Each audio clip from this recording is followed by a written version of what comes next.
Chapter 1372. Bakelin Steam Locomotive Station, Platform 3.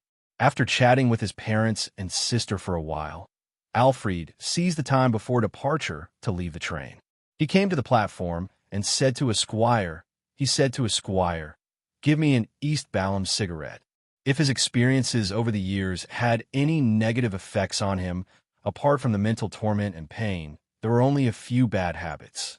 After smoking East Balham cigarettes, which were made from roasted tobacco leaves wrapped in spices and herbs, Alfred was no longer used to the popular paper cigarettes in the northern continent. He believed that they were bland and tasteless, like spirits that had been mixed with water. As for cigars, he believed that they needed a good environment to slowly savor them. They weren't suitable for the present. Of course, he wasn't a heavy smoker. As a disciplinary paladin, he had the physique and mental fortitude to resist the effects of smoking. The reason why Alfred came to the platform to smoke was because he found it too stuffy in the carriage, and his mother kept mentioning his marriage. After the squire took out and lit the East Balham cigarette, Alfred brought the yellowish-black item to his mouth and took a deep puff. That strong smell seeped into his body, making him suddenly feel refreshed. At this moment, he saw a blond man who resembled a classical sculpture walk over with his valet. Alfred hesitated for a moment before revealing a smile and raising his right hand. "Hibbert, I thought you wouldn't be returning to Eastchester." The person who came was none other than the eldest son of Earl Hall, Alfred's brother, Lord Hibbert Hall. Hibbert outlined a smile that perfectly matched etiquette. "I'm only a cabinet secretary, not the cabinet chief's secretary. I won't be so busy that I don't even have a weekend." In fact, he wouldn't be the cabinet chief's secretary either. His main goal was to accumulate experience in different positions in the various government departments. He wanted to build his own network of resources and prepare to enter the House of Lords in the future. Alfred took another puff of the East Balham cigarette and smiled. "Have a good weekend." After watching Hibbert enter the carriage, Alfred vaguely sensed that someone was looking in his direction and discussing. "Why aren't there any passengers waiting on that train? It doesn't seem to be full." "Haha, that's a special train that a big shot booked in advance with a hefty sum of gold pounds.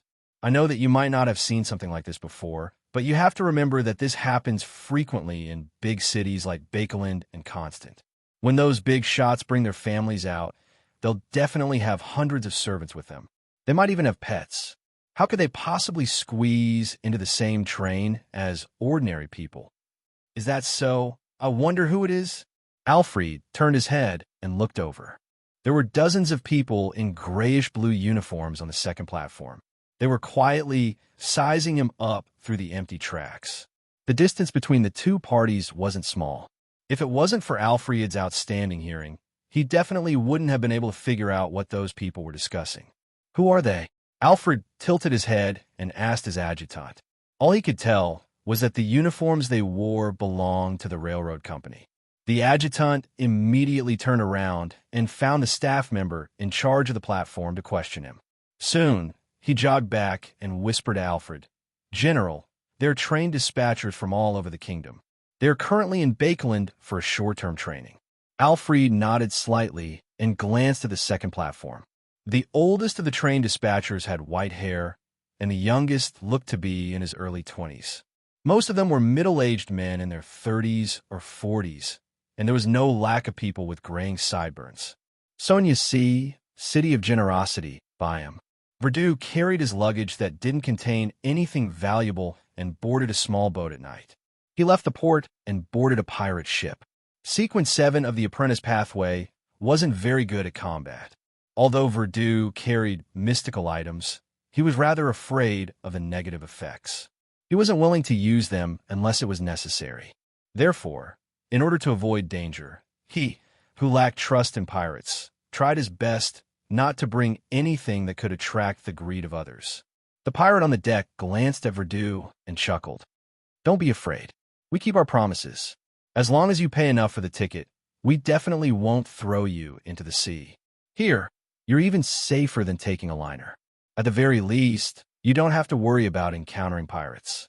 Seeing Verdu remain silent, clearly a little afraid, the pirate smugly threw a key at him. "Second floor on the deck, the innermost room. Verdu caught the brass key and entered the cabin. He climbed a flight of stairs and walked down the corridor to the deepest part. This floor seemed to be specially prepared for people who boarded a pirate ship for various reasons. Along the way, Verdu encountered several passengers who didn't look like pirates at all. Among them, there were ladies dressed in slightly revealing clothes that made them look like street girls. There were middle-aged men with protruding stomachs and oily faces. There were also extremely cold young men wearing cloaks and top hats. "Do you want to stay at my place?" the lady asked with a charming smile when she saw Verdu looking over. It was unknown if she planned on doing some business along the way, or if she was in a rush while doing business. Verdu ignored her, retracted his gaze, and arrived outside his room. The chiseled young man also stopped at the door diagonally across from them. "Bakeland, Westboro, 9 Bellato Street. Please come in." Zio straightened her body from the wide chair. The office door creaked open, and 2 MI9 members from Zio's team walked in. "Colonel, we found something from the investigation of Utopia." One of the men in a dark jacket handed a report to Zio. Zio was slightly alarmed, but at the same time, she perked up. "What is it?" The man in the dark jacket simply said, "Over the past few days, we've taken advantage of the free time after we handed over the previous mission to personally visit the passengers of the steam locomotive with our informants. All the passengers in Bakeland." There was no doubt that he was referring to the steam train that had mistakenly stopped in Utopia. "Okay." Zio nodded and gestured for her subordinate to continue. The man in the dark jacket pointed at the report. "Our preliminary confirmation is that the passengers who successfully arrived at Bakeland did not show any abnormalities. They are in good spirits and have no cognitive problems. However, we discovered something. Back then, not everyone returned to the train. According to 2 passengers, their seatmate chose to stay in Utopia. She's a lady who loves to travel and explore. She has a deep love for unfamiliar places. After witnessing Utopia's outstanding red wine, desserts, and unique bubbly iced tea, she decided to give up on her original itinerary and stay in this unique city for a period of time to unearth more beautiful things. This was all learned from the 2 passengers chatting with her. Not only were they seated together, but they also chose to stay in the same hotel. They had met in the morning. That hotel is the same as the one our intelligence agent stays in. It's called Iris's. Zio slowly nodded. "Have you investigated the lady's current situation? What's her name?" "No, we can't be sure if she has left Utopia." Another MI9 member with a goatee replied. Another MI9 member with a goatee replied. The 2 passengers only knew the lady as Monica. They didn't know her surname or where she came from. Zio tersely acknowledged. "Your subsequent mission is to investigate this lady's origins, find her family and friends, and confirm if she has returned." "Yes, Colonel." The 2 MI9 personnel bowed and left Zio's office. Zio carefully read the report they had submitted and sighed silently. Compared to her subordinates, she was actually closer to the truth of Utopia. She already knew that it was a ritual and that it had a certain connection with German Sparrow. However, she had no way of reporting this news to her merit points. Ignoring the problem of the source of the intelligence, what Zio needed to consider the most was if German Sparrow was willing to leak the news. "Perhaps I can try contacting German Sparrow and ask for his opinion." Zio thoughtfully tidied up the table and left MI9. After changing her clothes, she returned to East Borough and Bridgeboro and headed to different bars like a bounty hunter to gather all kinds of information from different acquaintances. During this process, she asked about Utopia in passing, but no one had heard of it. Finally, Zio entered a bar in the Backlund Bridge area and sat on a high stool at the bar counter. "Is there anyone suspicious recently?" "A lot of people are quite suspicious, but they don't have a bounty," the bartender replied casually. Zio circled around this topic and began probing for information. "Have you heard of Utopia?" "I've heard of it," the bartender replied while wiping a glass. Zio, who was scrutinizing the bar counter, slowly raised her gaze. She looked at the bartender and said, "Where did you hear that?" "There was a guest who came earlier. He was very restrained in his drinking. I tried to sell him our specialty cocktail, but he said that he had something to do and could only drink a glass of beer. I praised him and asked him where he was from, and he said, Utopia. The bartender didn't seem to mind and said, I tried to sell him our specialty cocktail. Wendell had just finished his breakfast when he heard the doorbell ring. Through the peephole, he saw a police officer in a black and white checkered uniform outside. He opened the door with some confusion. Excuse me, what's the matter? Wendell asked politely. This house was the residence he was assigned after he came to Bakeland. This was because he would be staying in this metropolis for a period of time to undergo internal investigations and monitoring. The policeman was still very young and a little inexperienced. He looked to be in his early 20s. He forced a smile and said to Wendell, Hello, I'm Biles. I'm a police officer. I have a case that I would like you to testify in court. What case? Wendell frowned slightly. The young policeman named Biles said with a polite smile, Utopia's Tracy murder case. Wendell's pupils instantly dilated. Chapter 1373. At that moment, Wendell felt his calves tremble slightly, as though he couldn't support the weight of his body. After leaving Utopia, he had imagined the worst outcome. It was that he would suddenly die one day without any reason. However, he never expected to meet someone from Utopia in a metropolis like Bakeland. More importantly, the guest had invited him to Utopia again. To Wendell, this was an extremely terrifying nightmare. It was already considered good that he didn't collapse on the spot. Maintaining his basic calmness, Wendell squeezed out a troubled expression. I've had a lot of things to do recently. The policeman named Biles immediately said, The trial will be held in 2 weeks. The trial is in 2 weeks. Here are the relevant documents. As he spoke, he handed the document in his hand to Wendell. Frankly speaking, Wendell didn't want to take it, but he had no choice. Biles then took a step back. This concerns a lady's future. I sincerely hope that you can testify in court. It depends. Wendell didn't want to agree, nor did he dare to refuse. Biles didn't say anything else. He bowed and said, I'll wait for you in Utopia. I will wait for you in Utopia. I hope we can meet again. With that said, he turned around, left the house, and entered the street. During the entire process, Wendell seemed to have been frozen, turning into a statue. He stood there without blinking. After more than 10 seconds, he seemed to finally wake up from a nightmare. His body went limp as he fell to the side, supporting himself with his right hand against the door. Just now, he was so afraid that Biles would forcefully bring him back to a non-existent Utopia. As such, Wendell didn't know if he would have a chance to leave.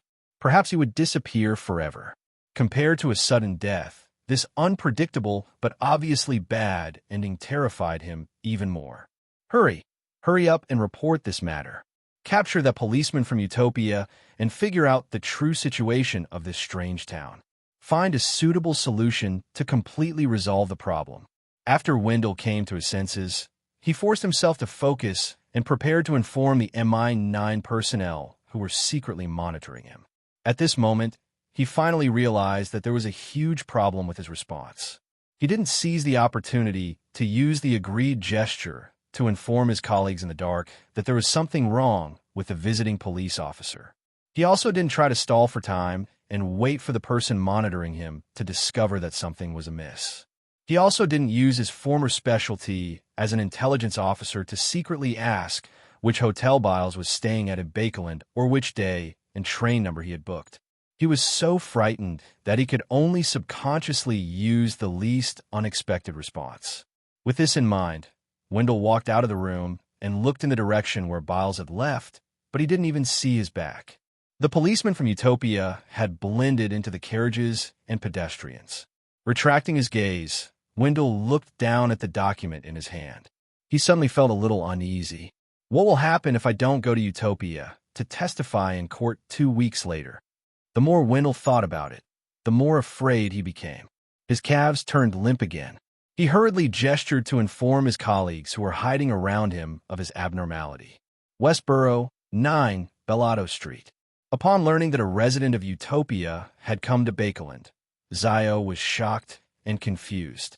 According to her previous observations, Utopia was likely hidden in a secret place or somewhere between reality and illusion. It allowed outsiders to enter and exit through random entrances. As for why outsiders were allowed to enter and exit, it was likely a requirement of the ritual. Therefore, from what Zio knew, the residents of Utopia wouldn't leave their hometowns to wander around. This is also a requirement of the ritual? Or the true identities of these residents? Believers of Mr. Fool, companions of the world's German sparrow? After Zio asked about the general appearance of the visitors from Utopia, she had no choice but to return to MI9 headquarters due to the lack of further information. She hesitated if she should send her subordinates to conduct a large-scale search. She wasn't sure if Mr. World would be happy to see such behavior, and she was worried that it would affect the ritual. After pacing back and forth in the office, Zio prepared to pray to Mr. Fool and ask him to pass her questions to the world's German sparrow. As she walked to the chair, Zio's gaze swept across the report on the table. It was an investigation report done by her two subordinates. On the one hand, it confirmed that there were no problems with the passengers who had successfully arrived in Bakeland, and on the other hand, it pointed out that a passenger had been stranded in Utopia. Passenger? Zio's eyes narrowed as she made a guess based on her intuition. That Utopia resident had come to Bakeland for a reason, not to run around, and his goal was very likely related to a passenger who had previously left Utopia. Zio was alarmed as she hurriedly sat down and attempted to pray. At this moment, someone knocked on her office door. "Please come in," Zio said after some hesitation. As the door opened, Zio saw Locke, who had a goatee, and Wendell, who had personally experienced the Utopia incident. "Colonel," Wendell met someone from Utopia. He came directly to pay a visit, Locke said in a somewhat jumbled manner. This development had also exceeded his expectations. Indeed, not only was Zio not surprised, but she secretly heaved a sigh of relief. She looked at Wendell. "Why did he visit you?" "He invited me to Utopia to testify in court for the Tracy murder case mentioned in my report." Compared to before, Wendell was clearly much calmer. He then added, "He's a policeman named Biles." I didn't dare ask him where he lived, when he planned on leaving, or which steam locomotive he planned on taking. In order to show that she took it seriously, Zio stood up and thought for a moment. "Locke, immediately gather your team members. Find a rental carriage driver who often waits for guests around Wendell's residence, as well as the public carriage driver who passes by the nearby area. Ask them if they have seen Biles. If they have, where they sent him to. Also, send someone to the steam locomotive station and wait at the entrance to observe the passengers coming and going." After instructing her subordinates, Zio turned to look at Wendell. "Cooperate with them and draw out Biles's appearance." "Yes, Colonel," Locke and Wendell answered at the same time. After they left and closed the door, Zio sat down again and began praying. Soon, she received a response from Mr. Fool. She saw the world, German Sparrow, praying in the gray fog. German Sparrow told her, "You can do the investigation normally. When necessary, you can raise the guess of a ritual, but it has to be included in a few options." Zio immediately heaved a sigh of relief and patiently waited for her subordinates to report on the investigation. When night fell, Locke returned to Bellado Street and reported to Zio. "We found a rental carriage driver who carried the Utopian." "Oh," Zio expressed her concern. Locke gave a simple recount. That Utopian named Biles originally wanted the carriage driver to go to the dock, but the moment the carriage entered the corresponding area, he requested to get off, saying that he had arrived.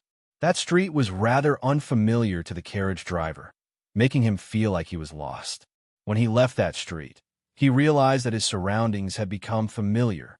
Our people accompanied him there again, but he couldn't find the street no matter how hard he tried. Zio nodded slightly and said with a heavy tone, "It matches the description of entering and leaving Utopia in the previous case." "Colonel, do you mean that one can enter or leave Utopia from any street in any city?" Locke still found it unbelievable. Zio pondered for a moment. "That seems to be the case for now, but I keep feeling that there's a problem." How does Utopia connect to different places?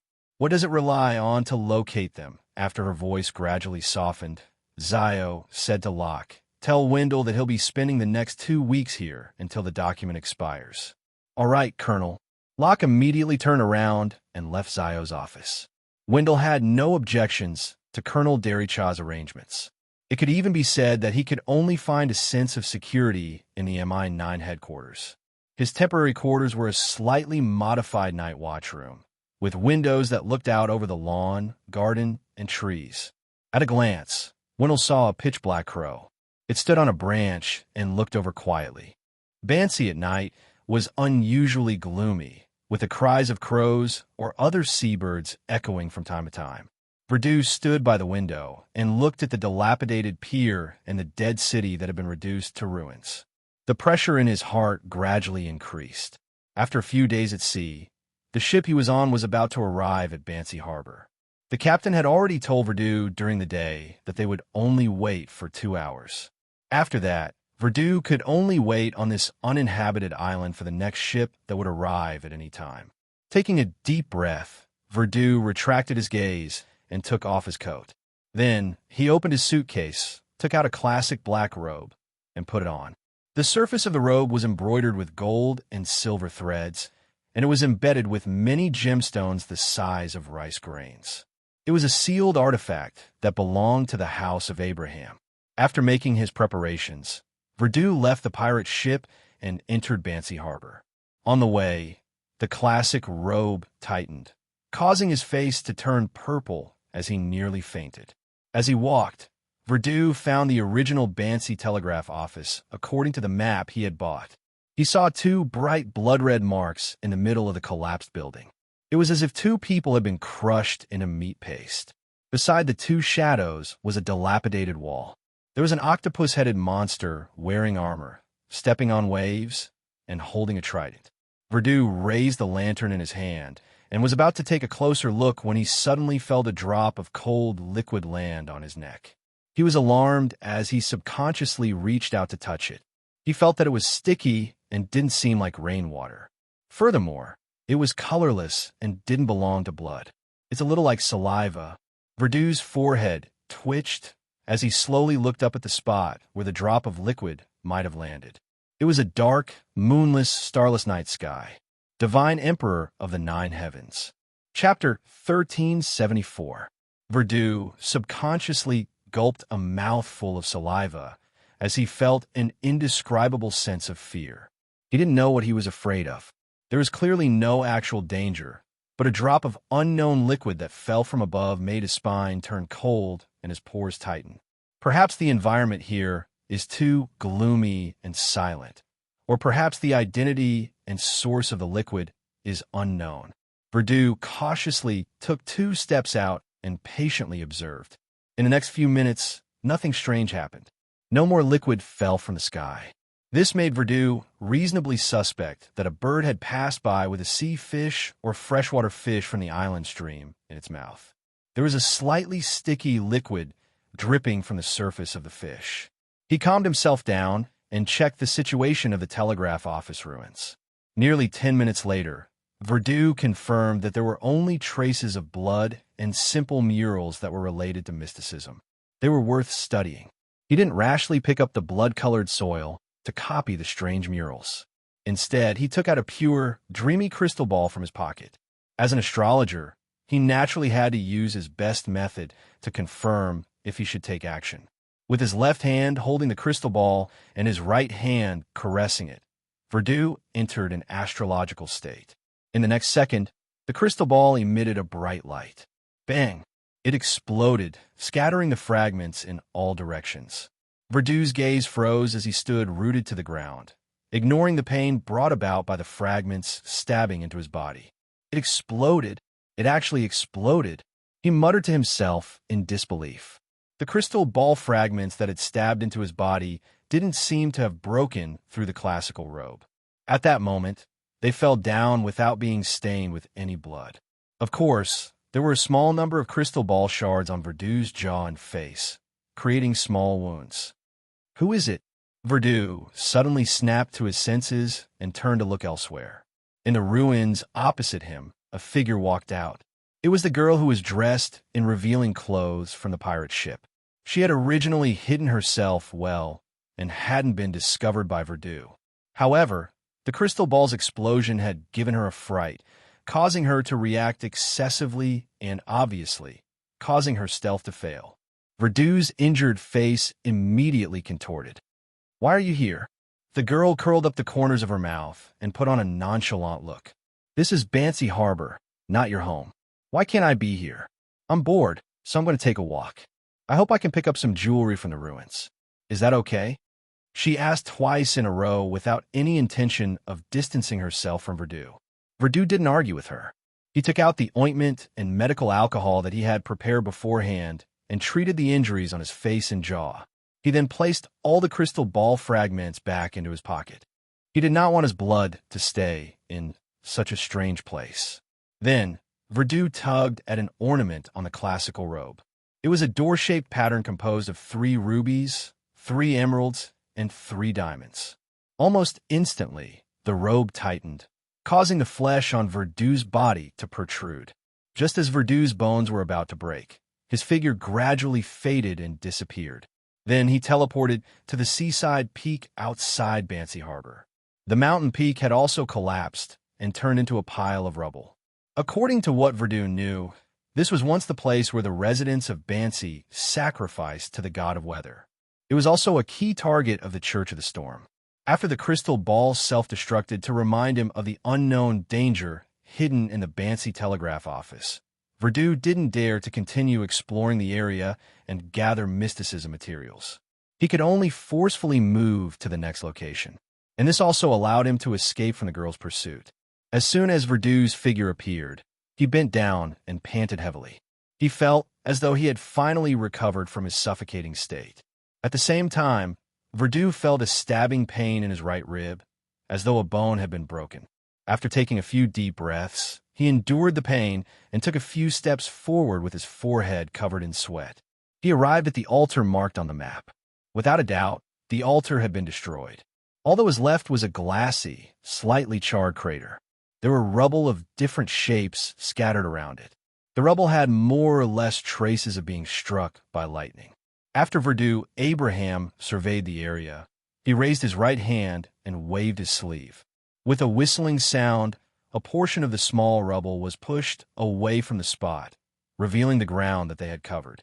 This was a trickmaster's wind spell. Verdu used it to replace his manual labor to ensure his safety to the greatest extent. As the rubble flew away, Verdu saw the similarly charred ground.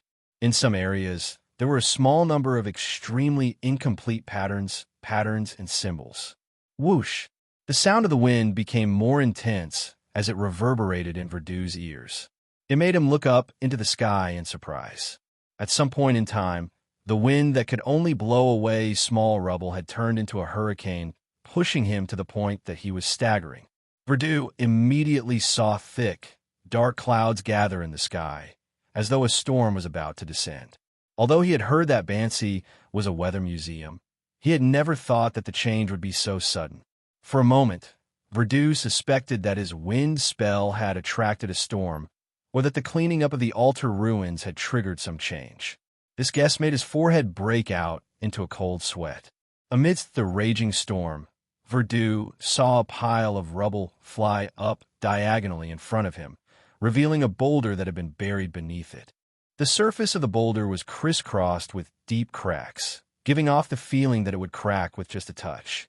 At that moment, the wind had calmed down significantly, but the heavy rain was still brewing. Thinking that he was already at Bancy Harbor and that he couldn't be scared away, he mustered his courage and approached the boulder that was covered in charred cracks. He then took out a magnifying glass with a strange pattern engraved on it and seriously checked the boulder's condition. 7 to 8 minutes later, Verdu put away the magnifying glass that was a mystical item and sighed regretfully and dejectedly. He had already confirmed that there was nothing wrong with the boulder and that it didn't involve mysticism. Just as Verdu was about to retract his gaze and leave, he suddenly saw a spot of red seep out from the bottom of the boulder where it connected to the soil. The bright red gradually expanded like blood that was spreading out. However, it didn't infect too much. It was limited to a very small area. Verdoux's mind instantly flashed with the two blood-red figures in the ruins of the telegraph office. He couldn't help but feel a tingling sensation on his scalp. His lips quickly turned dry, and his intuition told him that it wasn't anything good. Swallowing another mouthful of saliva, Verdoux raised his right hand and created another gust of wind, causing many miniature rubble to roll over and completely fill the bottom of the boulder, concealing the bright red that seeped out. He didn't stay here any longer. He forced himself to activate teleport again and headed for his final destination. This time, another of his ribs was broken, and the pain was so excruciating that he nearly fainted. Coupled with the suffocation brought about by the spatial compression, Verdoux felt like he was hovering on the edge of death. It took him dozens of seconds to recover, and he cast his gaze forward. This place was also in ruins. Collapsed houses covered the ground, which was overgrown with weeds. According to a pirate who had once explored the ruins of Bansi, there was an item worth studying here. It was a very ordinary wooden door, but it was the only thing that was still intact in all of Bansi. The pirate didn't discover anything special about the wooden door, so he got his men to lift it and attempt to move it back to the ship. However, they had only taken 2 steps when they suddenly collapsed. Their heads dragged their spines as they left their bodies and rolled to the side. This frightened the pirate. He didn't dare to stay any longer and led the rest of the crew to flee in a hurry. Verdoux didn't completely believe the other party's story. Although he didn't have much experience at sea, he knew that sailors loved to brag. They would always exaggerate matters that were only 2 or 3 to 10. However, even if it was a boast, Verdoux believed that the wooden door was worth studying. After some searching, he found his target. The ordinary-looking wooden door leaned against a collapsed wall. It had a brass keyhole and handle. There were no corpses around it, nor were there any traces of blood. It was the same as most of the ruins. Indeed, he was bragging. Perhaps the pirate heard about this wooden door from somewhere else. He and his men didn't dare to attempt to move it. Verdoux looked around and suddenly said, "Who is it? Why are you monitoring me?" In fact, he didn't notice anyone around him. Based on his previous experience and lessons, he had used his words and reactions to deceive any possible monitors. In the next second, a middle-aged man with a protruding belly walked out from a shadow. He didn't say a word and silently left the place. As Verdoux rejoiced, he secretly heaved a sigh of relief. He seized the moment and approached the wooden door. According to the information he had obtained, no matter which side the wooden door was pushed to, it wouldn't bring about any unusual changes. And there wouldn't be any danger if he didn't try to move it. After thinking for a few seconds, Verdoux retracted his hand into his sleeve and used his classic robe as a glove to pull the wooden door. The wooden door was erected, and the surroundings were silent. Verdoux then pushed the wooden door like he would normally open a door, but he still didn't see any changes. He tried many other methods, but he couldn't make the wooden door show any abnormalities. It seemed that it was really just lucky to have survived the destruction of the Church of the Storm. Taking a deep breath, Verdoux tried his best to regain his calm. He thought for a moment and tried to open the door again. However, unlike before, he held the handle and gently twisted it. After hearing the slight sound of metal colliding, Verdoux pushed forward, allowing the wooden door to open diagonally backward. He leaned against the collapsed wall again. This time, a grayish-white fog suddenly appeared in front of Verdoux. In the fog, there was a faintly discernible street and row after row of houses. Outside one of the houses, there was a wooden sign. There seemed to be a few Rouen words written on it. Bansi Harbor Telegraph Office. As Verdoux's pupils dilated, a calm voice sounded from the telegraph office that was shrouded in a faint fog. "Are you here to send a telegram? Please come in. P.S. There will be an update for February's monthly votes tonight." Chapter 1375.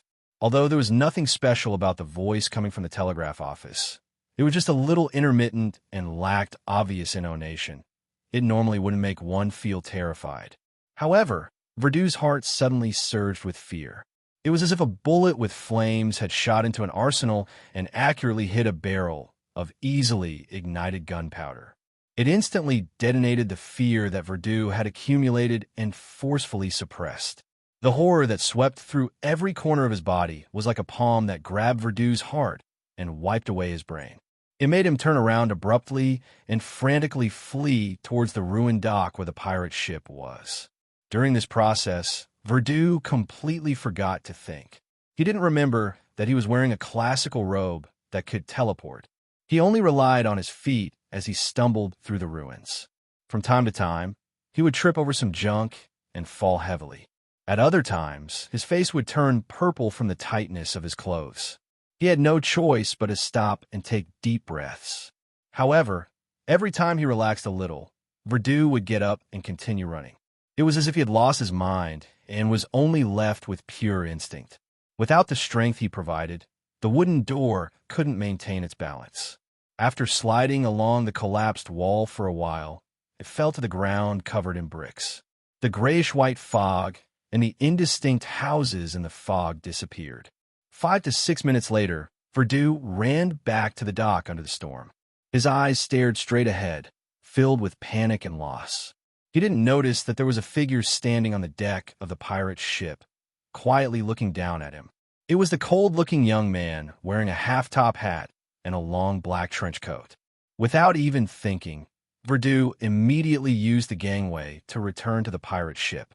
He rushed all the way to the cabin, rushed to the second floor, and rushed into his room.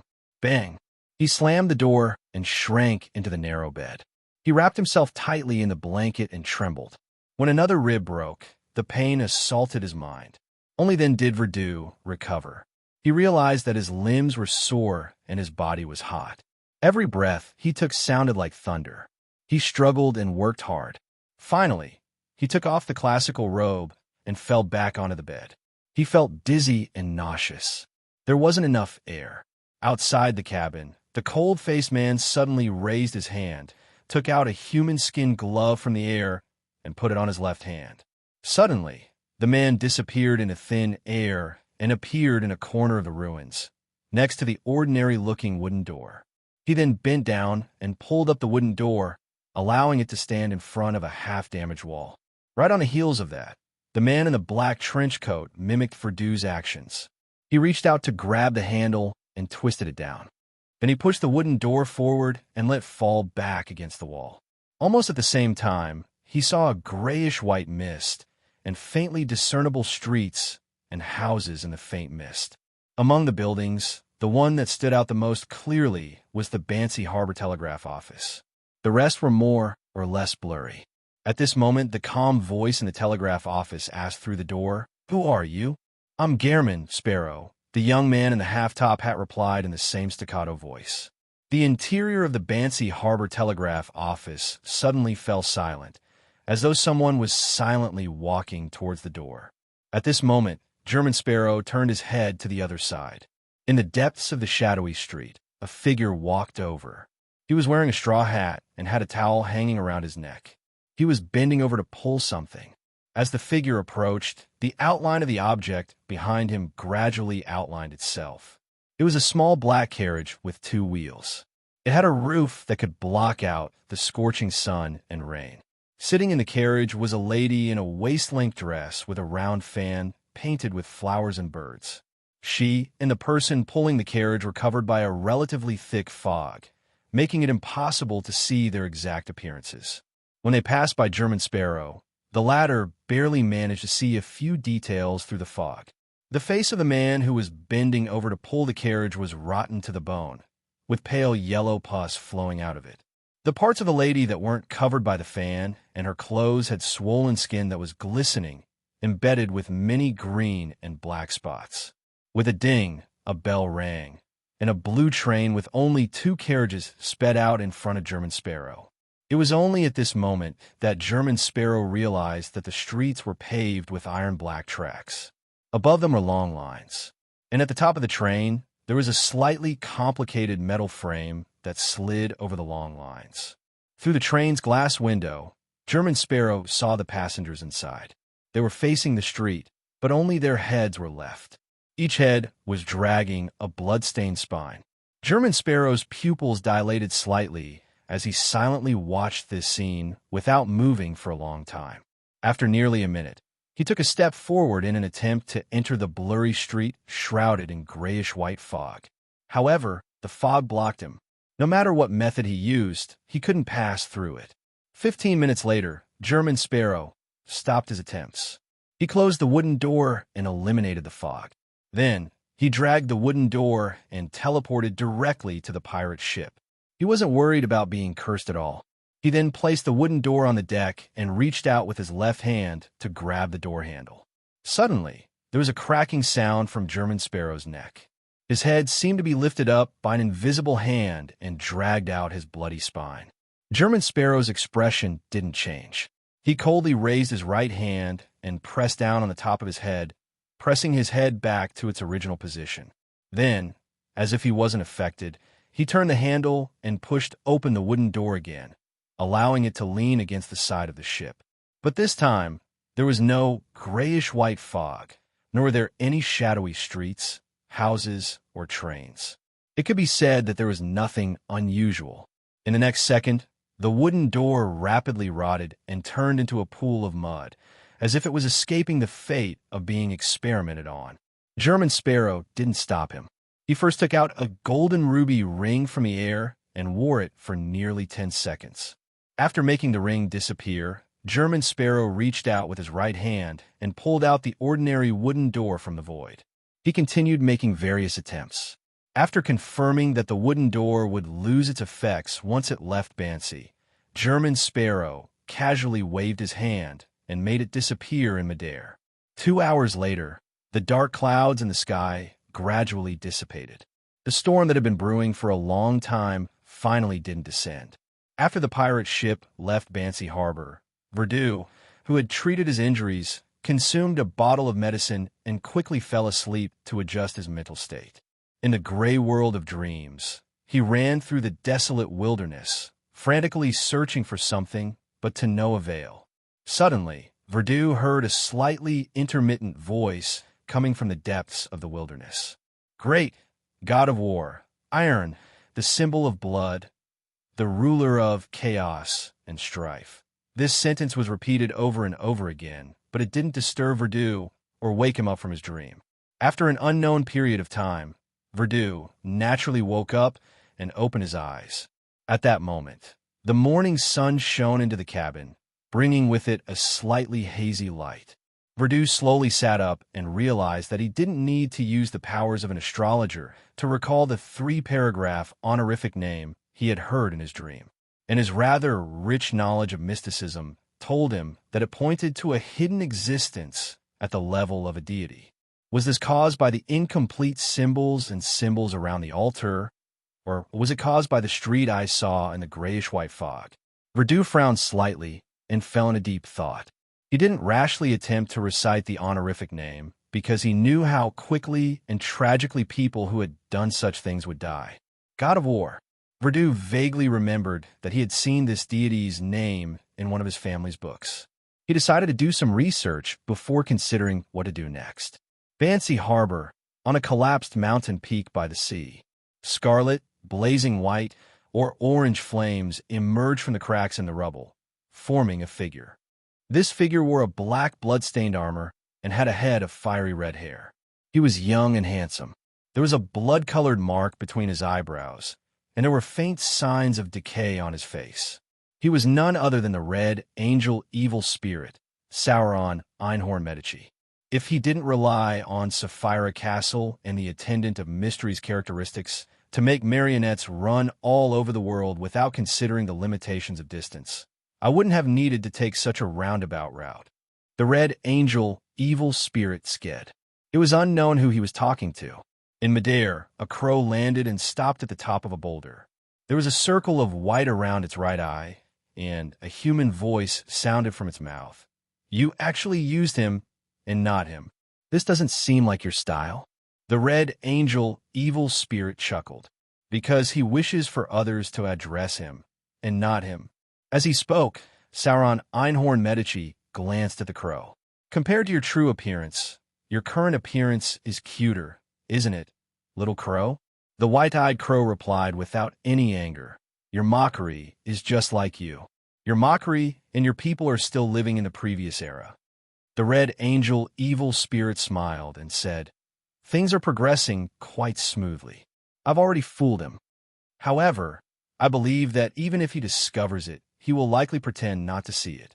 If you want to become a great old one, the door has to return. The hypocritical, he might still be hesitating on whether to do it, because it will bring about a huge disaster if he isn't careful. Haha, I like disasters. Little crow, when are you going to pay me? Without sufficient strength, I won't be able to gain the trust of that brainless house of Abraham. When he prays to you," said the white-eyed crow, "if you're worried that you won't be able to maintain this state for too long, I can parasitize a worm of time into your body to help you maintain it. There's no need to thank me." As it spoke, the crow flapped its wings and disappeared into the night sky. The red angel evil spirit turned its head and, with the advantage of the terrain, looked down at the Bansi ruins with a slightly solemn expression. P.S. The first monthly ticket for February will be given, seeking monthly tickets for the last 3.5 days of March. Chapter 1376. This small city, named Utopia, isn't much different from the ones I've traveled to in the past. Be it its folklore, race, or architectural style, it's all standard Rouen. I heard that the southern continent has many strange and unusual customs. I hope to experience them myself one day. Of course, that's after East and West Balam restore peace. Speaking of Utopia, the most special thing about this place is that the climate is changeable. There are often storms, so most people have umbrellas and raincoats smeared with Donningsman tree sap. The hotel attendant told me that as long as I have a certain income and have to work outside, I have to save money to buy a raincoat. Otherwise, disease will kill more people. There's no meteorologist here, so I have no way of knowing the reason for the changeable climate. I can only guess that it's because it's close to the sea and is located in a hurricane zone. Yes, there's a deep water harbor a few kilometers away from Utopia, but they lack manpower and are unable to operate it well. They can only maintain it on a small scale. They don't have a local newspaper either. After all, this is only a small city with a few thousand people. The paperboys mainly sell the Tussock Times, Desi Mirror, and Sea Breeze. The second reason I like this place is that many people in Utopia are cheerful and optimistic. They are passionate about life. When I wrote this, a band happened to pass by outside the hotel. This isn't a professional band, but a group formed purely by amateurs. Among them are government employees, magistrates, solicitors, professional police officers, school teachers, candy factory workers, shop owners. Among them, those who have the money and time are responsible for the tuba, violin, and other more difficult instruments. The middle and lower class citizens use the lyre, harmonica, and other simpler instruments. On certain days of rest, they will walk the streets. They will set off from the municipal square and circle around the city before returning to St. Ariana Cathedral near the square. They call this a musical parade. During the parade, not only do they not reject the citizens from joining them, they even encourage them to sing or dance with them. According to my observations, the participants are rather happy and content. They're venting their love for life, and this gives me a sense of exuberance. I have to admit that this is very infectious. I try to join the parade and forget my troubles amidst the music, dance, and singing. All I remember is happiness. They're not on a cruise today. They're going to church to bless a couple. Speaking of weddings, the thing I can't understand the most about Utopia is that it only has the Evernight Goddess's Cathedral. You have to know that in most places in the kingdom, even in a small town, there will be at least 2 cathedrals. One belongs to the Evernight Goddess, and the other believes in the Lord of Storms. Before today, I couldn't imagine that an ordinary town in the kingdom would only believe in one god. However, this won't cause too much trouble for me. Before I was 18, due to my family's influence, I could only believe in the Lord of Storms. But after I graduated from grammar school, I truly understood that the goddess is the most compassionate and compassionate one. Speaking of the wedding itself, I attended a wedding 2 days ago and realized that Utopia has some special customs in this regard. Among them, what I admire the most is that when the priest announces the marriage, the bride and groom will bow to each other. There's no question of who's higher or lower. It's just a serious expression of gratitude for spending a lifetime together. Perhaps this is a manifestation of the equality between men and women in the teachings of the goddess. In addition, at the celebration after the wedding, there will be some special game segments. For example, the bride and groom will tell their love stories. This might be a rather awkward matter for them, but it's rather interesting for the guests. Yes, I think so too. However, I definitely won't add such a segment to my own wedding. At that wedding, I heard the best love story I've ever heard in my life. If there's a chance, and if the readers who read this column like it, I'll consider retelling it. Of course, I'll change the names and some details so that the couple won't be troubled. The most important reason I like Utopia is that the food here is very delicious. The limited restaurants are all of a very high standard, and the best is undoubtedly the restaurant attached to the Iris's Hotel where I'm staying. Be it the most basic fried steak, fried pork chops, charcoal roasted meat, pan-fried fish, or the more complicated or difficult stewed lamb with peas, cream soup, butter mashed potatoes, and roasted potato skins, they've definitely reached the level of a city chef. In addition, the chefs here are quite good at creating strange dishes and food.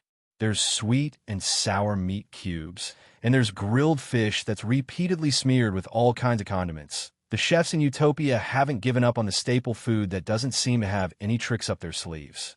I've eaten all kinds of toast in this city. Mashed taro, mashed potatoes, butter, light cream, fruit. As long as I'm willing, I won't be eating the same variety for a week. And among all the delicacies here, the most praiseworthy is their desserts. Cream pudding, fruit pudding, black forest cake, carrot cake, milk cake, muffins, egg tarts. At this point, I feel hungry again. This is the reason why I don't want to leave after staying here for a week. What I'm most worried about now isn't my wallet, but my weight. On one hand, I'm glad that the hotel doesn't have a mechanical scale, but on the other hand, I complain that they don't have one. Utopia's red wine is also quite outstanding. The only problem is that they lack age. It looks like the manners around this town don't have such awareness. Here, I have to seriously recommend a drink, Utopia's sparkling iced tea. It's very special. Apart from the sweetness and bubbles, it has an even more magical experience. Every evening, I'll take a walk in the municipal square. It's also the favorite leisure spot of the citizens of Utopia. They have an extraordinary love for those white pigeons. I met an artist in the municipal square. His name is Anderson. He's handsome and has excellent painting skills. Unfortunately, he's mute. I also met another writer. His name is Elisu. It's a rather strange name. He said that he was writing a long novel and asked me to review the beginning. I won't comment on him. I just find it strange that a few familiar names appeared at the beginning. This includes Anderson, Wendy. Yes, this is the owner of the bakery I love the most. I raised this question, and Elisu told me very seriously that when a writer can't think of a character's name, it's very reasonable to use people he knows as a reference. I agree very much. Due to space limitations, this sharing will end here. Love, Charlotte. Monica put down her pen and carefully read the manuscript twice, correcting the mistakes in words and grammar. She was a writer, and she wasn't very famous. She could only rely on writing third-rate love stories to make a living. After changing her faith to the Evernight goddess, her father almost cut off all contact with her. However, ever since Miss Furswall, who wrote Stormwind Mountain Villa, started a travel column and became rather popular after the war, Monica also began writing travel stories for some newspapers in Bakeland. This perfectly matched her hobbies, and her hobbies gave her articles a unique vitality, helping her become a famous travel writer. Charlotte was her pseudonym. After the handwriting had completely dried, Monica specially made another copy, stuffed it into an envelope, and stamped it. After confirming that the address was correct, the lady with wavy black hair in Desi Bay style carried her handbag, left the hotel, and headed for Utopia's post office. The post office was next to the telegraph office. Every time Monica passed by the latter, she felt that it was a waste. From her point of view, there were very few things that required telegrams in Utopia. It was too extravagant to specially set up a telegraph office. After sending the letter, Monica looked at the sky and strolled to the municipal square. When she arrived at the entrance of St. Ariana Cathedral, she met Biles. This was a police officer who had once come to the Irises Hotel to question Monica about the witness in Tracy's murder case. Unfortunately, Monica didn't know the Mr. Wendell. After nodding at each other and greeting each other, Monica entered the cathedral and found a seat. She quietly listened to the priest named Townsend's sermon. This was the most clergyman she had encountered after converting to the Evernight goddess. His hair was half white, and he spoke slowly. He had a serene temperament, and his voice was deep. It always calmed people down without them realizing it. Monica then closed her eyes and focused on listening to the sermon. Eastchester County, in a forest belonging to the Hall family. Alfred, Hibbert, and Audrey led their foxhounds and servants around the edge of the forest in pursuit of their prey. This was the first time the three siblings had hunted together since they came of age. In front of their sister, Alfred and Hibbert were having a good time, at least on the surface. And to Alfred, the biggest problem was how to control himself and not appear too different from ordinary people. Otherwise, if a disciplinary paladin were to participate in the hunt, no one else would have chance. He knew that his sister was a beyonder, but he also knew that a Sequence 7 of the Spectator Pathway wouldn't have any substantial combat abilities. As they chased, they rushed out of the forest and saw a wheat field. "Where is this?" Audrey, who was dressed in hunting clothes, asked casually. It was her first time hunting in this forest, so she didn't know where it led to. Hibbert wasn't familiar with it either. He turned his head and said to his attendant, "Find someone to ask." While waiting, the three siblings laughed and discussed their harvest just now. Susie, the golden retriever, glanced at the foxhounds that wanted to get close to her, and they consciously distanced themselves. After a while, Hibbert's attendant returned and reported, "My lord, there's a village called Heartlark nearby." Heartlark? That village with the tradition of dragon worship? I came here from another direction. Audrey was stunned for a moment. P.S. It's the last 3 days. Please vote. Chapter 1377. After snapping out of her daze, Audrey maintained her faint smile as she turned vigilant. She vaguely felt that there was a mysterious force pushing her to come to Heartlark, a village with the tradition of dragon worship. It was as though fate had arranged it. Audrey had once entered the Hall of Truth and discovered that the murals inside had become a reality. Furthermore, she knew that the Spectator Pathway's Sequence 1 was author. From this name, she made some connections and couldn't help but suspect that something was amiss. At this moment, Hibbert laughed. "I've heard of this village. I remember that the family has a manor nearby." As he spoke, he looked up at the sky. "It's almost evening. Why don't we stay here and continue hunting tomorrow?" Alfred didn't reject his brother's suggestion. To him, it didn't matter which manor he stayed in tonight. He nodded and said, "Then, send someone back to inform Dad and Mom." Audrey didn't say a word as her green eyes darted around and swept her gaze across her two brothers' faces. Hibbert immediately frowned. After a few seconds, he said, "Then, send someone back to inform Dad and Mom." He said after a few seconds, "It's best we return. The manor here didn't receive any advance notice, so it definitely wasn't prepared. Let's go back. The manor here was not informed in advance, so it must be unprepared. Perhaps it can't serve so many horses, hounds, and servants. Besides, there's still more than an hour before evening. It's enough time to return." Seeing his brother change his mind so quickly, Alfred subconsciously wanted to disagree, but on second thought, he felt that what he said made sense. Considering that his sister was also here, he grunted and said, "Yes. Then let's return as soon as possible." With that said, he didn't wait for Hibbert. He clamped his legs together, brandished his horsewhip, and led the way back. Hibbert furrowed his brows for a moment before relaxing them. Without another word, he led his sister and a group of attendants, servants, and hounds. They turned around and followed the edge of the forest, returning to the manor on the other side. Audrey quietly followed behind, not expressing her opinion on the development of the matter.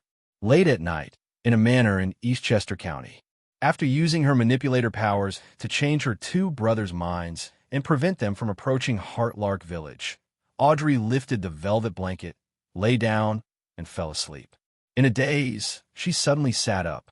She then looked around and saw the familiar dresser and bathroom entrance. She found that she was still in the room, but there was no red moon or stars outside the window. It was dark. This isn't the real world. Audrey instantly came to a conclusion and examined herself. Soon, she came to a conclusion. This was a dream, a rather strange dream. It was a dream that kept her awake on her own accord. It really came. Audrey didn't panic. She was just a little annoyed. Her handling in the afternoon was not meticulous enough, causing the problem to spread to the manor where her parents lived. She now believed that she should have followed Hibbert's idea and gone straight to the family manor near Heartlark Village. Then, she would reasonably arrange for Hibbert and Alfred to return here, leaving her to stay behind and wait for any changes that might occur. This way, even if there were any accidents, it would not affect his parents, brother, and most of the servants. However, at that time, her main thought was that she couldn't follow the arrangements of fate. She wanted to avoid Heartlark Village as much as possible. Who knew that sometimes, even if you didn't seek out danger, danger would come looking for you. Avoiding and delaying wasn't a solution to the problem. Audrey immediately got out of bed and stood barefoot on the thick carpet. She had already confirmed that with her demigod-level Dreamwalker standard, she could directly escape this strange dream and return to the real world, once again avoiding the suspected invitation. After looking around, Audrey pursed her lips, took the blue cloak hanging on the coat rack, and draped it over her body. Then, she took a deep breath and walked towards the door. During this process, a crimson star-like tattoo appeared on the back of one of her hands. The tattoo then vanished as though it had never appeared. This was the mark left behind after she first entered the ancient palace above the gray fog. It hadn't shown any special effects for a long time. It was only at the beginning of this year that Mr. Fool told them that when they didn't have the time to pray, they could use the corresponding tattoo to replace the chanting of the honorific name. To put it simply, this was the treatment given to a blessed of God. Of course, there was no way to transmit any information. It could only be used in critical situations to make Mr. Fool cast his gaze over. And more importantly, the starlight crimson mark was rather eye-catching, making it easy for the people around her and those who were secretly paying attention to her. Therefore, in a situation where she needed to hide her uniqueness, Audrey was more inclined to use the various powers of a manipulator to implant the idea of praying to Mr. Fool into the mind of an inconspicuous human nearby, allowing him to complete the prayer and pray for blessings at the appropriate time and scene. At this moment, she believed that the owner of the dream knew that there was a problem with her, so she felt that there was no need to go through so much trouble. All she needed to do was hide the existence she was praying to. After walking to the door, Audrey reached out to grab the handle, gently twisted it, and pulled it back. A slightly dark corridor immediately entered her eyes. The main building of the manor had more than 100 years of history, and many places still retained their past characteristics, especially the corridor. It didn't have gas wall lamps, and the walls were inlaid with candlesticks made of silver or copper. There were different numbers of candles placed on them, emitting a dim yellow light that illuminated the entire corridor, making it feel like it could be haunted at any moment. The dream has even replicated this. Audrey looked around and walked into the corridor. As this thought flashed through her mind, a long, thick, pale yellow carpet appeared beneath her feet. Stepping on the carpet, Audrey followed her spiritual intuition and walked to the right. After taking 2 or 3 steps, she suddenly stopped. She felt that there seemed to be something hidden behind the tightly shut doors on both sides, something that made her have a strong desire to explore. This is Daddy and Mommy's bedroom. This is Hibbert's bedroom. This is Alfred's room. Audrey did a little identification and frowned slightly. The classical doors with relief carvings appeared especially mysterious under the dim yellow candlelight, making one want to know what was hidden behind them. As her thoughts raced, Audrey suddenly understood what they represented in the dream. This was the door to the mind. Behind each door was the mind world of their owner.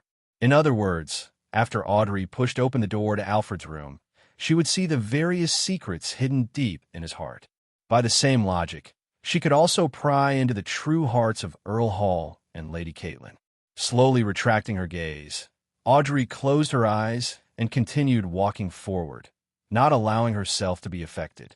After experiencing so many things, she increasingly understood a principle. A demigod in the domain of the mind had to know how to restrain themselves and respect others. Under the premise of being able to read the true thoughts of others from body language, facial expressions, and emotional fluctuations, if one wasn't satisfied and greedily explored the hearts of others, digging out their secrets, it might eventually backfire on oneself. This was a very simple principle. Everyone would have some dark, bad thoughts more or less, but they would be able to control them well and not let them affect their behavior. Under such circumstances, if a demigod in the field of mind still insisted on digging out these thoughts and uncovering the ugly parts under the mask, it would be very easy for him to be disappointed in human nature. He would be infected by all kinds of negative thoughts and gradually go crazy without knowing it. This was also one of the reasons why a spectator could easily become perverted or crazy even though they could comfort themselves and treat the corresponding psychological problems. They were both safe and dangerous. Therefore, the code of conduct that Audrey set for herself was to only observe and read the minds of acquaintances and try not to enter dreams. There were no restrictions on entering dreams for strangers, and unless necessary, she wouldn't enter everyone's mind world. Along the corridor, Audrey, who was wearing a blue cloak, came to the end. She then opened her eyes and cast her gaze at the room on the left. It was a half-open solarium. Pursing her lips again, Audrey breathed steadily and reached out to grab the handle of the door. As the wooden door opened, the scene inside was gradually exposed. This was no longer a room. On the ground were round stones and clumps of bluish-black weeds. It was dark in the depths, making it impossible to see clearly. Audrey slowly walked in, and the door closed behind her with a creak.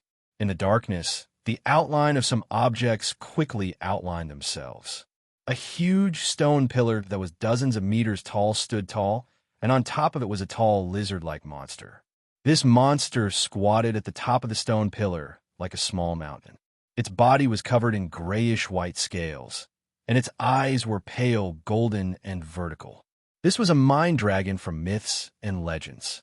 With a whoosh, the mind dragon spread its wings, almost covering the sky. Their skeletons were like metal and leaf veins, covered in a gray membrane with mysterious patterns. As Audrey looked up, the mind dragon let out a buzzing sound. "You've been a live seed before."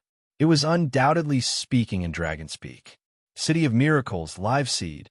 How did it know? Just as these two thoughts flashed through Audrey's mind, she heard the mind dragon say, "The consciousness in every mind is making a certain exchange with the sea of collective subconscious." The consciousness in every mind is making a certain exchange with the sea of collective subconscious, and live seed is a very special existence. The imprint it formed in your mind is the same. When your virtual persona is swimming in the sea of collective subconscious and isn't far from me, I can naturally sense this. This has already exceeded the scope of my abilities, and it's not something a dreamweaver can do. This mind dragon corresponds to a sequence 2 clairvoyant. He actually didn't directly control me. As Audrey's thoughts flashed through her mind, the mind dragon spoke again. "I'm very sure that you don't have any ill intentions at the moment." Audrey fell silent for 2 seconds before looking up. "Aren't you worried that it's a trap?" P.S. Seeking recommendation votes on Monday. Seeking monthly votes on the last 2 days of the month. Chapter 1378. At this moment, Audrey even suspected that fate's arrangement wasn't for her to head to Heartlark Village to investigate the traditions of dragon worship, but to make her sense that something was amiss. From there, she would feel conflicted and use her virtual persona powers in the area around Heartlark Village to secretly guide her 2 brothers to change their minds without them realizing it. This would then allow the mind dragon to discover the special consciousness related to the City of Miracles, live seed, and attract him. Even though Audrey was on the side that had been arranged, she couldn't help but feel a sense of awe. It had to be said that in order to achieve such an effect, one had to have a deep understanding of people's hearts and grasp the different reactions of different people. It had to be at an extremely high level, a level that would make people feel fear from the bottom of their hearts. After all, even a sequence 4 manipulator like Audrey felt that the development of the matter was in line with her expectations. It had completely satisfied her hopes, so she wasn't wary at all. The mind dragon retracted its wings and looked down at the blue-cloaked Audrey. This is a dream labyrinth pieced together by many souls. Even if the one who set the trap came personally, it would take some time to find this room, and I won't stay for too long. Obviously, it was not that he did not guard against the trap. He just felt that some things were worth taking such a huge risk. Dream maze. This is one of the beyonder powers of a dream weaver, or is it an ability that has undergone a qualitative change? Audrey collected her thoughts and asked calmly, "What do you want to know?" The huge, scaled, grayish-white dragon buzzed. "My name is Hog, one of the 3 remaining ancient dragons." Did he mean that he was one of the 3 dragons that survived from the Second Era, and the few dragons now were just the descendants of the dragons from the era of the ancient gods? Audrey nodded slightly, not interrupting him. Behind her, in the wilderness filled with green and black weeds, a wooden door stood there without any support, appearing extremely strange. Hog didn't waste any time either. After a brief introduction, he asked, "Where did you find Liveseed?"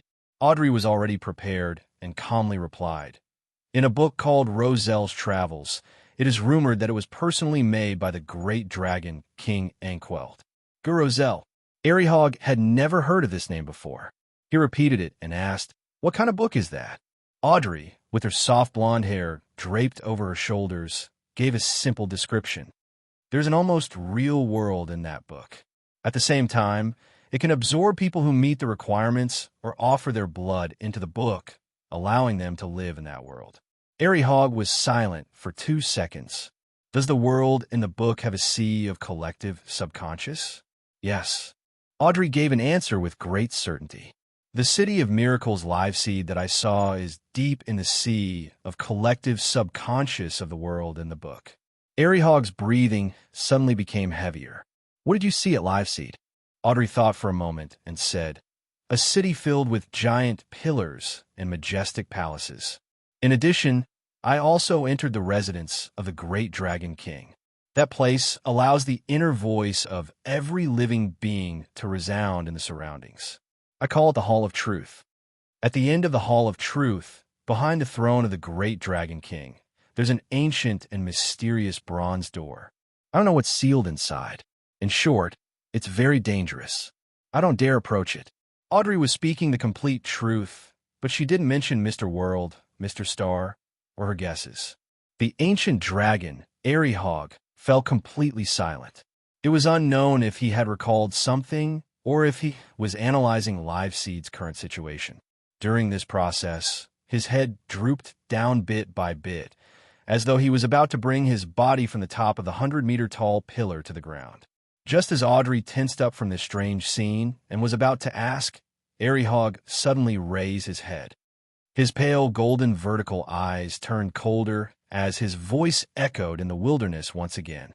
Liveseed, amidst the thunderous rumbling, the things hidden in the darkness behind Hog quickly became clear, and their silhouettes appeared in the gradually brightening scene. They were huge stone pillars that were hundreds of meters tall. They either stood alone or, together, they propped up majestic but ancient palaces. These stone pillars and palaces were mainly grayish-white in color.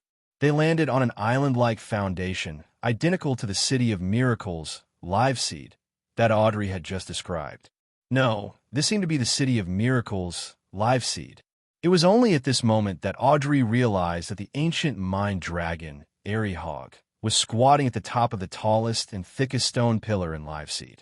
At this moment, she vaguely felt that Hog had undergone some subtle changes. As her green eyes darted around slightly, she suddenly heard the sound of a metal handle being twisted behind her. This Audrey resisted the urge to turn her head and turned her body warily, casting her gaze sideways. The lonely wooden door that had lost all external support opened bit by bit, revealing the visitor's appearance. It was a huge white rabbit with twitching ears, walking on its hind legs. Above the gray fog, in the ancient palace, a figure shrouded in grayish-white fog was sitting at the fool's seat at the end of the long, mottled table.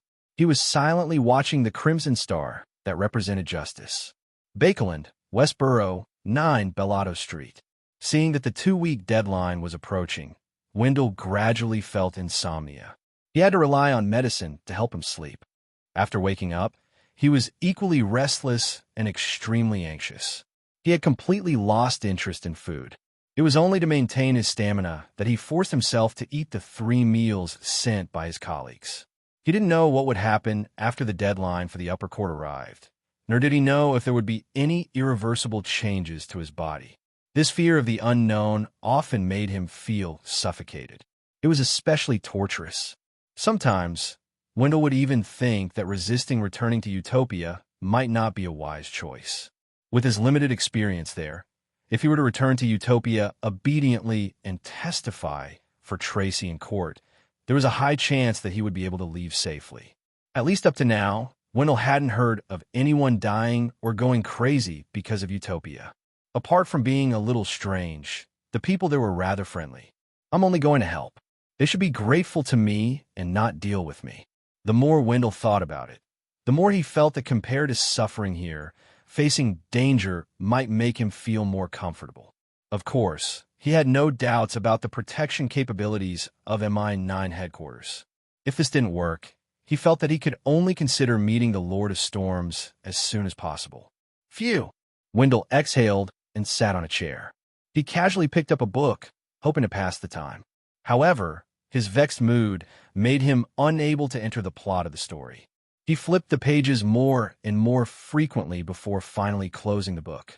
He then closed his eyes and prepared to take a nap. In a daze, Wendell felt as though he had returned to Utopia and arrived in court. However, his role wasn't as a witness, but as a spectator. He saw that Tracy had been found not guilty of excessive self-defense by the judge due to the lack of sufficient evidence. She was transferred to the criminal court, and he saw the lady crying in a daze. Her smile was extremely beautiful. Wendell woke up and silently looked at the gas wall lamp in front of him. He didn't move for a long time.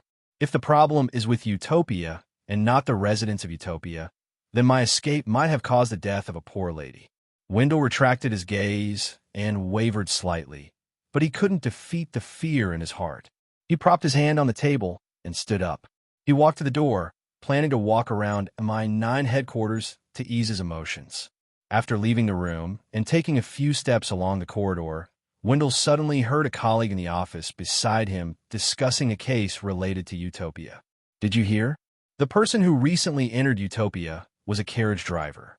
When he sent a merchant from Utopia to the dock area, he only turned 2 streets before he realized that his surroundings had become unfamiliar. There's a need to remind all the carriage drivers in Bakeland.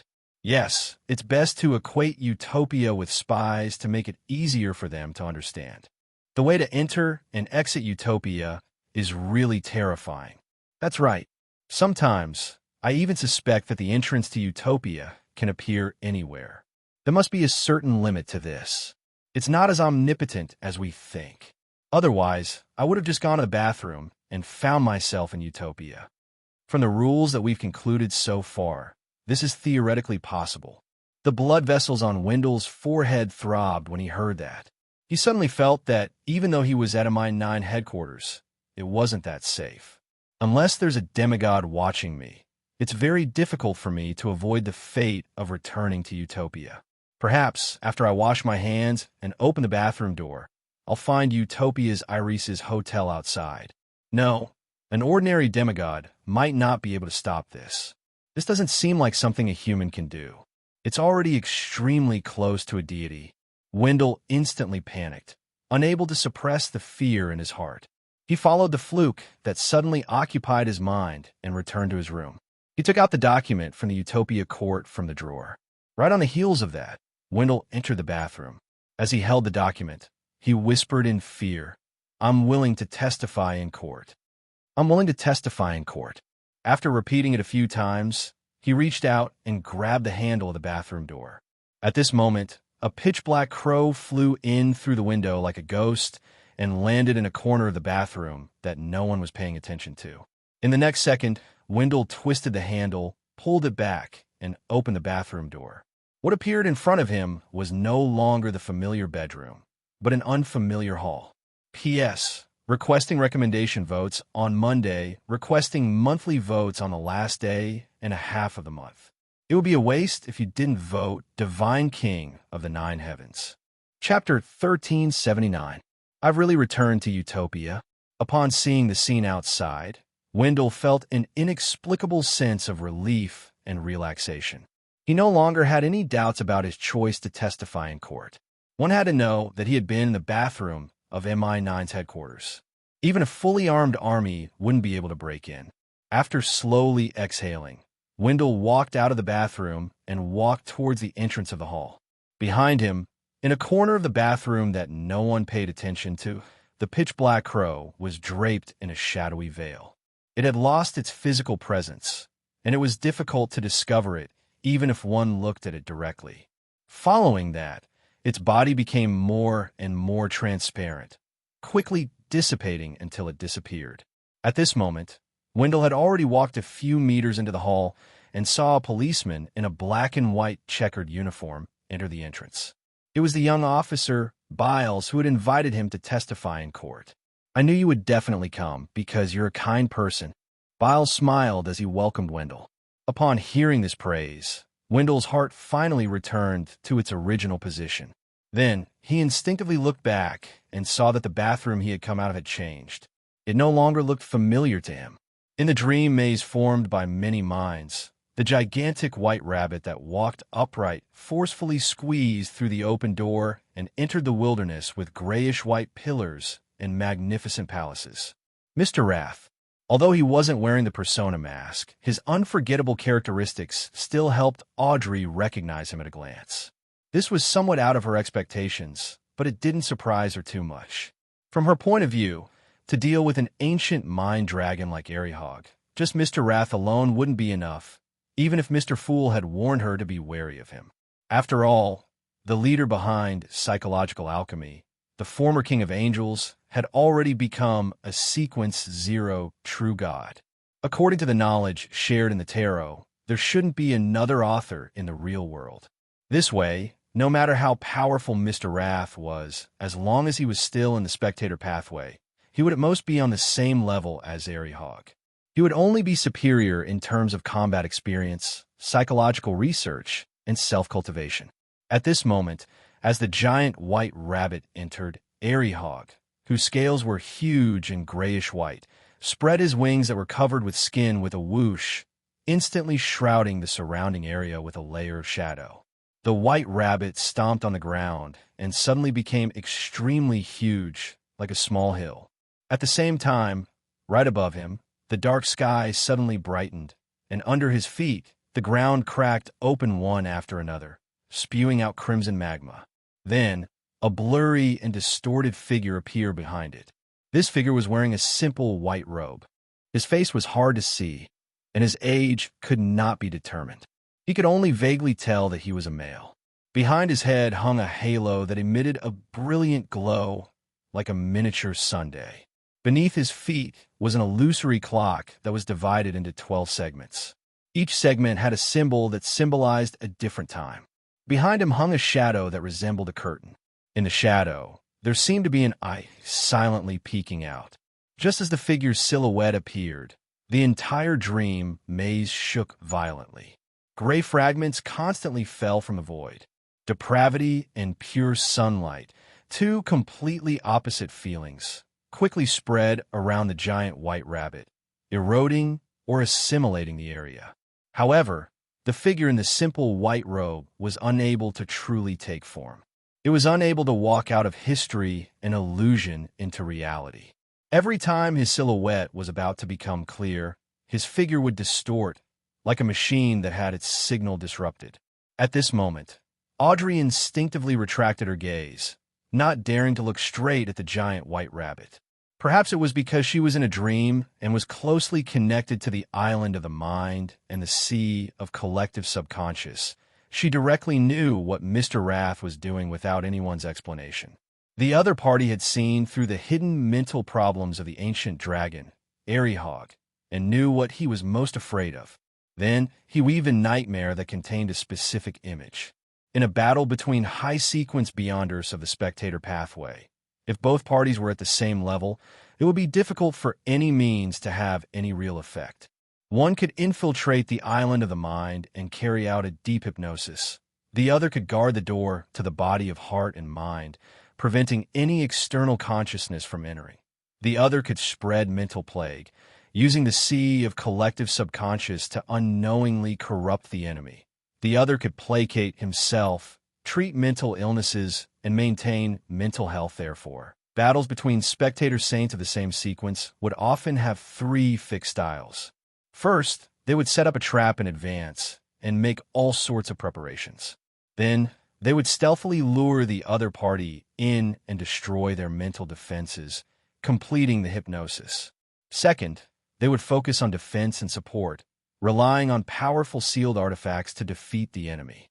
Third, when beyonder powers such as mental plague, mind deprivation, dragon's breath, and consciousness control were unable to do anything to each other, they would hypnotize themselves and dragonize, engaging in an intense melee battle with their claws and tails. In the third type of battle, whoever had a deeper understanding of the mind and whose willpower was stronger and firmer would be able to gain an advantage through a longer period of dragonization, allowing them to accumulate the advantage. Of course, the premise was that the other party didn't find a chance to escape. And at the angel level, everyone was a true mythical creature. The length of dragonization was meaningless. At that moment, it mainly relied on insight. Whoever could better find the flaws in the opponent's mind would be able to weave a corresponding nightmare and directly attack the enemy's mental weaknesses. Step by step, they would destroy their mental defenses, achieving the effect of going mad or fright to death. As Audrey was in the same dream, even if the nightmare wasn't targeted at her, she would still be affected. She would be affected by the corresponding emotions, traits, and status, and even be corrupted. Just like now, she clearly knew that the nightmare that Mr. Wrath weaved represented the ancient sun god. This was the existence that Aerihog feared the most. At the same time, the influence of the ancient sun god would uncontrollably corrupt the surroundings until it reached the entire dream. When that happened, when Audrey woke up, she would either become a mental patient without any healing instincts, or she would transform into an incomplete mythical creature. She would completely lose her mind and attack the living beings around her crazily. Of course, there was another possibility. She had unknowingly fallen. She had unknowingly become cold, cruel, and bloodthirsty, as if she had been replaced by another person. At that moment, Aerihog, who was squatting at the top of the grayish-white pillar, let out a painful roar. As the dragon's roar echoed, the top of his head turned dark. An indescribable ocean that contained all colors and secrets appeared. In the ocean, a grayish-white dragon that was hundreds of meters long, or even larger, soared up.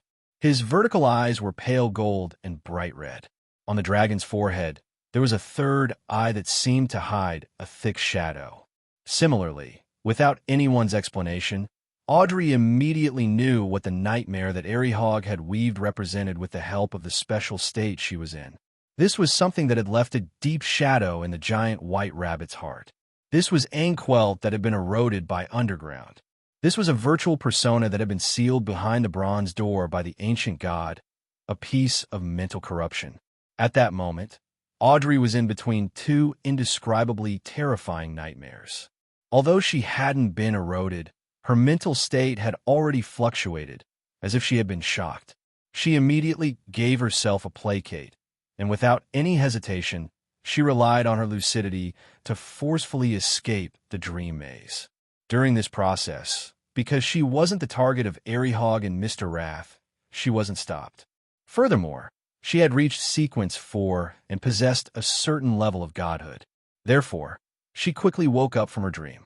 Audrey suddenly opened her eyes and saw the crystal chandelier that was dyed a faint crimson.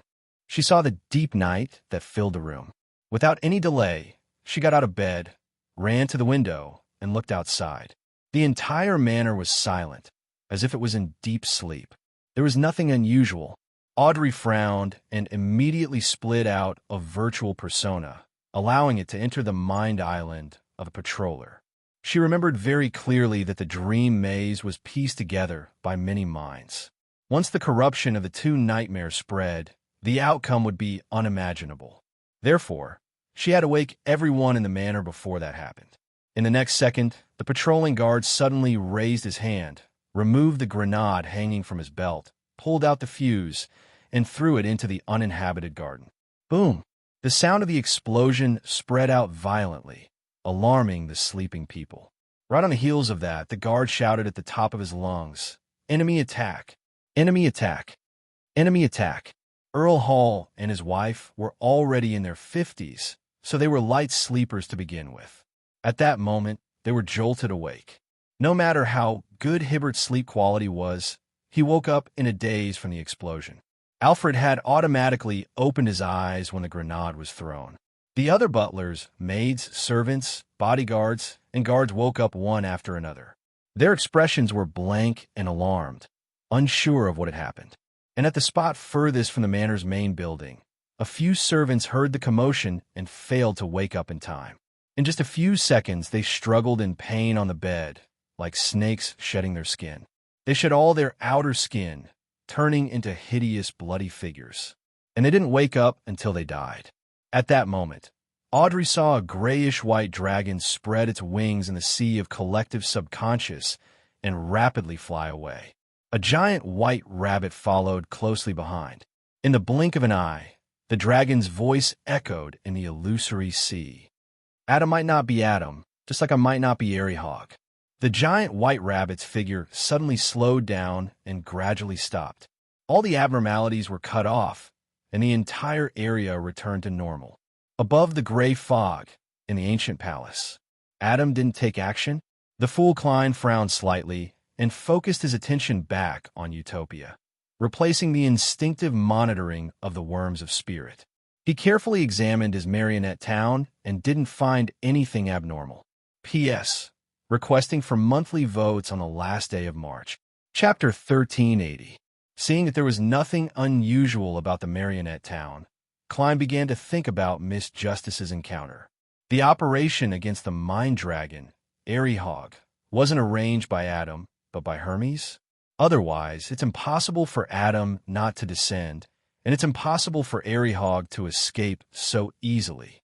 He had to use the second city of miracles to have some hope.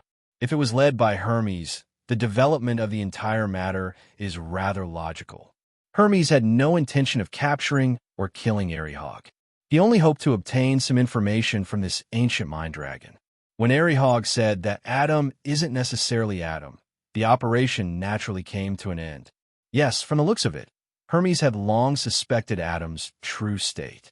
However, due to the restrictions of his identity, he was unable to make Airy Hog appear on his own accord, so he used Miss Justice. Adam isn't necessarily Adam, and Airy Hog isn't necessarily Airy Hog. This sentence is really interesting. The upper echelons of the spectator pathway are even more mysterious than seers. Back then, Dragon of Imagination Anqualt clearly occupied the position of Sequence 0, but he had a Sequence 1 son of the same pathway, Dragon of Nightmare Alzahad. If Adam really isn't Adam, then who is he? Is he the Adam from the myths and legends before the first epoch? Or is he a part of the primordial one? Or is he related to the resurrection of the ancient sun god? From the looks of it, Medici calling him a paranoid really has a deep meaning. Klein quickly conjured a gold coin and flicked it into the air to make a divination. The results of the divination showed that there was no harm in today's matter. Klein immediately dispersed the gold coin and prepared to descend his consciousness and return to his body that was sleeping in St. Ariana Cathedral. At this moment, his movements became a little sluggish. Miss Justice's encounter with Arihog and Hermes and the MI9 personnel's return to Utopia to testify in court happened almost at the same time. Individually, there wasn't any problem with either side, but the word at the same time made Klein somewhat wary. He was very sensitive to coincidences at the same time, and almost. This was the mark left in his mind by his past experiences. Tapping the edge of the long, mottled table, Klein decided to make some preparations for his worries. He quickly condensed a ray of light that contained some words and will, and threw it into a prayer light. After doing this, Klein sank his consciousness and left Sapphira Castle, allowing his mind to return to his main body. Right on the heels of that, he began to influence Utopia, planning to make all the foreigners in the city temporarily leave through various arrangements. In this way, even if an accident really happened, it wouldn't affect the innocent. This also meant that Klein was prepared to abandon Utopia and change locations to rebuild his marionette town. After all, the ritual could be repeated many times, and people could only be revived once after death. Rest well for the next 2 days. There's still some time before the trial. Biles sent Wendell to the entrance of the Iris's hotel. Wendell replied with a smile, "That's right. I'm already feeling sleepy." At that moment, it was midnight. Previously, because he was too anxious and nervous, he couldn't sleep.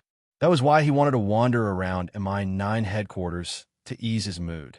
However, when he heard the conversation of his colleagues on duty, his emotions completely ignited. He decided to return to Utopia and face the problem head-on. After checking in, Wendell, who didn't take his luggage, briskly walked to the 3rd floor and entered his room. When he passed through the door, he vaguely felt that his surroundings were abnormally dark. In order to sleep better, Wendell walked to the window and pulled the curtains. During this process, he inexplicably felt that the scenery outside the window was abnormally familiar. However, under the shroud of the night, he couldn't tell it clearly. Thinking that it might be a scene he had seen in Utopia before, he raised his hand to cover his mouth and yawned. As he took off his clothes, he walked to his bed. Monica slept until midnight and suddenly had the urge to pee. After holding in for a long time, she couldn't hold it in any longer. In the end, she got out of bed and walked to the bathroom that came with the room. When she pushed open the bathroom door, she felt that it had become a little heavier. Rubbing her eyes that she couldn't open, Monica didn't mind this tiny change. She quickly cleaned up her personal hygiene problem, ran out of the bathroom, and rushed back to her bed.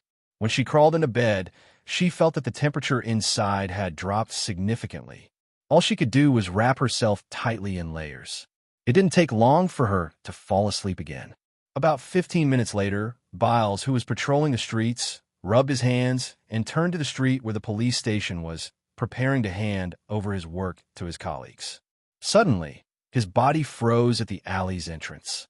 The black and dense spirit body threads on his body fell off at the same time and floated upwards. An exquisitely cut paper figurine landed and connected with the spirit body threads, quickly turning into another Biles.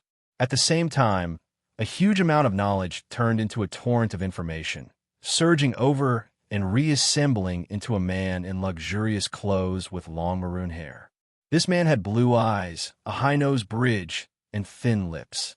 He was none other than Roselle Gustav's Sequence 1 historical projection.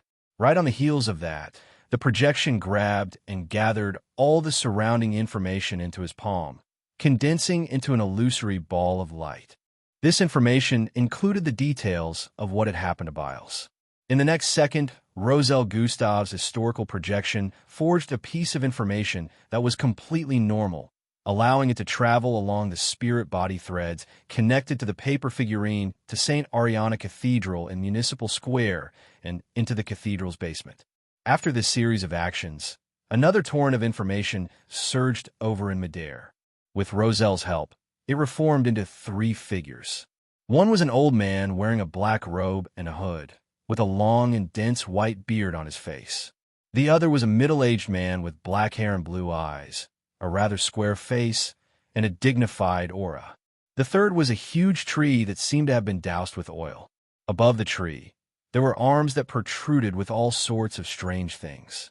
Rolling on them were black and white eyeballs that were covered in blood vessels. They were leader of the secret order, Zeradol, protector of Rouen, the first king, William Augustus I's historical void projection. The historical projection of Abomination Sua. After making the corresponding preparations, Zeradol used the location provided by the historical projection to sneak into Utopia. Without any delay, he reached out his right hand and used the law of beyonder characteristics convergence to suck the worm of spirit out of Biles's body. On the other side, on one of the palm-sized hands of Abomination Sua's historical projection, there was a rather ugly doll the size of a palm. This doll was wet and sticky. It didn't have eyes, ears, or a nose. It only had a hole-like mouth that spewed out grayish-white fog. As the worm of spirit and the doll approached, the black and white eyeballs rolling on Sua's tree trunk looked at them at the same time. Silently, the worm of spirit fused with the ugly doll. The doll twisted and squirmed as it grew eyes, nose, and ears, becoming like Klein Moretti. At this point, Zeradol no longer concealed himself, nor could he conceal himself. He took out a black shroud and suddenly wrapped Klein's doll. In the entire Utopia, all the marionette's spirit body threads were severed at the same time, unable to connect to their main bodies. This wasn't a problem with them, but that their main bodies had been isolated from them. In an instant, the people on duty in the police station, the guests in the hotel, Tracy and the thieves in the cell, and the citizens in the different rooms, including Anderson and Alsu, stopped breathing and turned stiff. Regardless of whether they were sleeping or doing something else, it was as though the pause button had been pressed at that moment. At the bottom of St. Ariana Cathedral, Klein woke up and knew that an accident had indeed happened. Without any hesitation, with a thought, he returned to Sapphira Castle and used the level and strength of a king of angels to resist the enemies that had surfaced and those that had yet to surface. This was the best choice in the current situation. Even if he couldn't protect his main body, Klein still had a chance to revive. At this moment, his floating consciousness encountered an invisible and dark barrier. It was difficult for him to penetrate it and enter Sapphira Castle. Klein tensed up, believing that the enemy might be more troublesome than he imagined. Not many high-level existences knew that he could return to Sapphira Castle without using a ritual. In the next second, the huge tree that seemed to be covered in sticky oil had arrived above St. Ariana Cathedral. At the same time, a deep and dignified voice echoed in the air. Wandering is prohibited here. Teleportation is prohibited here. Klein wasn't controlled by his emotions. Seeing that he couldn't return to Sapphira Castle for the time being, he immediately changed his strategy and leaped into the fog of history. As soon as the grayish-white fog entered his eyes, it turned into a vortex formed by countless transparent maggots. The vortex extended out slippery tentacles covered in strange patterns. Unlike the previous time, the vortex emitted a powerful suction force, causing Klein's figure to accelerate as he was entangled by countless tentacles. Law of Beyonder Characteristic Convergence. The law of Beyonder Characteristic Convergence between angels. A subtle light flashed as Klein, who had been firmly controlled by Zeradol's mythical creature form, turned into a paper figurine. This was both an angel-level application of paper figurine substitutes, and it also had the help of grafting. Although Klein was unable to return to Sapphira Castle, he could influence the worms of spirit above the gray fog, allowing them to summon the curtain and provide his help. After dodging Zeradol's fatal strike, Klein ran into the fog of history, fleeing towards the city of old before the first epoch. At this moment, many marionettes in Utopia that had been dead for a long time had lost the support of their spirit body threads. Their flesh and blood rapidly rotted, or their limbs fell off, or they were affected by their beyonder characteristics. All sorts of mutations occurred, transforming into different forms and terrifying monsters that exceeded imagination. They swallowed their own heads. Some were left with wriggling flesh and blood, while others grew densely packed eyes soon. Klein ran into the city of old in the fog of history. To him, this was a safe house that he could trust. This was because only a scholar of yore and a prehistoric human had the right to enter. Klein didn't hesitate. After habitually looking around, he began praying to the Evernight goddess on the layers of city ruins. Puff! With a soft sound, an ancient wooden cross with traces of blood pierced through Klein's heart from behind. A figure appeared behind him. It was a cold-looking man wearing a half-top hat and a black trench coat. German Sparrow. Klein's pupils dilated as the crazy adventurer said in a deep voice, "That's right. Adam gave me humanity. P.S. First update, then changed the last half of the day for monthly votes PS2. There will be an early update at midnight, but it should be an update first. Yes, after all, it is the curly-haired baboon's birthday. There has to be a sense of ceremony." Chapter 1381. Klein turned around and looked at the figure that was both familiar and unfamiliar at the same time. He had imagined all sorts of situations where Utopia would be attacked, but he never expected such a scene. If Amon had parasitized German Sparrow as a marionette, with Klein's present level and the worms of spirit monitoring him all day long in Sapphira Castle, he would definitely have discovered the problem immediately. And if Zeradol were to transfer the spirit body threads, he would only be able to hide it from him for a short period of time. Furthermore, he needed the help of an angel like the Knowledge Emperor or a servant of concealment. It was impossible to achieve the effect of such a sudden attack. Only the human attributes given by a spectator would slowly ferment without any abnormalities on the surface. To prevent such a situation, he could only periodically sever the spirit-body threads, allowing the marionette to enter a dead state. That way, regardless of whether it had any humanity to begin with, it would eventually cease to exist. Unfortunately, Klein had never heard of such a method before. He was only guarding against the invasion of virtual personas on his marionettes. This was perhaps the power of a visionary. He could give every fictitious and insubstantial life a unique humanity. When the stiff and cold face entered Klein's eyes, he felt a force push him. He immediately fell backwards, falling from the layers of ruins of the old city and out of the fog of history. During this process, he wanted to control himself, but he was helpless. This was because the wooden stake that was nailed to his heart had sealed all his Beyonder powers. With a thought, Klein looked at German Sparrow and snapped his fingers. "Pa!" The worms of spirit in Sapphira Castle received his will and abandoned the marionette's spirit body threads. They picked up the Staff of the Stars and prepared to deal a fatal blow to Klein, killing himself. Once his true body died, Klein would be able to revive above the gray fog and escape his predicament. After knowing that Adam was the mastermind, he no longer held any hopes of getting lucky. At this moment, a stone square floating in the void appeared beneath Klein's feet. Pitch-black stone pillars stood up, propping up a magnificent and holy cathedral that enveloped Klein.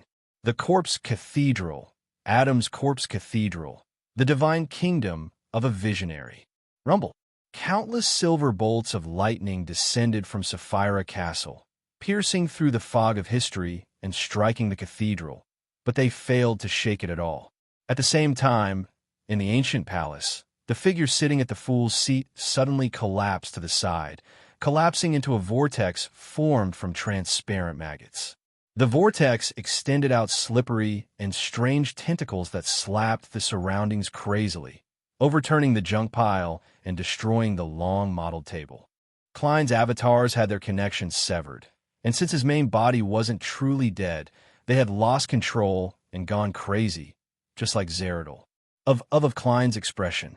In the old city before the first epoch, German Sparrow, who was wearing a half-top hat and a black trench coat, looked up at Sapphira Castle with a rather complicated expression.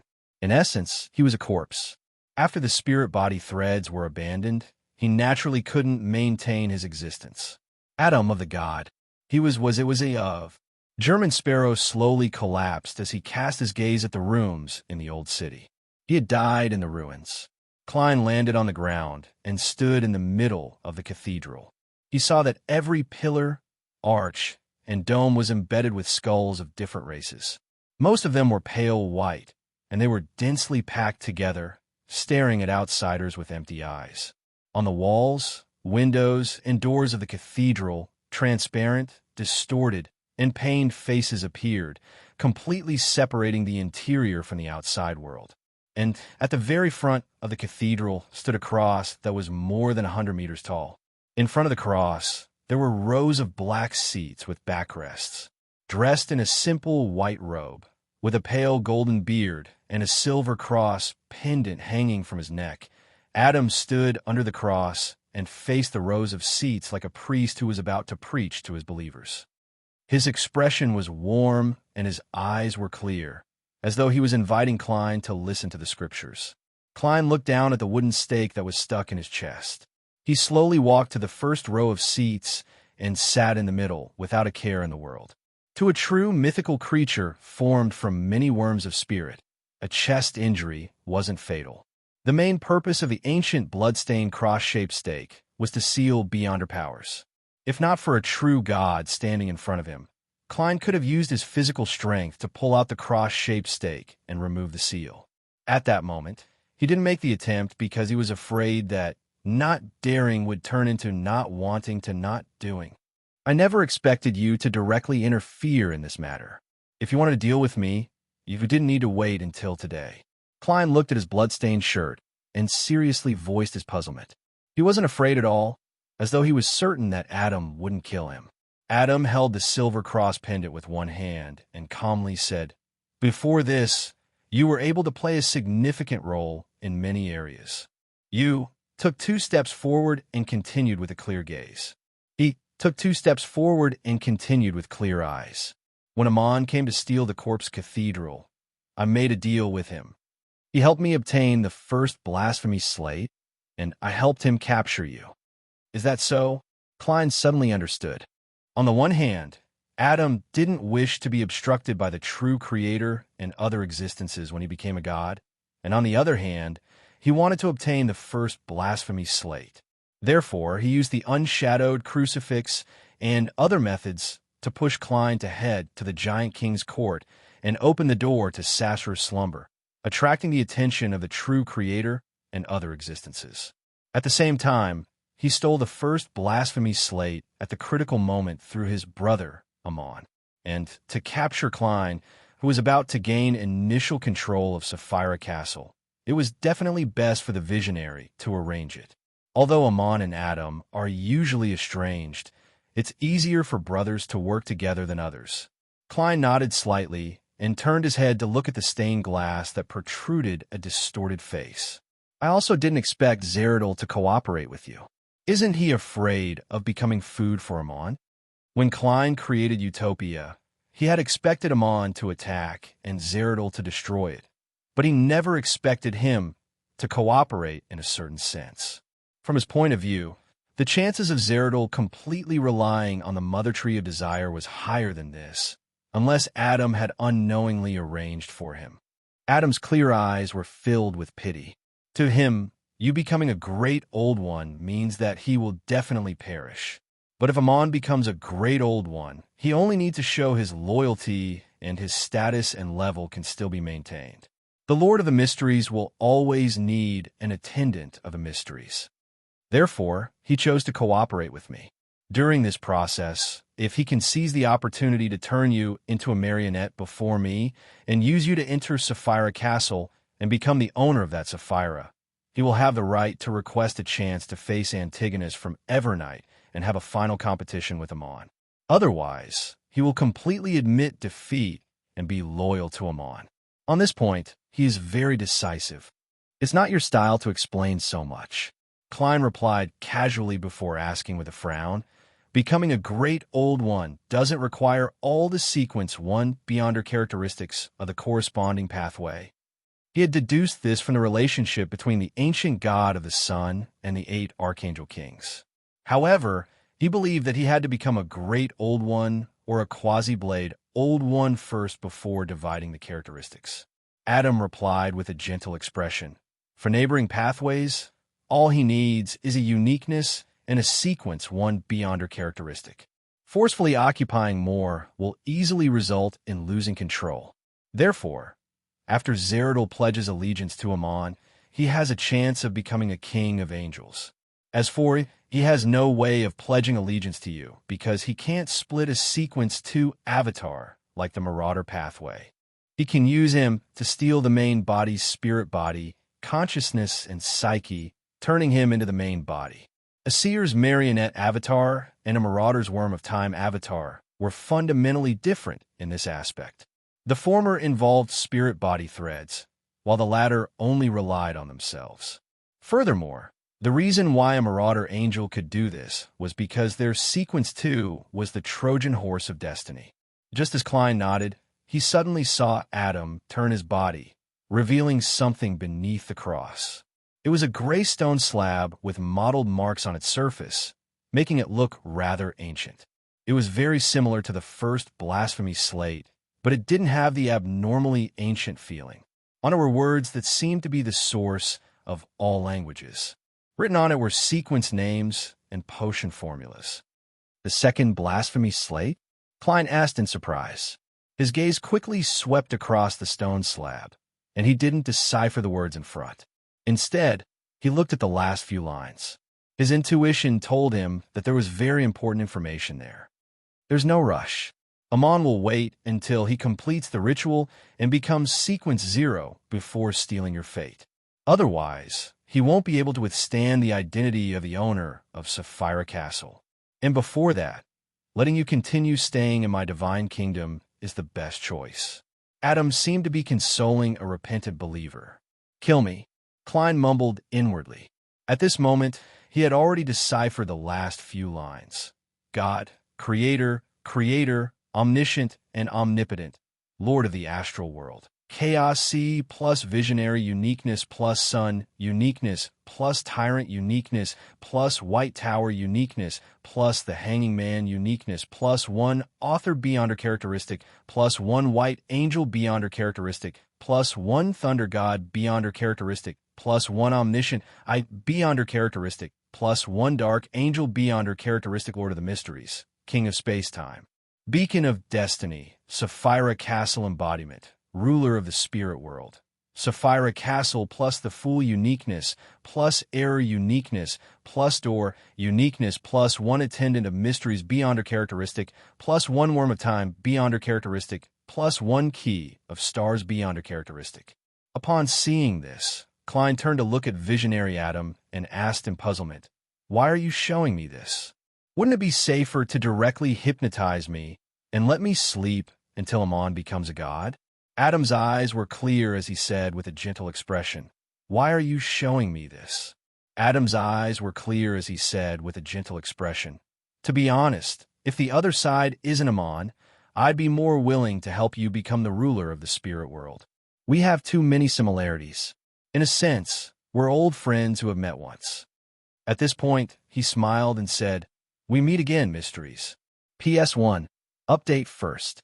By the way, I have something to do tomorrow morning, so the second update is still at 7 in the evening. PS2, happy birthday to all curly-haired baboons. PS3, first day of April, seeking a guaranteed monthly ticket. Chapter 1382. Today's first update has been sent, wishing the curly-haired baboons a happy birthday. I have to say, I was really surprised when you guys dragged the curly-haired baboons out of their birthday celebration.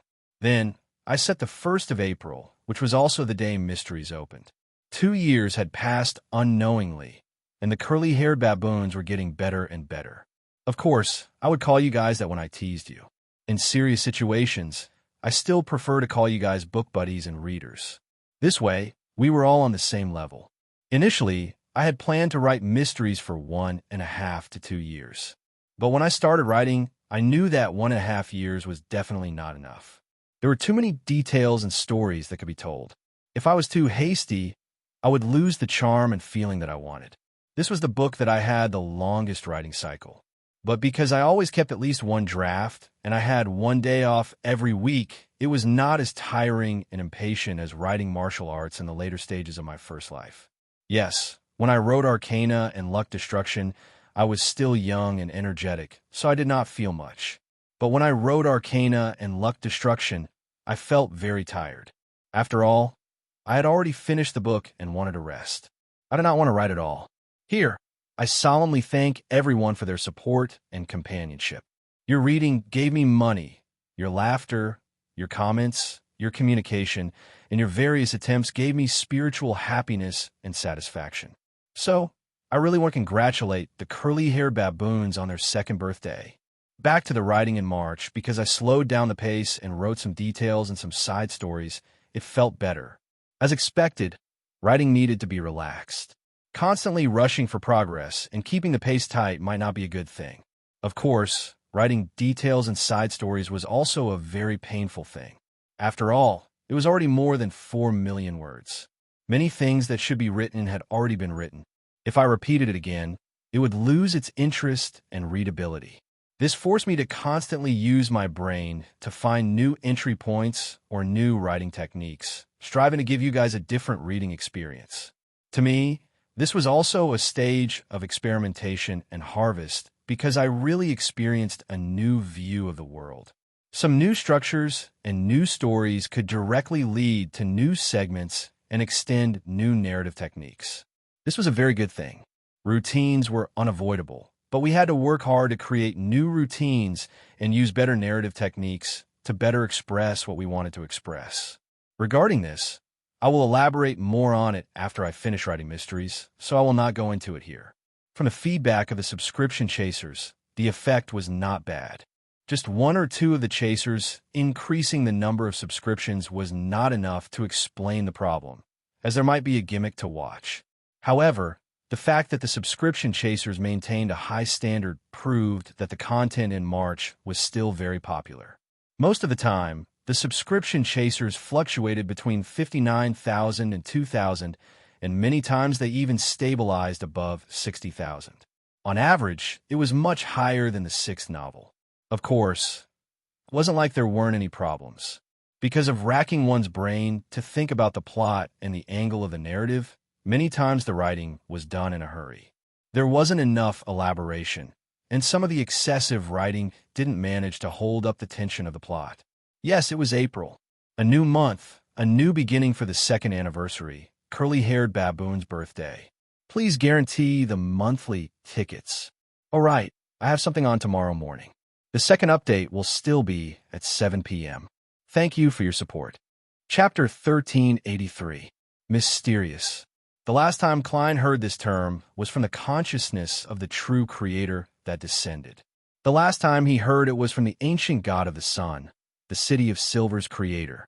In a sense, the two of them could be equated. The true creator was equivalent to the ancient evil spirit of the sun god after Sasra's personality was taken back. However, unlike before, when Klein heard this form of address, he did not lose his head in shock. His heart trembled, and the roots of his teeth tingled. At this moment, he felt as if he had seen a stone that had been hanging for a long time finally fall to the ground. Of course, he was not that calm. A certain degree of surprise, bewilderment, and disbelief was inevitable. It was only because the ancient dragon of mind, Airy Hog, had said that Adam might not be Adam, that he had guessed many possibilities and prepared himself accordingly. We meet again, mysteries. Adam is equal to the ancient god of the sun? Or was it the resurrection of the ancient sun god? He knew this, but he still wanted to resurrect his father, so he was called paranoid by Medici. Thoughts flashed through Klein's mind, and he gained a new understanding of a certain matter.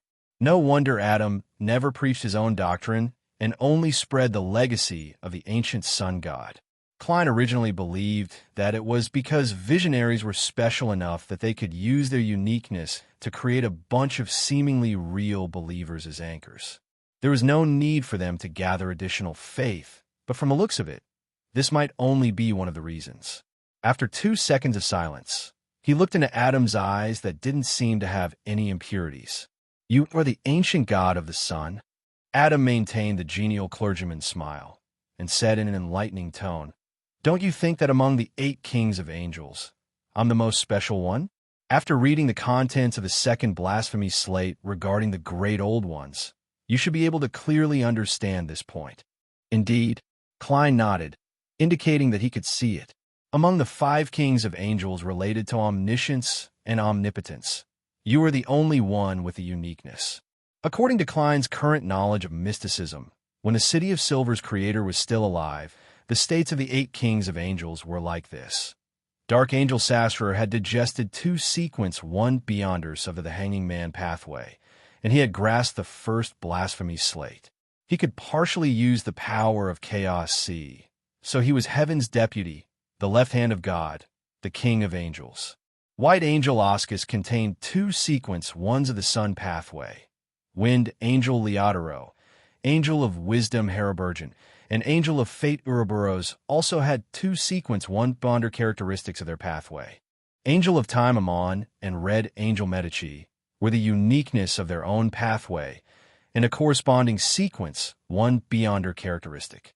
Angel of Imagination Adam was a spectator pathway uniqueness and 1 or 2 sequence 1 beyonder characteristics. This didn't seem problematic at first, but on careful thought, it was a little strange. Angel of Time Amon and Red Angel Medici didn't belong to the 5 pathways of omniscience and omnipotence. It wasn't a problem for the ancient sun god to give them the uniqueness through different means, but Adam was different. Visionary belonged to one of the 5 pathways of omniscience and omnipotence.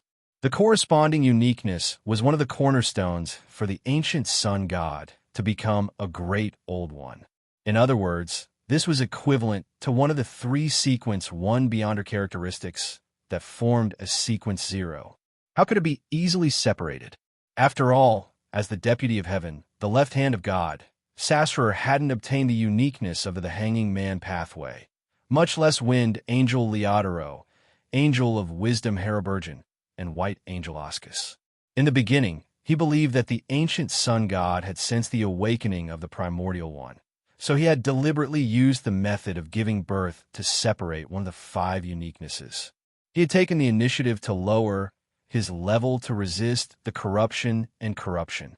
This was likely the thoughts of the other deities and kings of angels back then. When he heard Arihog say that Adam isn't necessarily Adam, Klein felt that there might be a deeper secret hidden in this matter. He had some guesses. After seeing the last few lines of the second blasphemy slate, he found it even stranger. This was because the uniqueness was one of the cornerstones that formed the great old ones. If the Sapphira was the foundation, then the corresponding uniquenesses were different load-bearing pillars. Losing any one of them would result in a huge problem. If the ancient sun god wanted to lower his level, the better choice was to separate out the sequence 1 beyonder characteristic. This was relatively safer. Adam, who was dressed in a simple white robe and had a thick golden beard, walked to Klein's side. He turned around and looked at the blasphemy slate. A normal sequence 0 is made up of a uniqueness and 3 sequence 1 beyonder characteristics. Without any one of them, one can't be called a true god. They can only be considered a king of angels. And after a visionary becomes a sequence 0, he can separate 2 sequence 1 beyonder characteristics and replace them with the corresponding characteristics he envisioned. The things that are envisioned are sufficiently real. Under the framework of a uniqueness and a sequence 1 beyonder characteristic, it can be perfectly used, allowing the visionary's level to not drop, nor does his strength decrease. The 2 real sequence 1 beyonder characteristics that are separated can be combined with one's identity or a living being that is envisioned, allowing them to become an author. They can move freely, and when necessary, through certain methods or mediums, they can transform into their true bodies. And for an omniscient and omnipotent, they can create a uniqueness that lies between reality and illusion to maintain their state, as long as it doesn't exceed the necessary limits. This is the relationship between the dragon of imagination Anquelt and his child, the dragon of nightmare, Al-Zahad. I once thought that the seer and marauder pathways were the strangest, but from the looks of it, they can't compare to the spectator. Sigh, be careful of the spectator. Klein had completely resolved a major question in his mind. He also understood why the dragon of imagination Anquelt had arranged for the Quill 0-08 to meet Roselle's travels. Once they met 0-08, the quill that originated from the dragon of nightmare, Alzahad, would awaken and become the dragon of imagination, Anquelt, whose level had been lowered. Then this resurrected ancient god would use the negative personality sealed behind the bronze door to indirectly mobilize the power of Chaos C, instantly reaching the level of the strongest king of angels below the true god. With such a foundation, he would have a chance to compete with Adam for the position of visionary and completely revive. In comparison, the Black Emperor's revival is simpler, neat, and straightforward. Klein nodded slightly. The relationship between the dragon of imagination and the dragon of nightmare? Adam sat down beside Klein. Yes. However, the dragon of imagination itself has been corrupted, and it has the characteristics of other pathways. Its condition isn't too good, so it can only separate an author. Otherwise, it will directly lose control. Klein ignored Adam and also looked at the second blasphemy slate in front of him.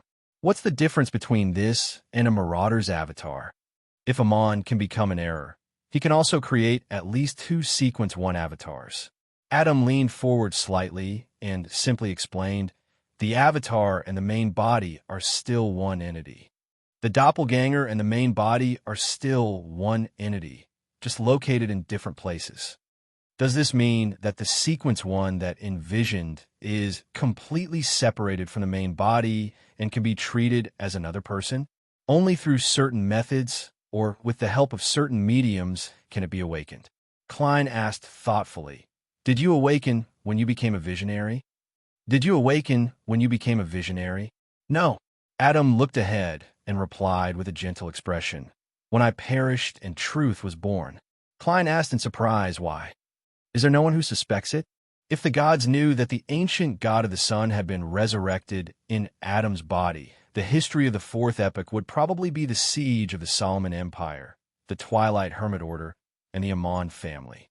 Apart from Veritas knowing for sure, only Nightfall would suspect it to a certain extent. I disguised myself as a paranoid maniac, a maniac who wished for my father to awaken in my body.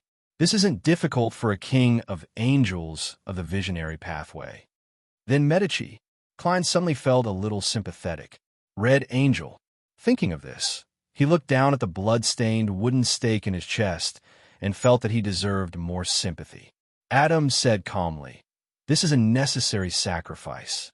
Why do you think he survived for so many years after becoming an evil spirit without being discovered? Klein fell silent for 2 seconds before asking, what's the matter? He then asked, do you plan on making me wait just like that? You can also choose to leave this corpse cathedral, but Zeradal is waiting for you at the door. In your present state, you can only become his marionette, Adam said without much emotion. Klein fell silent as he began reading the remaining contents of the second blasphemy slate. In the fog sea, the dawn silently sailed through the undulating blue waves. Bernadette suddenly opened her eyes and sat up. She furrowed her brows and picked up an item that was placed at the side. The item was completely golden in color, and its surface was engraved with indescribable mysterious symbols. It looked like a miniature kettle. This was sealed artifact 0-05, magic wishing lamp.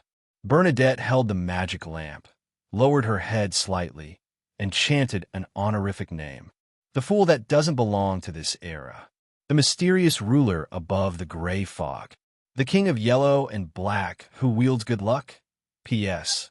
Update first before making any changes. Requesting a guaranteed monthly ticket. PS2. It's the 2nd anniversary. Yuewen has released some mysterious peripherals. Everyone can go to Taobaw's Exchange Kitty Genuine Peripherals to take a look. Yes, weigh your interest and wallet. Don't be rash. Think carefully before buying. After all, you are all believers of the god of poverty. Chapter 1384.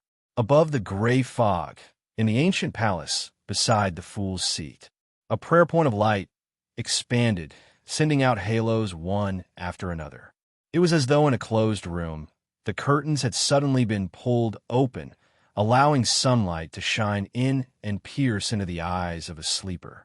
The maggot vortex which had already calmed down, went crazy again as it waved its slippery and strange tentacles. Klein's gaze swept across the parts related to the Lord of the Mysteries and read the subsequent contents. Eternal darkness, singularity of all, space-time unitary. River of eternal darkness plus darkness uniqueness. Death, eternal sleeper. Uniqueness, twilight, giant uniqueness plus one night of misfortune beyond her characteristic. One pale emperor beyond her characteristic. One hand of God beyond her characteristic. God of origins. Mother of all, brood mother of filth. Brood mother plus mother uniqueness.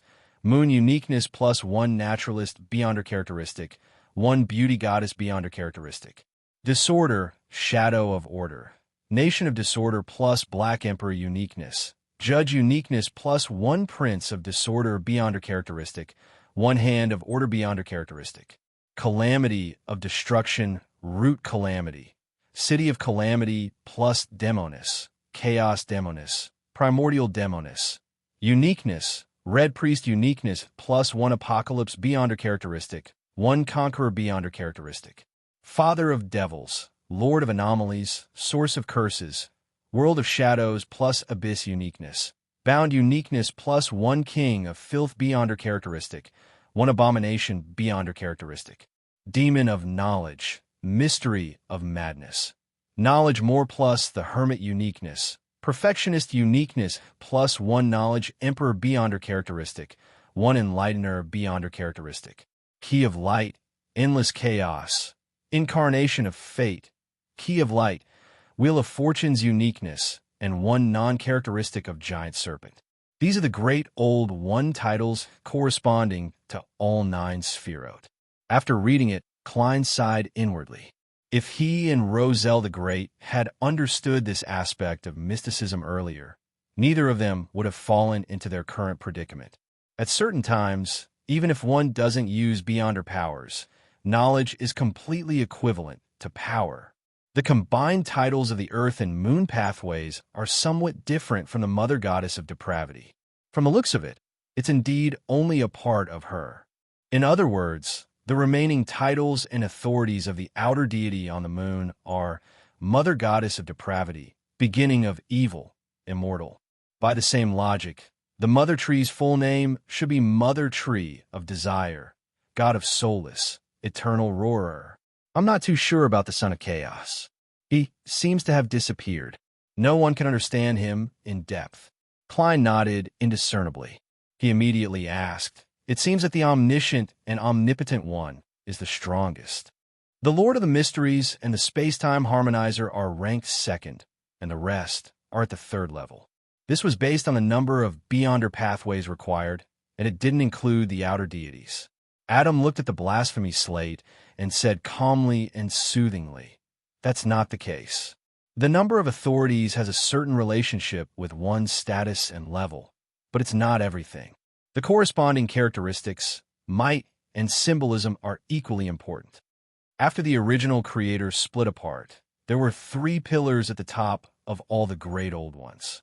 One was God, the omniscient and omnipotent one, the Lord of the Mysteries, the King of Space-Time, and the last was the Mother Goddess of Depravity, the beginning of evil." Upon hearing Adam's last sentence, Klein couldn't help but look down at his left sleeve. Erodes was hidden inside. It's no wonder Erodes said that he saw a pillar in dominance for me.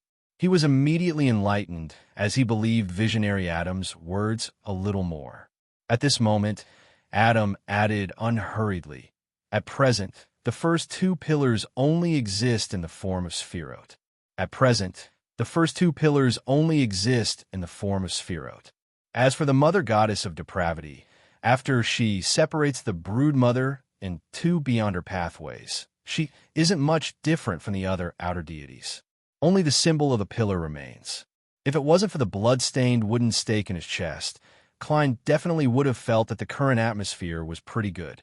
In his days, he even believed that he and Adam were friends, happily discussing some mysticism knowledge while waiting for his child, Amon, to return home for dinner. "Of course, I'm that meal," I have to say that a spectator's ability to influence the perception, experience, and state of mind of others is just too powerful. As Klein told himself to be vigilant, he said in puzzlement, I thought that an outer deity, like the mother goddess of depravity who has 2 or even 3 spherot, is considered a pillar. Adam looked down at the silver cross pendant hanging on his chest. She only has 1 spherot. Under normal circumstances, spherot can't be divided. Only when the original creator split apart, producing an embodiment of convergence, and separation can tear apart the spherot and absorb a portion of it onto our planet. In other words, the current mother goddess of depravity's spherot is incomplete, and the future great old one, the mother of all, won't be a complete great old one. Klein pressed. The corners of Adam's mouth twitched as though he was smiling. That was the case in the beginning, but the spherot has the ability to make up for itself. The current mother goddess of depravity's spherot isn't incomplete, and the brood mother can also create a great old one. The only problem is that the mother goddess of depravity can only use a portion of the pillar symbol that she has unless she fuses with the brood mother again. This has also caused the birth of life and powers in the entire universe to undergo a certain mutation. However, tens of thousands of years is a very short period of time on an astronomical scale. The corresponding effects haven't spread. And if any outer deity obtains a spherot that's similar to him, it's equivalent to having 2 spherot. I can't predict what will happen. Before this, only the original creator contained more than 1 spherot, but as long as he wakes up, he will definitely split. Klein nodded and asked thoughtfully, the original creator contained at least 9 spherot. The first creator contained at least 9 portions of source substance. This doesn't mean that having 2 or even 3 portions of source substance will cause problems. There should be a critical point. No one can verify this matter at the moment. Adam held the silver cross pendant on his chest and said, I'm guessing that some existences have attempted it in the past. After all, convergence is a strong instinct, but the results are unknown. Which existences? Klein rubbed the blood-stained wooden stake that was stabbed into his chest. Adam cast his gaze back at the 100-meter-tall cross in front of him and calmly said, the god from the early first epoch can also be called the primordial one. The god in the early first epoch can also be called primordial. In addition, there's also the Lord of the Mysteries, which is the one you often mention. As he spoke, Adam turned his head to glance at Klein and mimicked him, saying, that's right, the celestial worthy of heaven and earth for blessings. These 2 seem to have passed away. The results of their attempts don't seem too good. Before Klein could think of what he wanted to say, Adam had already turned his head and looked at the second blasphemy slate. One thing I can be sure of is that certain spherot can't be contained at the same time. In this universe, they're the hidden 4th pillar. It represents everything, including the end of the great old ones and the universe itself. It corresponds to the 2 spherot, the river of eternal darkness and the city of calamity. To put it simply, if Evernight can become the eternal darkness, the singularity of all things, and the harmonizer of space-time, then he can further occupy the 2 pathways of Demonis and Red Priest, encompassing the city of calamity, and become the true 4th pillar. But when that happens, he will either enter a deep slumber, be passively split, or cause the entire universe, including him and us, to perish and start new. There's actually such a thing. At the level above the sequence, symbolism might be more important than authority. Adam, no, the ancient sun god's mysticism knowledge is terrifyingly rich, as expected of a quasi-great old one. Klein sighed when he heard that. He thought for a moment. In other words, a demigod of the sleepless pathway can switch to the demonist pathway. That's right. Adam looked ahead and said, but that way, there's no way to become a great old one unless I think of a way to separate the beyonder characteristics from before. As he moved his gaze upwards, he began deciphering the demigod-level potion formulas of the spectator, sleepless, and arbiter pathways as he changed the topic. Where did the potion formulas related to the great old ones come from? The first blasphemy slate doesn't seem to have any. They contain different sequence 0 potions. Adam's expression changed slightly as his face seemed to glow. After I gained the authority of omnipotence and omniscience, I began deducing the methods and pathways to become a great old one. Finally, I found a suitable formula and figured out the different symbolism. Unfortunately, the primordial one had also awakened in my body at that time. Therefore, when you perished as the ancient sun god, you used a portion of your remnant body and will to create a second blasphemy slate? Klein sighed. From then on, there was light in the apocalypse. It also ended the chaotic battle between deities due to their emotions, and other reasons. It ushered in an era of games for the great old ones. Adam maintained his expression and didn't say a word. Klein fell silent. After a few seconds, he suddenly asked, "What kind of human nature did you fabricate for my marionette?" Adam turned his head again and said with clear eyes, he was too tired. He wanted to rest and be free, even if it was only for a few seconds. Klein opened his mouth, unsure of how to respond. Why didn't you call him German Sparrow, and instead use that marionette instead? Adam asked warmly, as though he was enlightening a believer. Klein turned his head to look at him and suddenly smiled. I'm German Sparrow, and German Sparrow is a part of me. If I separate the two, even if I can escape your divine kingdom, I will lose control irreversibly. Having said that, Klein paused for a moment and looked ahead. He asked in a deep voice, "You're only left with godhood?" Rorstad Archipelago, City of Generosity, Biome. After returning here, Verdu Abraham had done some research and learned that the god of war was a rather active existence in the fourth epoch. It was possible for him to respond to believers. Then, he invited a pauper who was willing to sacrifice his life to pray to the god of war to confirm that there was no danger. And the price of all of this was 300 gold pounds. Now, he had received a reward. Not only did the pauper not die, but he had also fulfilled some of his wishes. P.S. Update first before making any changes. Please guarantee a monthly ticket. Chapter 1385. Blue Mountain Island, in a primeval forest.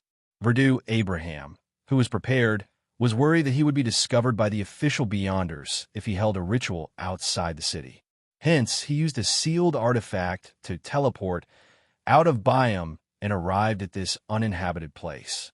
Touching his aching ribs, Verdu took off his classical robe and placed it to the side. Following that, he set up an altar, lit the candles, and burned the correct essential oils, extract, herbal powder, and other items. After completing the preparations, Verdu took 2 steps back and lowered his voice. He chanted an ancient Hermes, the great god of war, the symbol of iron and blood, the ruler of chaos and strife. The howling of the wind echoed endlessly in the dark forest. Amidst the rustling of the leaves, 2 of the candles on the altar suddenly emitted crackling sounds. Their corresponding candlelight increased in intensity, turning from a sapling to a giant tree. At the same time, the color of the candlelight turned from orange to blazing white. The wind that passed through the forest became more intense. The 2 blazing white pillars of fire intertwined, twisting into a blurry and gigantic figure.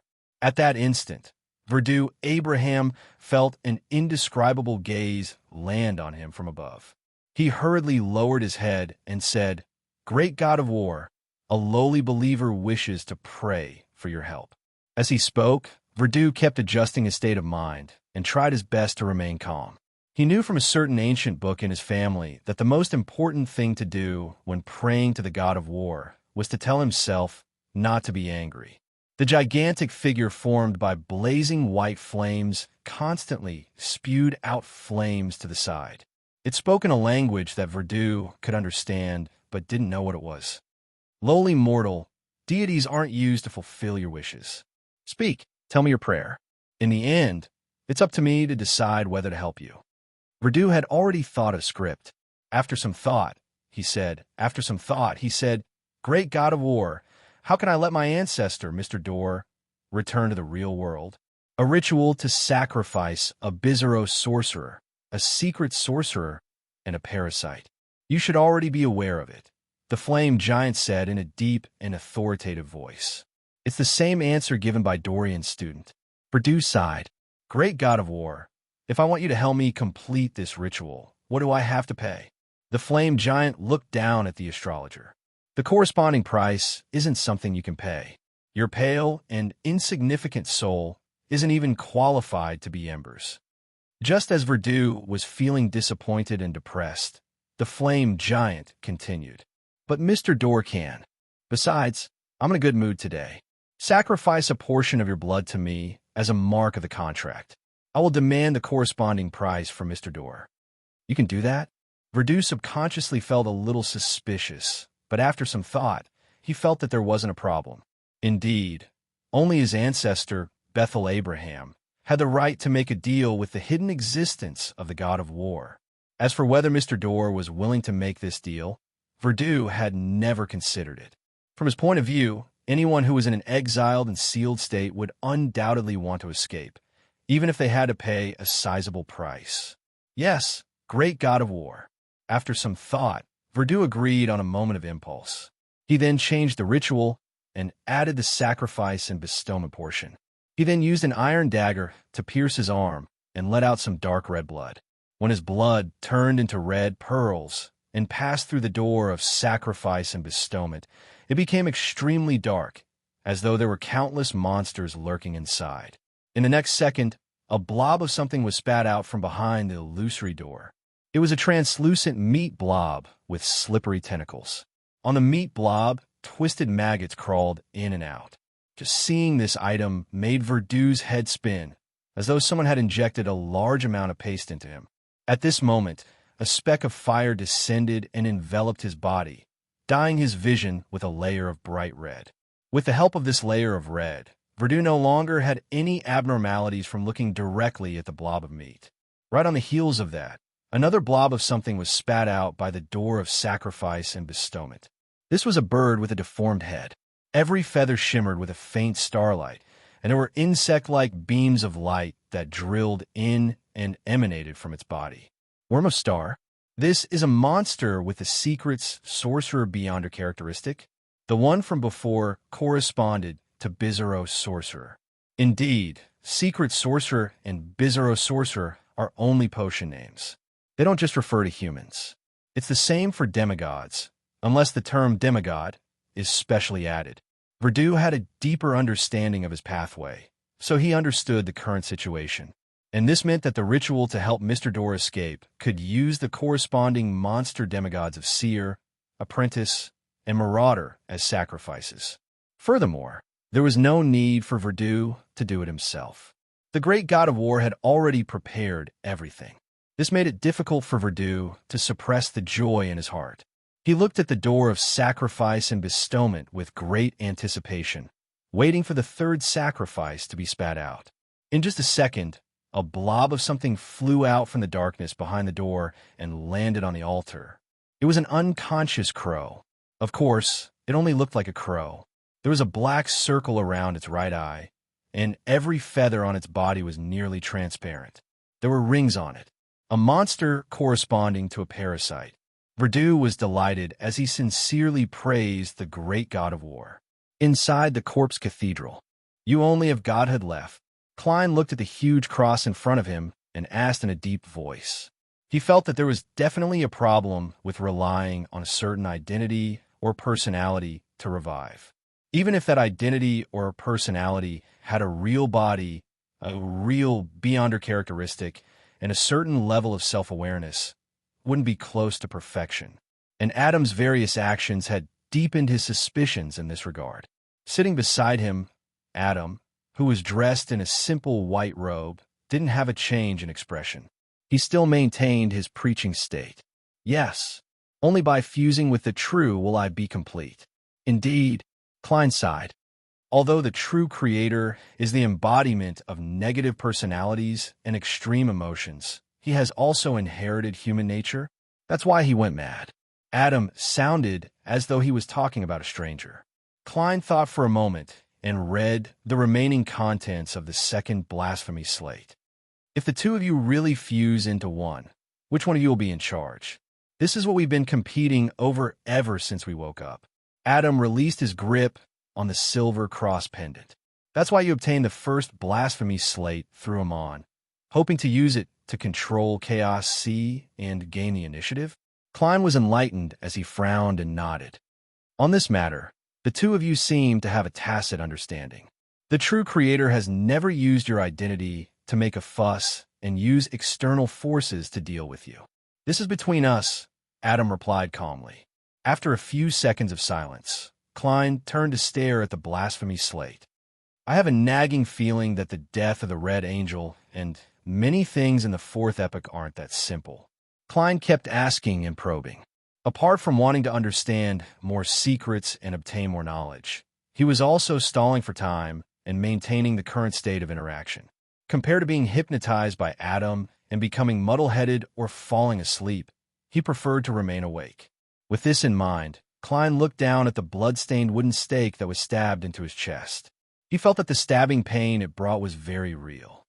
"Why do you say that?" Adam asked in return, looking like he was about to begin praying at any moment. Klein deliberated over his words. Before the return of the Black Emperor, the Solomon Empire only had one true god, the true creator, as well as the Red Priest uniqueness. The nobles and factions that supported Alista Tudor's independence occupied the four uniquenesses: Visionary, Door, Error, and the Fool. Adding both sides together, even if we include the king of angels like Ouroboros, we still wouldn't be able to fight against Evernight and the other five true gods. Furthermore, they still have the Adjudicator and other uniquenesses. Under such circumstances, even if you don't plan to target the Red Angel, no one will suspect you. Of course, a crazy Blood Emperor might be more useful to you. Adam's gaze remained fixed on the huge cross. You don't understand because you don't know enough. In the fourth epoch, apart from the three empires and the true deities and kings of angels backing them, there are also the Demonist sect and the Moses ascetic order. There's also the Abyss's infiltration and hidden development of the artisans, as well as the southern continent's Balaam. Besides, that's not all. In addition, there are quite a number of factors that can be considered crucial. Klein nodded thoughtfully. For example, the conflict between the six deities? Adam smiled warmly. That's not all. Without waiting for Klein to ask again, Adam calmly added, "You should have been to Bansi. You should have been to Bansi." Klein's heart stirred as he opened his mouth, but he didn't say a word. Adam continued. In addition, after my death, the outer deity's corruption of reality has clearly deepened. Above the gray fog in the ancient palace, the prayer point of light representing Bernadette kept expanding and contracting due to the lack of response, spreading out a halo. This agitated the vortex formed by transparent maggots. It frantically waved its slippery tentacles and lashed at the spot. After repeated misses, one of its tentacles touched the correct prayer point of light. P.S. Update first before making any changes. Seeking monthly vote. Chapter 1386. After Bernadette's prayer didn't receive a response, she took the magic wishing lamp and walked to the window of the captain's cabin. She looked out at the deep blue sea. She wasn't impatient, nor did she attempt to use her prophecy powers. She patiently waited for the situation to develop. After a few minutes, a grayish-white fog suddenly appeared in front of her eyes. Right on the heels of that, the fog was dyed gold, as though it had been smeared with a layer of sticky syrup. Bernadette immediately lowered her head and looked at the magic wishing lamp in her hand. She saw the wick at the mouth of the lamp automatically ignite. Above the gray fog, in the ancient palace, beside the fool's seat, the prayer light that had expanded to the size of a human head was instantly occupied by a distorted and blurry pale golden figure. The figure's gaze pierced through the prayer light and the grayish-white fog, looking at the maggot vortex that was attempting to destroy everything around it. His voice echoed in Sapphira Castle, dignified and magnificent. "You actually lost control?" Jeannie's tone was filled with obvious mockery, not caring if the crazy worms of spirit could understand him. At this moment, above the fool's seat that had already collapsed, a strange door of light formed from countless spheres of light appeared. It was faintly discernible as it emitted a glow, outlining a complicated symbol in midair. This symbol originally existed behind the fool's seat. It was formed from half a pupilless eye and half a contorted line. As the symbol took form, the strange light became fainter and fainter before it completely fused into the space. In the next second, Klein's voice sounded from the symbol representing the fool. "Genie, I want to make a deal with you." The blurry and distorted pale golden figure immediately laughed. "Haha, I told you that you would eventually agree." After laughing for a few seconds, Genie calmed down and said, "I was just thinking, how can someone who can become the new owner of Sapphira Castle so easily lose control? This is my preparation for the worst-case scenario." The voice in the fool's symbol didn't show any signs of impatience. Genie chuckled and said, "That's right. Aren't you afraid that I'll raise the price at the last minute?" Klein replied unhurriedly, "This is just one of my preparations. To me, this is just one of my preparations. But to you, this might be your only chance in many years." The genie's pale gold figure swayed as if blown by the wind, and his magnificent voice sounded. "My conditions are the same as last time. As long as you can remove the seal and let me out, I will return to the starry sky with what belongs to me and leave the rest to you. I will also fulfill your 3 wishes. Of course, judging from the current situation, you seem to need me to pay you in advance." Klein's voice sounded from the fool's symbol once again. "My promise is to send this magic wishing lamp to the stars before the end of the year 1368 of this era. As for how you escape after that, that's up to you. My request is even simpler. I only need 2 wishes. This is the deal I'm talking about. It's up to you whether you agree or not." The year 1368 was the year that the primordial barrier disappeared. It was the doomsday that the prophets of this world acknowledged. The blurry and distorted pale golden figure was silent for a few seconds before saying, "If I don't remove the seal, the wishes I can fulfill will be very limited. Once it exceeds a certain level, it will be fulfilled in a very distorted manner." Inside the glowing symbol of the fool, Klein's voice sounded calmly. "The 2 wishes I need can be fulfilled by you now." The genie fell silent again and didn't speak for a long time. Biome, in the primitive forest. Verdu, whose mind was burning up due to both internal and external reasons, didn't waste any time. According to the god of war's instructions, he modified the altar and engraved the correct symbols, magic labels, and strange patterns. He was originally worried that the 3 demigod-level monsters would suddenly wake up, but when the ritual was ready, the sacrifices were still unconscious and unable to resist. After placing the squirming meat blob, the deformed starbird, and the black-eyed white raven in the correct positions, Verdu looked at the only candle on the altar and lit it. Then he took a few steps back and solemnly chanted in Jotun, "The great door of all doors, the guide of the endless cosmos, the key to all the mysterious world. I pray for your response.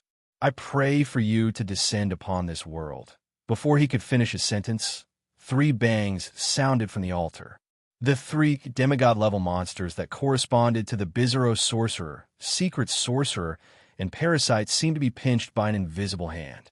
After a slight struggle, they exploded, turning into blobs of flesh and blood that shimmered with different colors. The flesh and blood seemed to have their own life force. Under the guidance of some indescribable power, they gathered in midair and outlined evil and filthy symbols. Countless runes gathered together, slowly forming a huge door that was more than 5 meters tall, that was still wriggling with flesh and blood. The door stood on the altar, and it was dark inside. It was unknown where it led to. The candle that represented Mr. Door suddenly burst into flames, illuminating the entire door of flesh and blood and illuminating the darkness. In the darkness, there were balls of light condensed from faint starlight. Upon closer inspection, they looked like strange insects with bent bodies. The balls of light quickly rose up and formed a huge arm. It was an arm that was rather difficult to pass through the door of flesh and blood. This arm, which clearly didn't belong to a human, pressed against the altar and forcefully squeezed outwards. It caused the entire door of flesh and blood, and even the entire forest and island to tremble like an earthquake. Verdu watched this scene in delight before his vision suddenly blurred. Pa! Something fell from his face into the grass. Verdu subconsciously lowered his head and saw an eyeball with protruding blood vessels rolling there. Pa! Pa! Pa! His nose, ears, and his remaining eye, along with his muscles, fell down piece by piece as starlight seeped out. Plop! His body collapsed, and his flesh and blood completely collapsed. At this moment, the arm finally squeezed through the door of flesh and blood and began attempting to pull out the remaining parts.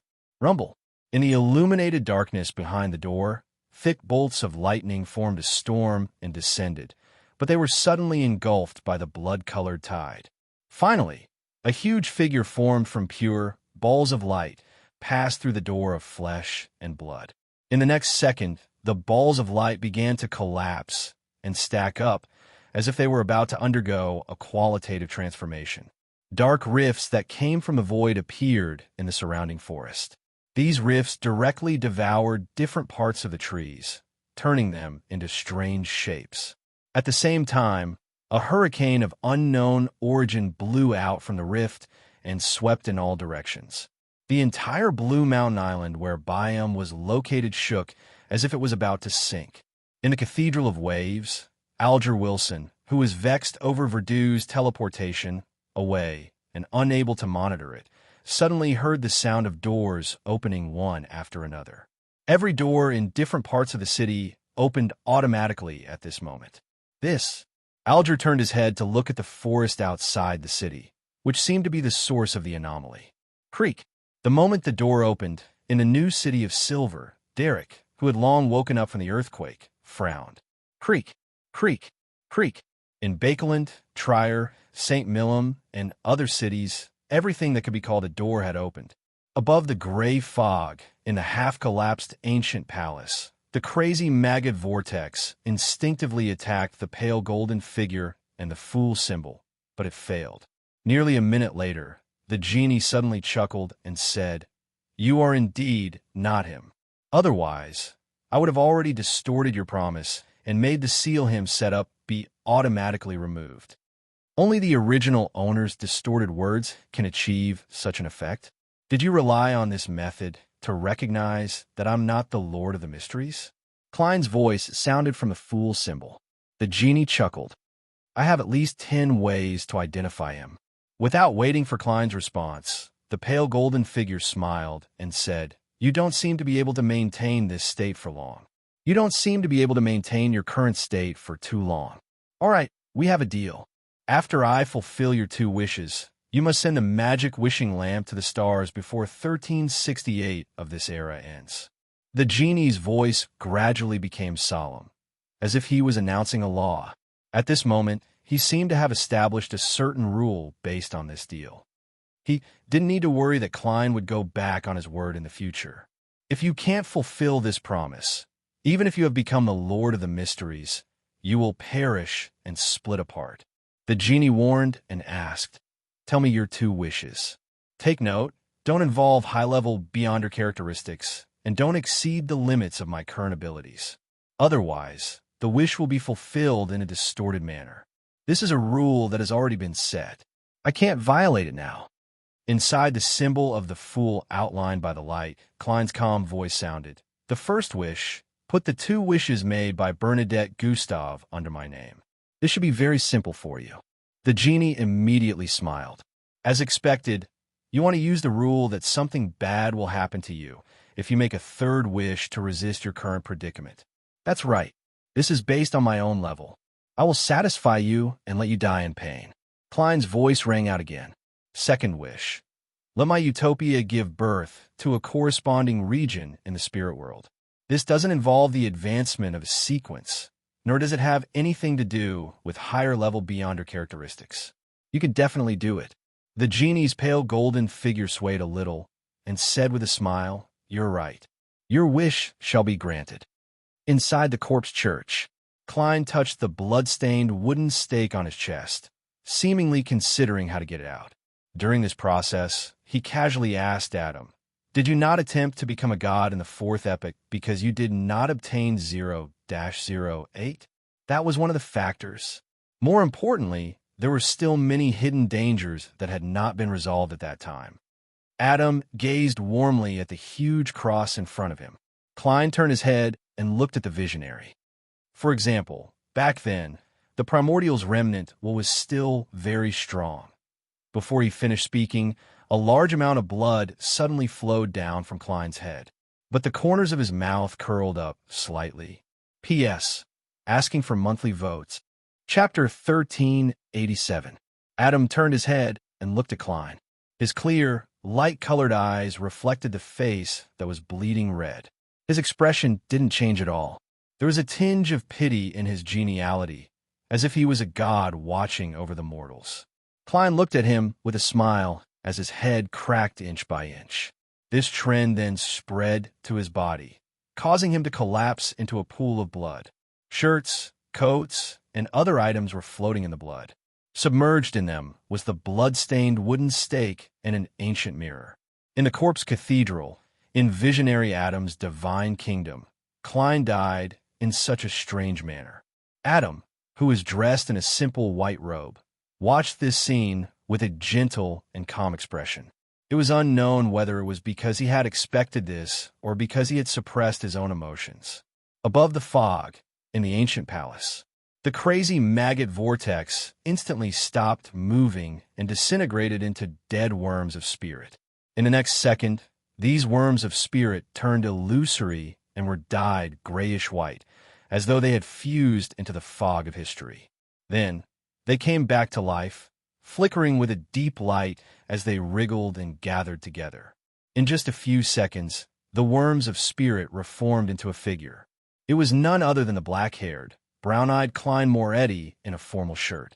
With the return of the owner of Sapphira Castle, the destroyed mottled table and 22 high-back chairs quickly recovered. The junk that had been scattered all over the ground was once again piled together. Klein picked up the staff of the stars that was embedded with many gems and sat in the seat belonging to the fool. The entire space above the gray fog trembled as a majestic and mighty invisible force surged out. Klein then nodded at the golden figure that occupied Bernadette's prayer light. "I will fulfill my promise." The genie chuckled. "It seems that you have not inherited his cunning and shamelessness." "Very good."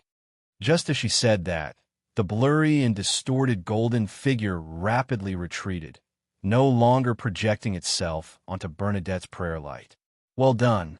As Klein split out a worm of spirit to respond to Queen Mystic's prayer, he lowered his head and made a wish. "I wish that I can recover to the state I was in before tonight."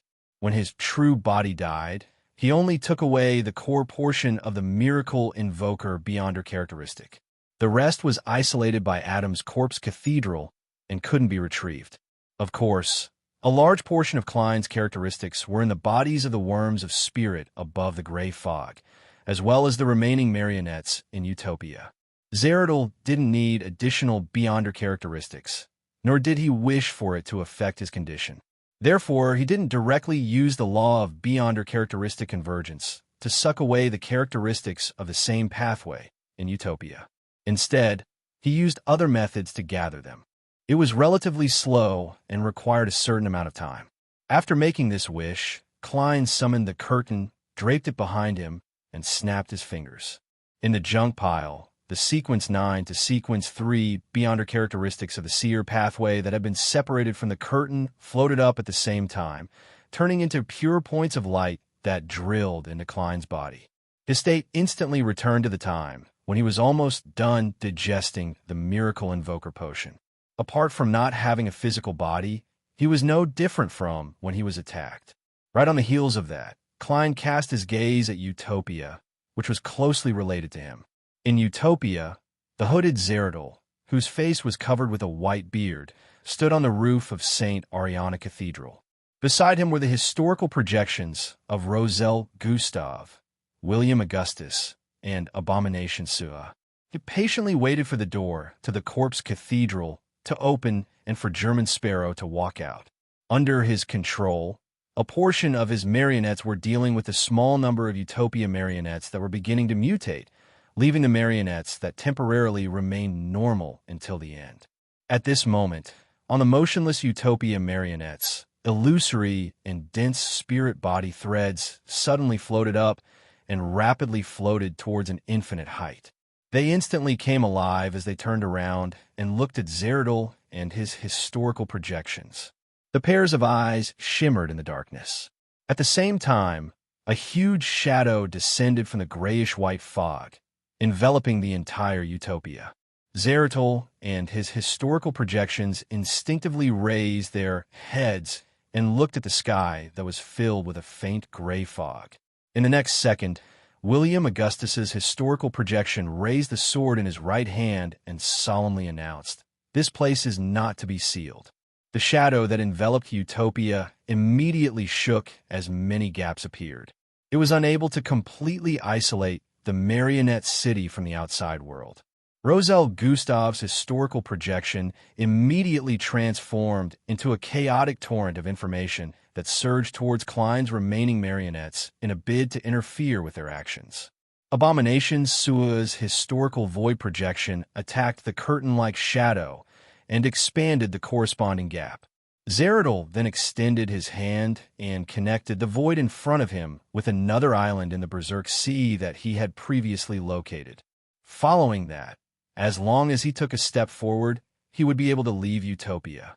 At this moment, Klein's marionettes opened their mouths and chanted an incantation in Jotun before the torrent of information could enter their spirit bodies. Leodoro. If this was the forsaken land of the gods, due to the remnant divine powers of Tyrant, just this name alone allowed Klein to directly trigger the power of a deity.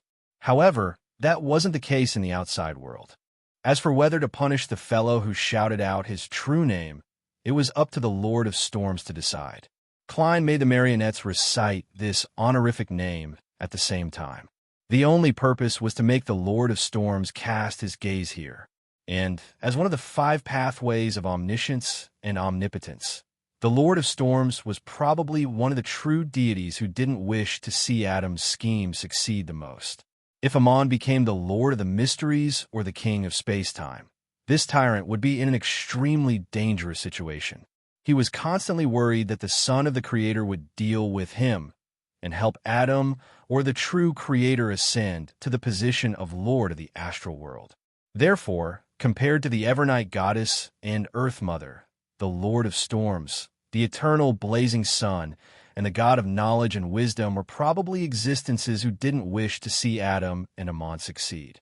If there was a chance in the future, Klein planned on getting his marionettes to continue shouting Aucuses and Heraburgen. The surroundings of Utopia immediately turned gloomy, as though it contained the indescribable wrath of nature. Before Zeradol could take that step, bolts of lightning of different colors instantly appeared in the night sky. They bared their fangs and brandished their claws as they wantonly expanded. They seemed to envelop the entire sky in a sea of lightning. Rumble! Before the deafening sound spread out, the lightning descended on Utopia like a torrential rain. Rorstad Archipelago, new city of silver, top of the spire. Derekberg, who was looking at the source of the earthquake, heard the sound of doors and windows opening at the same time. Furthermore, it wasn't just one, but thousands of them. Although this didn't directly bring about any danger, the strange change still made Derek highly vigilant. After a moment of hesitation, he planned on finding the current chief, Waite Shermott, and suggesting that he use the god-level sealed artifact, Proof of Glory, to protect the new city of Silver and New Moon City in the nearby forest. Then he would decide if he wanted to pray to Mr. Fool based on the progress of the anomaly. Just as he turned to walk towards the door, Waite Shermott, who had a dark green symbol tattooed on his head, walked out of the light in the corridor. He said in a deep voice, "The seal underground has failed. The seal has failed." Derek instinctively believed that it had something to do with the anomaly on Blue Mountain Island. Compared to opening the doors and windows, the consequences of the seal failing were extremely terrifying. Immediately use the Proof of Glory, Derek said without hesitation. This was a god-level sealed artifact that could be used in a short period of time. It had once helped the City of Silver withstand one disaster after another in the forsaken land of the gods, allowing them to persist until the present era and obtain salvation. Derek's thoughts were very clear. He wanted to use the Proof of Glory to suppress the other god-level sealed artifact, Gift of the Land. He wanted to suppress the saint-level sealed artifacts that would soon have negative effects on the surroundings. Wade Chermont didn't say anything else and immediately made a decision. He took Derek and hid underground with the help of the light. The Proof of Glory could only be used by at least 2 saints. This was also the reason why Wade Chermont didn't immediately head underground and came to find Derek first. Of course, if he wanted to use it simply, there were ways to do so, but he had to make preparations ahead of time and brand the corresponding mark on his body. Biome, Cathedral of Waves. A bolt of lightning shot into Alger Wilson's room and turned into a hurried voice. Your Eminence, most of the underground seals have failed. Only certain items have achieved a balance that has not disappeared. Alger's eyebrows twitched slightly. Combined with the simultaneous opening of the doors and windows in Biome, he sensed that the problem was unusual. He immediately said to the void, "Immediately form small teams of 3. Immediately form small teams of 3. Bring the Grade 2 and Grade 3 sealed artifacts that won't cause too much harm in a short period of time, as well as those with living characteristics, out of the underground to prevent a chain reaction. This way, the underground would become an uninhabited zone. The dangerous sealed artifacts wouldn't be able to cause any casualties for a while. And with the passage of time, when the abnormality of the seal's failure passed, the mandated punishers would be able to free up their hands to deal with these items. However, the premise was that the 3 Grade 1 sealed artifacts didn't lose control. Once something went wrong with them, the negative effects would soon affect the entire biome. However, with the seals already failing, it would be difficult for these 3 items to not have any problems. The first thought that flashed through Alger's mind was to bring along the one with the most widespread negative effects and use his own abilities to temporarily control it. Then, he would fly over the sea and stay away from Biome. This wouldn't be too dangerous for him in the short term. After all, he was a demigod. The biggest problem was that the remaining 2 Grade 1 sealed artifacts would undoubtedly cause considerable damage to Biome. At least I've tried my best. Alger felt that this method was safe and could deal with the Church of the Storm's subsequent investigations. It was pretty good. His gaze subconsciously looked out the window. There were a few schools and workhouses near the cathedral. Alger retracted his gaze and fell silent for 2 seconds. He sighed and continued. He sighed and continued. Leave the rest to me. His words turned into electric waves one after another, combining into silver-white lightning that flew underground. P.S. Depending on the situation tomorrow, I'll decide if I want to be the first to add updates to the monthly votes for March. Divine King of the Nine Heavens. Chapter 1388. As he sent the message to the mandated punishers, Alger had already quickly formulated a plan in his mind. He would make the best use of his time to pray to the Lord of Storms, hoping to receive the Lord's blessings or help. Then, he would immediately rush underground and use his Beyonder powers to forcefully suppress the 3 Grade 1 sealed artifacts, including the Blue Door. During this process, if the Lord of Storms responded to his prayers or the abnormality of the seal's failure ended in time, there was naturally no need to consider other countermeasures. However, if neither of these things happened, and he began to find it difficult, he would seek help from Mr. Fool. To Alger, once he had to do so, no matter what method he used or how he tried to hide it, it would be difficult for him to escape the fate of being suspected. After all, suppressing 3 Grade 1 sealed artifacts with his own strength was indeed inconceivable. When the time came, his only choice was to immediately abandon his position and flee after the abnormality ended and the seal took effect again. He would waste all his years of hard work, and he would lose the position of cardinal that he had painstakingly obtained. However, compared to his own life, this was a price and sacrifice that he could pay. As for the consequences of his chances of obtaining the Book of Calamity plummeting, Alger didn't care about it at the moment. He was still far from the level where he needed to consider such problems. Of course, as a demigod and cardinal of the Church of the Storm, he believed that he was definitely under the watch of the Lord of Storms.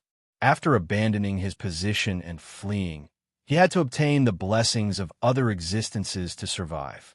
Otherwise, the outcome would be unimaginable. And on this matter, he could only rely on Mr. Fool.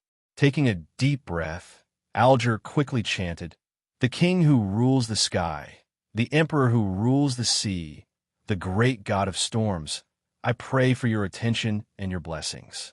After chanting, Alger grabbed his hand and flew underground with a gust of wind. About 10 seconds later, outside the Church of Waves, the tide that was crashing against the embankment rose and surged into the air. The blue seawater poured down, enveloping the church like a thick barrier. Inside the barrier, silver lightning flashed and drilled into the ground. Rumble! Lightning struck down like a storm, illuminating the entire utopia and half of the Berserk Sea. At this moment, a pitch-black cathedral with many skulls embedded in it suddenly appeared in the air. It was located in the sky above Zeradol's area, attracting all the lightning around it, causing countless pale skulls to leap with twisted electric snakes, causing the stained glass to reflect bright light. Rumble! In the places that Adam's corpse cathedral couldn't hide, Zeradol's marionette, Abomination Sua's historical projection, and Klein's marionette were instantly shattered by the violent lightning. Then, they either vanished or shrunk into traces. Even the historical projection of Roselle Gustav, which had turned into a torrent of information, was not spared at this moment.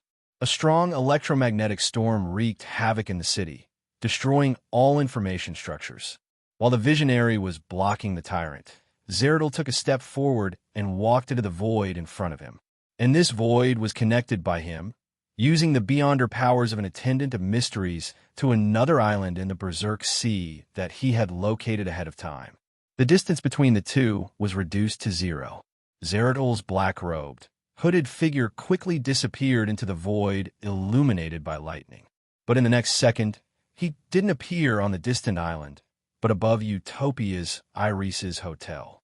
Just a moment ago, when Zeradol was stunned by the might of the storm, Klein, who was in Sapphira Castle, seized the opportunity to use the curtain draped over his body and mobilized the power of the Sapphira.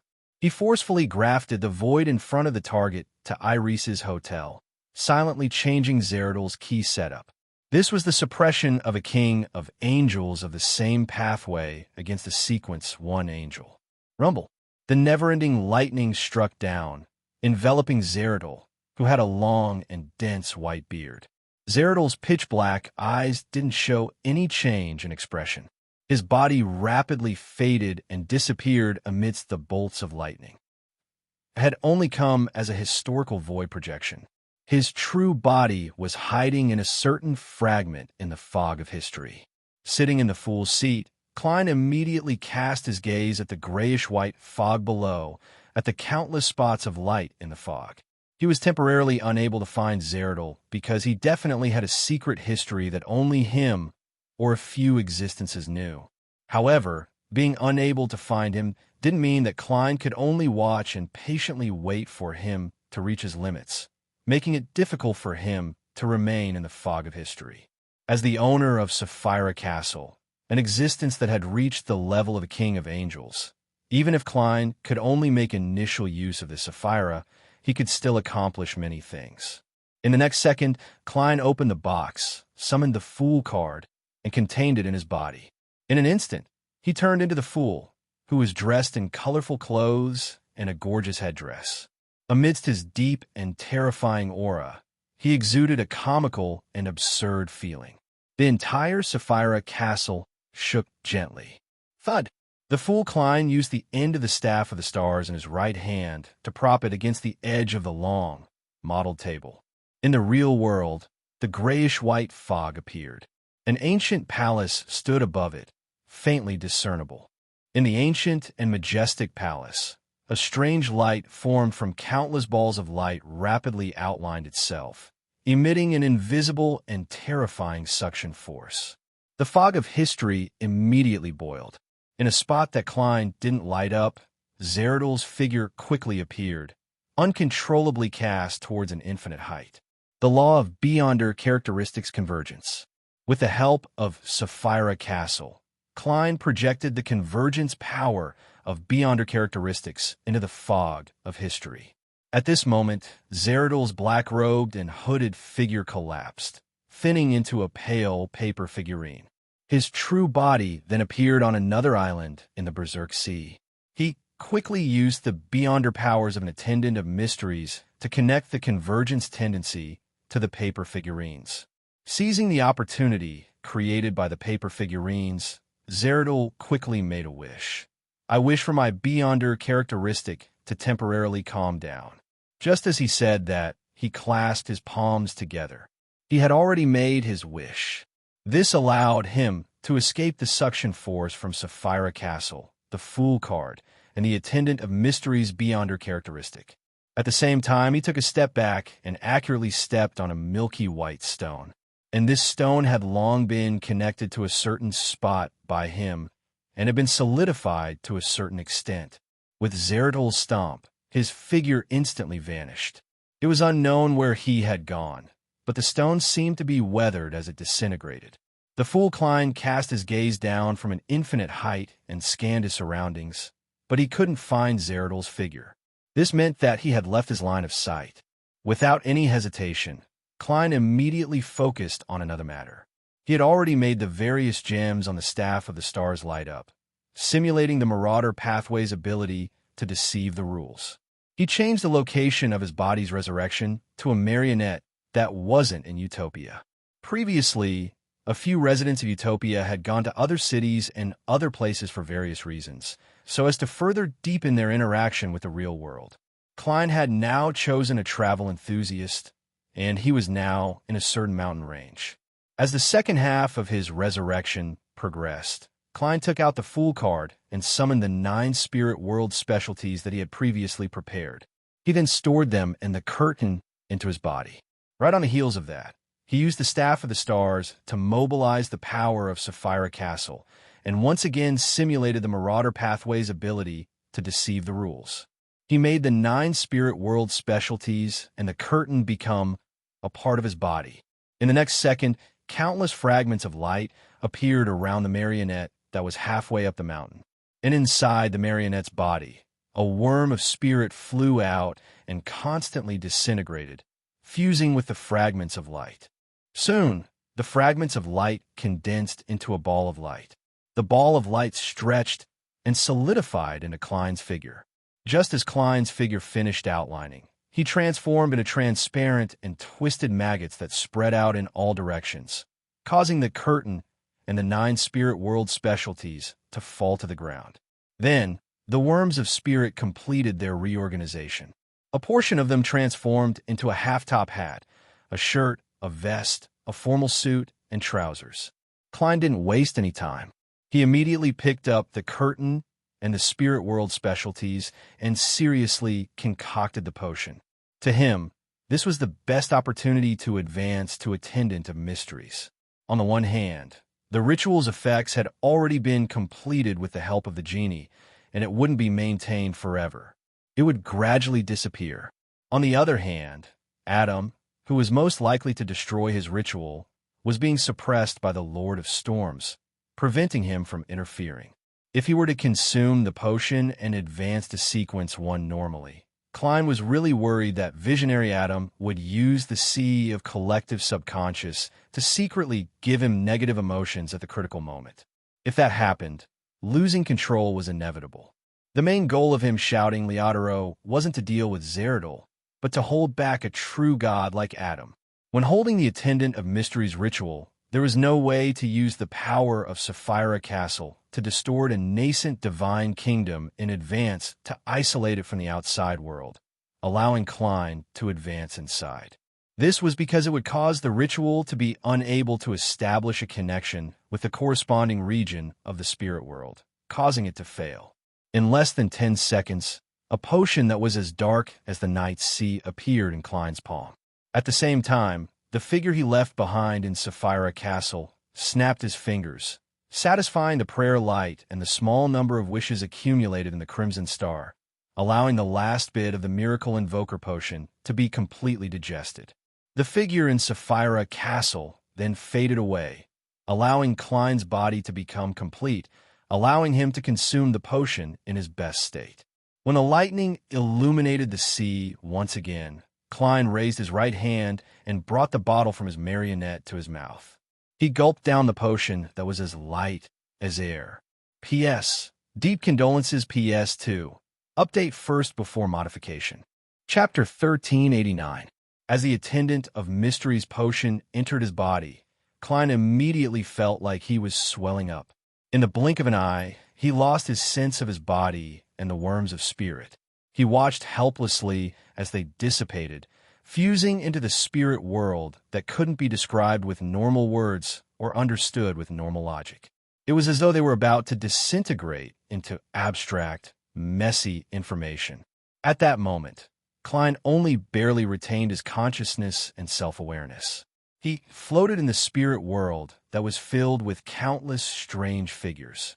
After losing his sense of his body and beyonder characteristics, he endured all kinds of thoughts, information, knowledge, symbols, and labels. He was on the verge of completely losing himself and fusing with the spirit world. If this continued, Klein would definitely be completely lost. But at this moment, a certain region in the spirit world formed a connection with his consciousness. It corresponded to a town, and the people inside lived ordinary lives. They had their own names, their own stories, and their own fates. They intertwined and intertwined with each other, bringing with them the complete information of the spirit world, which was also a concept in an abstract sense. This town was eventually destroyed in a terrifying natural disaster and buried in the dust of history. Klein dispersed like fog. His body that had nearly fused with the spirit world, under the guidance of fate, fused with the spirit world projections of different utopian marionettes and regained corporeal form. Biome, in the basement of the Cathedral of Waves, in a room that was no longer sealed. Alger stretched out his hands and pressed down on the door in front of him. The surface of the door was blue in color, and there were mysterious and strange engravings protruding from it. It was already half open, and inside was a deep darkness without any light. It was unknown which world it was connected to. The darkness seemed to have a life of its own. At that moment, it was silently surging out like a stream of water, eroding the surrounding area. Bang! Alger exerted strength with his feet, causing the ground to crack and spew out scarlet magma that was close to white. This was a disaster he had created. His goal was to stop the advancement of the darkness. However, after the surging magma entered the darkness, it vanished without a trace. As a result, the darkness shrank back a little and paused for a second before continuing its erosion. Boom! Alger continuously created hurricanes, torrential rains, and lightning disasters, repelling the darkness again and again. As for his hands, he firmly pressed down on the blue door, preventing it from opening any further. If it was only this grade 1 sealed artifact, Alger wouldn't have any problems. He would even have the strength to attempt sealing it. However, at that moment, there were two equally dangerous items around him. This forced him to sing loudly, using the melody of death to influence his surroundings and interfere with the operation of the other sealed artifacts. He also built layers of blue seawater around him. The walls were slowly dyed grayish-white, as though they had turned into stone. This trend was unstoppable as it spread towards Alger's body. I can last for at most 30 seconds. The Lord of Storms hasn't responded. Thoughts raced through Alger's mind as he suppressed his reluctance and indignation and quickly made a decision. Of him, his. He immediately, of Blue Mountain Island, in the primitive forest of Blue Mountain Island. At the door of flesh and blood, layers of collapsing and condensing, the spheres of light that were seeking a qualitative change seemed to form a figure constructed from layers of doors. This figure wore a blood-colored tide as its robe. Its body kept distorting and changing, reflecting the different regions of different planets. At this moment, a blinding ray of sunlight tore through the night sky. It descended from the astral world, melting everything it touched along the way. Beyond this ray of sunlight, the darkness that couldn't be seen surged over, attempting to devour Mr. Door Bethel Abraham, who was seeking to advance to Sequence 0. The ground where the altar was located shook violently as a huge hole tore open, allowing the door of flesh and blood and Bethel Abraham to fall into the depths of the Earth's core, facing the chaos sea that contained all colors and possibilities. Following that, a blurry light seeped out of the void and enveloped the forest, attempting to restore the trees, soil, and altar to the most basic particle structure. And in the only gap of the glimmer of light, a pair of brass eyes appeared. They stared at the door of flesh and blood and Bethel Abraham, wanting to reflect their appearances into their pupils. Mr. Door let out a low growl, causing the blood-colored robe to flutter. This robe connected to the evil tide that surged behind the door of flesh and blood, spreading out crimson moonlight. Upon touching the moonlight, the night that couldn't be seen through automatically gathered together. It stretched out its limbs and head, turning into a female human that resembled a shadow. It possessed its own life, its own consciousness, and was no longer controlled by the user. Without exception, the glaring sunlight turned into a young man wearing armor of flames. The shaking earth grew eyes and closed its mouth. The barrier formed by the faint light revealed terrifying facial features.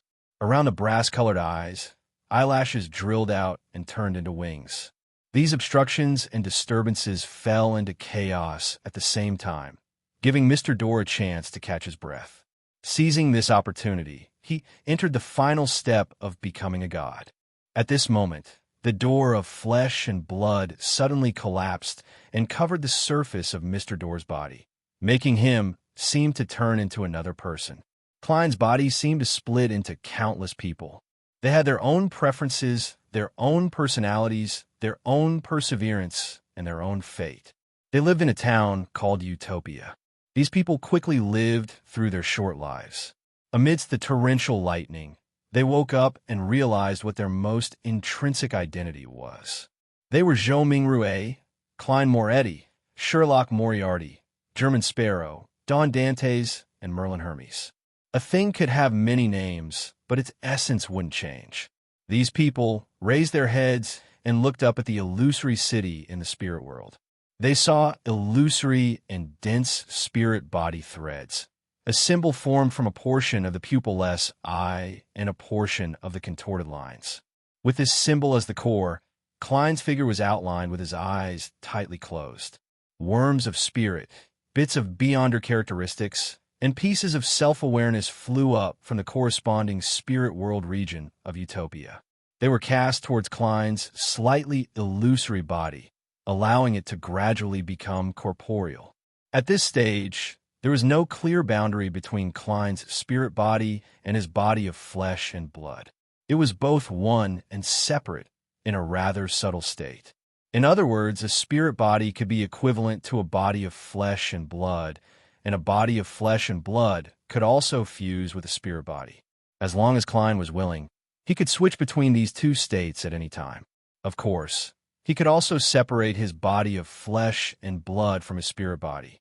Each had their own uniqueness. This was just a matter of a thought. 2 seconds later, the reorganization was completed. Klein, who was floating in the depths of the spirit world, opened his eyes.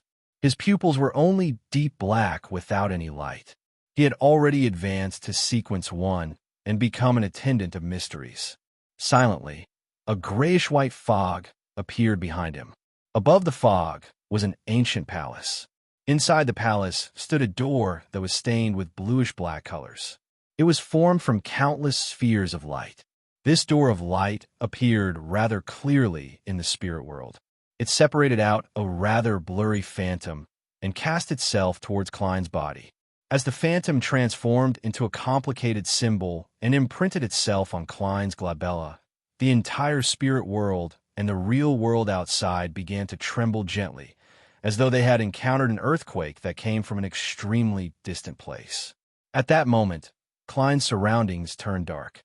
Illusory stars appeared one after another. They surrounded the strange door of light as though they wanted to gather over. Among these illusory stars, the two largest stars overlapped, corresponding to a certain region in the real world. As for the third, fourth, fifth, and sixth stars, they were located elsewhere in different places. Through these illusory stars, Klein saw Mr. Door and Amon on a particular island. He saw the concealed world, Antigonus in the dilapidated palace, Zeradal, who was hiding in an unknown land, Palaz Zoros, who was on Leonard, and dark demonic Wolf Kotur. With the help of the anomaly that occurred when he gained further control of Sapphira Castle, Klein found the angels and kings of angels that corresponded to the three pathways of mysteries. Of course, this vision could only last for a few short seconds. Once Amon and Zeradal reacted and used the right method to hide themselves, Klein would no longer be able to lock onto their true bodies. Without any hesitation, Klein raised his right hand and snapped his fingers. The staff of the stars that was originally placed in Sapphira Castle appeared in his palm. He also split out a portion of the worms of spirit and allowed them to enter Sapphira Castle to prevent any anomalies and respond to his believers. After becoming an attendant of mysteries, Klein's control over Sapphira Castle deepened. He could take out the items inside at any time and anywhere. In the next second, the many gems on the staff of the stars lit up. Klein's figure disappeared from the spirit world and instantly wandered into a swamp, appearing in front of Zeradal. The hooded, black-robed, white-bearded Zeradal didn't panic. As he used the beyonder powers of an attendant of mysteries to make all kinds of connections, he extended his left hand and grabbed the void in front of him. Gradually, Alger's body turned grayish-white as he was about to petrify. Could it be that Mr. Fool no longer cares for me because of the failure of monitoring Verdu? He frowned slightly and wanted to give up, but he stayed underground. At that moment, a grayish-white fog appeared in front of him. All the sealed artifacts fell silent. After Mr. Door, Bethel Abraham, was covered by the door of flesh and blood, a familiar voice echoed in his ears. You want to bring the disaster back to reality? Bethel Abraham's movements suddenly became a little sluggish. Give up. I have a way to deal with it. I'll let you sleep in peace and give you the peace you want. The familiar voice sounded again. P.S. The first monthly ticket for March has been updated. Updates will be made later. Chapter 1390. Mr. Door's figure, which was condensed from a ball of light, paused there, as though he had fallen into an intense internal struggle. The layers of doors in his body were just short of completely overlapping. Amidst the illusory crashing sounds, the crimson tide that could barely squeeze through the gap of the door of flesh and blood became even more turbulent. The blood-colored robe landed heavily, about to wrap around Bethel Abraham once again. But as it descended, the surrounding brass eyes that had grown wings, the young man in flaming armor, the blurry barrier of light that accentuated his terrifying facial features, the land that had opened its eyes and closed its mouth, and the shadow-like woman disappeared at the same time. They silently vanished from this world.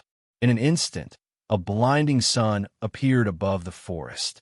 The day replaced the night, causing all the shadows to rapidly dissipate. This forced the blood-colored robe to flutter once again, scattering out more crimson moonlight, causing all the disturbances to return to his mother's embrace. Seizing this opportunity, Mr. Door's figure closed his slightly illusory eyes and lowered his head. All right. With great difficulty and pain, he let out the first sound he made after returning to reality. His figure completely froze. Then he raised his right hand and brought it close to his face. In the next second, Mr. Door raised his head and wore a crystal monocle on his right eye. On the monocle, a beam of light instantly erupted, illuminating the entire world. At that moment, all the errors that caused the seal to fail were corrected. All the seemingly normal actions had errors, and all the clocks had skipped a few seconds. The ritual of a marauder's sequence 0 error was to replace his position during someone else's apotheosis ritual. and Mr. Door's return seemed to have directly triggered his apotheosis ritual. The light immediately converged, and Mr. Door had already turned into a mon wearing a pointed hat and a classic black robe. In the blasphemer's hand was a key that was made of pure starlight, looking rather ancient in style. Above him, the blood-colored robe fell, about to embrace him. Behind him, the crimson tide angrily squeezed through the remains of the gate of flesh and blood, about to completely squeeze into the world. In this short moment, the blood-red moonlight shone brightly, blocking the sun, the dark night, the earth, the misty light, and the strange white tower. In the face of the erosion from the outer gods, the corners of Amon's mouth curled up slightly. He stretched out his right hand and took out an abnormally ancient stone slab with a mottled surface. The first blasphemy slate. Then he used the stone slab produced by the chaos sea to block the remaining gap in the door of flesh and blood. He used it as a substitute to receive the falling blood-colored robe. The first blasphemy slate immediately turned illusory, as though it was connected to a boundless sea that contained all colors and possibilities. This sea surged violently, swallowing the blood-colored robe, blocking the crimson tide that came from the starry sky. The door of flesh and blood, which had already collapsed, rapidly shrank and quickly disappeared. An angry and terrifying roar sounded, echoing endlessly. In the next second, the crimson moon appeared in the sky again. Its color quickly faded as it became bright, and above the brightness, there seemed to be a huge, distorted crimson figure. Wearing a pointy hat and a classic black robe, Amon adjusted the monocle on his right eye and waved at the crimson figure and the bright moon that were staring at him. Then, with a smile on his face, he bowed slightly and bowed to the surroundings. Inside the corpse cathedral, where a huge cross stood, countless skulls watched with their empty eyes. Dressed in a simple white robe, Adam looked at the lightning outside the stained glass that showed no signs of stopping. He slowly got up and walked to the pool of flesh left behind by Klein. He bent down to pick up the ancient and mysterious mirror. Then turned around and walked towards the second blasphemy slate. The first figure summoned by Zeradol from the fog of history was still Roselle Gustav, who wore a dark red coat embroidered with golden threads and had slightly curled chestnut-colored hair. To this attendant of mysteries, he knew quite a number of angels that could be summoned in his long life. There were only a few that were stronger than a sequence one knowledge emperor. For example, the ancestor of the Antigonus family before he became the half-fool, the angel of fate Ouroboros, and the upper echelons of the Red War army that could indirectly obtain the power of the Red Angel. But in the present situation, Zeradol believed that it was safer to first summon Roselle Gustav's historical void projection. Before the ancestor of the Antigonus family became the half-fool, he was also a sequence one attendant of mysteries. He would be suppressed by an enemy who had further control of Sapphira Castle and whose level exceeded most kings of angels and was close to that of a true god. After Zeradol chose to cooperate with Rose School and Adam, the success rate of summoning the Angel of Fate Ouroboros would undoubtedly drop. It wasn't suitable for him to attempt it at a critical juncture. The Red War's upper echelons, who could borrow power from the past Red Angel, didn't directly possess the powers, so the actual effects they could produce wouldn't be much stronger than knowledge Emperor Roselle Gustav. In comparison, Zeradol would definitely choose the historical projection that he was most familiar with and was the easiest to summon. His plan was to seize the opportunity when German Sparrow wandered over and didn't prepare the historical void projection ahead of time. He would use knowledge Emperor Roselle Gustav, the upper echelons of the Red War army, and Abomination Suh to hold him back, giving himself enough time to create a miracle. The moment Roselle's figure appeared, complicated and illusory, symbols immediately condensed in his eyes. He wanted to inject large amounts of miscellaneous and useless knowledge into his target's mind, causing his head to explode. At the same time, Zeradol used the various connections he had set up ahead of time to shift his location. This swamp was his home ground. As he let slippery and transparent tentacles penetrate the hooded black robe and extend into the fog of history, he summoned the upper echelon of the Red War Army. At this moment, Roselle Gustav's historical projection suddenly turned his head. Using the subtle connection between them, he looked at Zeradal's true body. Zeradal's mind was instantly filled with a large amount of redundant information and useless knowledge. His head nearly exploded, and his thoughts were temporarily unable to move. He froze there. His eyes didn't even have the time to change.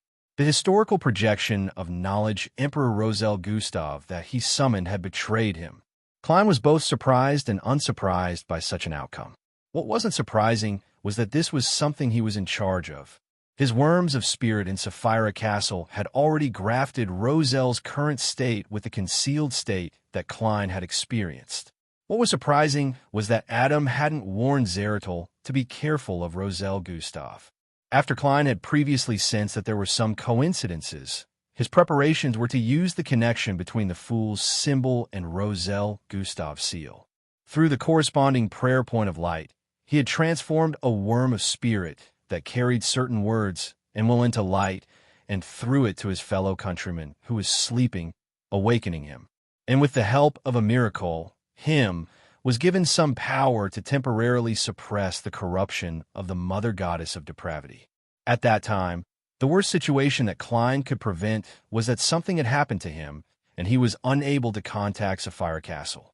As for the worms of spirit in Sapphira Castle and the other worms of spirit that were scattered in different places, they would lose control and be unable to save themselves. Once he gave Roselle's worm of spirit a mutation, Roselle would know that something had gone wrong.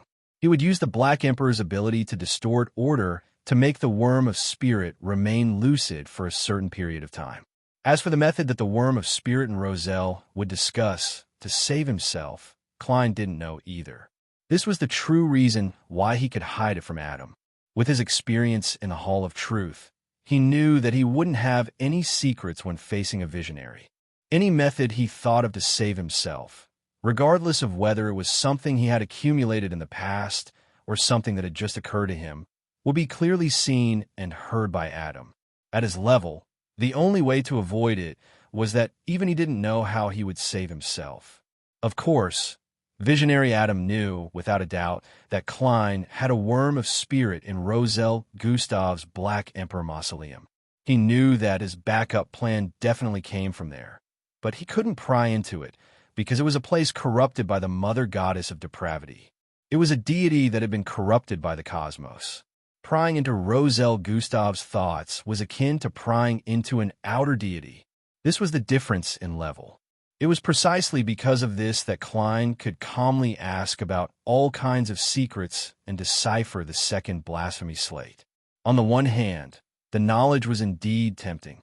On the other hand, he was stalling for time and waiting for the other side to save himself. At the same time, he didn't let his mind be completely idle, as he couldn't help but think about how he would save himself. As a result, Klein had a preliminary suspicion that the reason why Adam had shared so many secrets with him, apart from the reason he couldn't guess at the moment, was to induce him to think about how to save himself. From there, he could find clues and stop him ahead of time. Therefore, the questions and answers in the Corpse Cathedral were also a clash of the mind. Klein had to constantly control himself and not let his thoughts run astray. And under this premise, Adam clearly knew that something might happen to Roselle Gustav, but he didn't warn Zeratul. Regardless of the reason, Klein didn't have any thoughts of letting go of the opportunity in front of him. He immediately raised the staff of the stars in his hand and skillfully simulated the powers of a worm of time. Clang! The phantom of an ancient mottled stone clock appeared. The dial was separated into 12 asymmetrical parts by grayish-white and bluish-black. Each part had different symbols that represented different times. Clang! One of the 3 needles at the core of the stone clock jumped as Zeratul's body completely froze in place. Klein immediately transformed into a maggot vortex that extended countless slippery tentacles. In the middle of the vortex was the phantom of a strange door of light. The door of light didn't move as the vortex spun rapidly. A terrifying suction force wreaked havoc as it forcefully extracted the Beyonder characteristic from Zeradol's body. This was the method Palaz Zoroast had used to deal with Amon's avatar back then. He relied on his level to forcefully gather them. Bit by bit, the Beyonder characteristic flew out faster and faster. By the time Zeradol escaped the frozen time and the explosion of his mind, he was already unable to extricate himself. All he could do was watch in despair and sigh as his body was completely lifted up and fell into the dark maggot vortex. A few seconds later, the vortex outlined his body again as Klein's feet stepped onto the ground. In the fog of history, Zeradol's figure appeared again and again, but he was unable to snatch back the Beyonder characteristic from him. In the end, him could only fade away, unable to completely revive. Klein used the effects of the ritual that hadn't been completely eliminated to directly devour Zeradol's characteristic. He wanted to reduce the influence of the celestial worthy in him. While the corpse cathedral was still floating in the sea of lightning, Adam, who was dressed in a simple white robe and had a pale golden beard, suddenly appeared at the edge of the sea in the ruins of the Battle of the Gods. The sea parted, revealing a path that led straight to the place that was stained with the blood of the ancient sun god. It led straight to the projection of the giant king's court, straight to the forsaken land of the gods. Deep in the forsaken land of the gods, at the peak of a particular mountain, a gigantic cross stood erect. A faintly discernible figure hung upside down. In a Part 7, P.S. I wrote over the word count, so it's a little late. I'll update it first. Chapter 1391. In fact, under normal circumstances, this novel should be written for another 30 to 40 chapters. It could be written like this. Little Ku eliminates the interference, resists the destruction, and controls the fates of the marionettes in Utopia until the ritual is ready and he advances smoothly. During this process, he would unfold the stories of the others to make the overall story more complete. That was what I originally considered, but later on, I felt that such a development was an insult to the intelligence of the villains. It was impossible for Zeradol to sit there and wait for death. It was also impossible for Adam and Amon to wait for Klein to advance, or to interfere with him with low-intensity probes. It was as though they were playing a game. The necessary choice for them was to create an opportunity to unleash all their strength or deal with Klein directly, or get Verdu to hold a ritual to release Mr. Door when Klein was powerless to stop it. Once this opportunity appeared, it would definitely be a stormy development. There wouldn't be any relief, and the conflict would completely erupt. Everyone would use all their strength to achieve their goals, pushing the tide to a new height. This was also the reason why the pace of the final parts of the 7th installment had suddenly sped up. This was a development that was inevitable after Adam joined the matter. This was a choice that the other party would make as long as they had any intelligence. It was impossible for them to allow Klein to prepare in an orderly and leisurely manner. This was very reasonable. Back to the name of this novel, The Hanging Man, its main meaning came from the interpretation of tarot cards. I gave it the two most obvious meanings. First, take the initiative to sacrifice yourself or pay the price. Second, when in a predicament, don't struggle in vain. Instead, look at the problem from a different angle. Calmly examine yourself, think about the future, and patiently wait for something to happen. As for the first point, ever since the 7th installment, the ones who made sacrifices were Roselle, Mr. Door, and the ancient sun god in the story's background. The ones who decided to give up important things and pay the price were Alger, as well as Little Ku, the true creator, and Adam. Little Ku had finally inherited the celestial worthy's legacy in a certain sense. Not only did he use the separation characteristic of the curtain to make up for himself, but he also made a deal with the genie. If the true creator and Adam wanted to fuse, one or even both of them would have to give up some of themselves, especially if Amon hadn't handed over the first blasphemy slate. Therefore, the crucifix and the hanging man in the last scene were hinting at this. No matter how disdainful, cold, or heartless Adam was in other aspects, he wouldn't run away from this matter. Since he couldn't obtain an absolute advantage, He would rather make some sacrifices. This point also corresponded to the words at the beginning of the scroll. All living things have divinity. Divinity not only overlooks all living things, but also surpasses human nature. There are good and bad in both. As for the second meaning of the hanging man, it was hidden in the various matters in the 7th installment. The most obvious one was little Ku's reaction when he was ambushed and in a desperate situation. Of course, this wasn't the most important thing. The most important thing was the content of me. From a different perspective, living as me and looking at problems and thinking about the future, little Ku's godhood would rise, but his human nature would remain the same. Apart from these 2 points, there was also Alger's predicament and decision, as well as the game between Audrey and psychological alchemy, etc. Yes, previously I had actually considered sacrificing Alger in this volume and adding in furs. It would revolve around Mr. Door, but later I realized that I had added a Western Continent line to Alger. What's going on? Therefore, I could only settle for the next best thing, getting him to completely give up on the past and his status. As for Furs, she's just too salty, so salty that I don't even know how to push her to take the risk. As for the other summaries of the 7th installment, I wrote them a few days ago in the March summary, so I won't go into detail. All I can say is that I'm very satisfied with the slow pace at the beginning, the different perspectives, and the different narrative techniques. As for the intense ending at the end, it's a result of the conflict between the characters. They have their own thoughts, their own choices, and their own fates. As an author, I can't say that this is the best, but I have to respect it. When a story develops to this stage, when the fates of the characters are intertwined and converge into a torrent, it means that the end has arrived. As for the other 2 points, the first is Mr. Door. Mr. Door's sacrifice had been set up for a long time, so, in the end, it was only presented with a few simple actions and a sentence. There wasn't any additional sensational or unnecessary description. I think that's pretty good. 1,000 words are in that choice. The second is Zeridol. To be honest, I originally hoped for a huge battle. Curly Tail has to have a huge battle, but after Little Key used Genie to complete his advancement, his strength and status have been reversed. Furthermore, there's also Roselle's backstab. I really can't think of how Zeridol can turn the tables.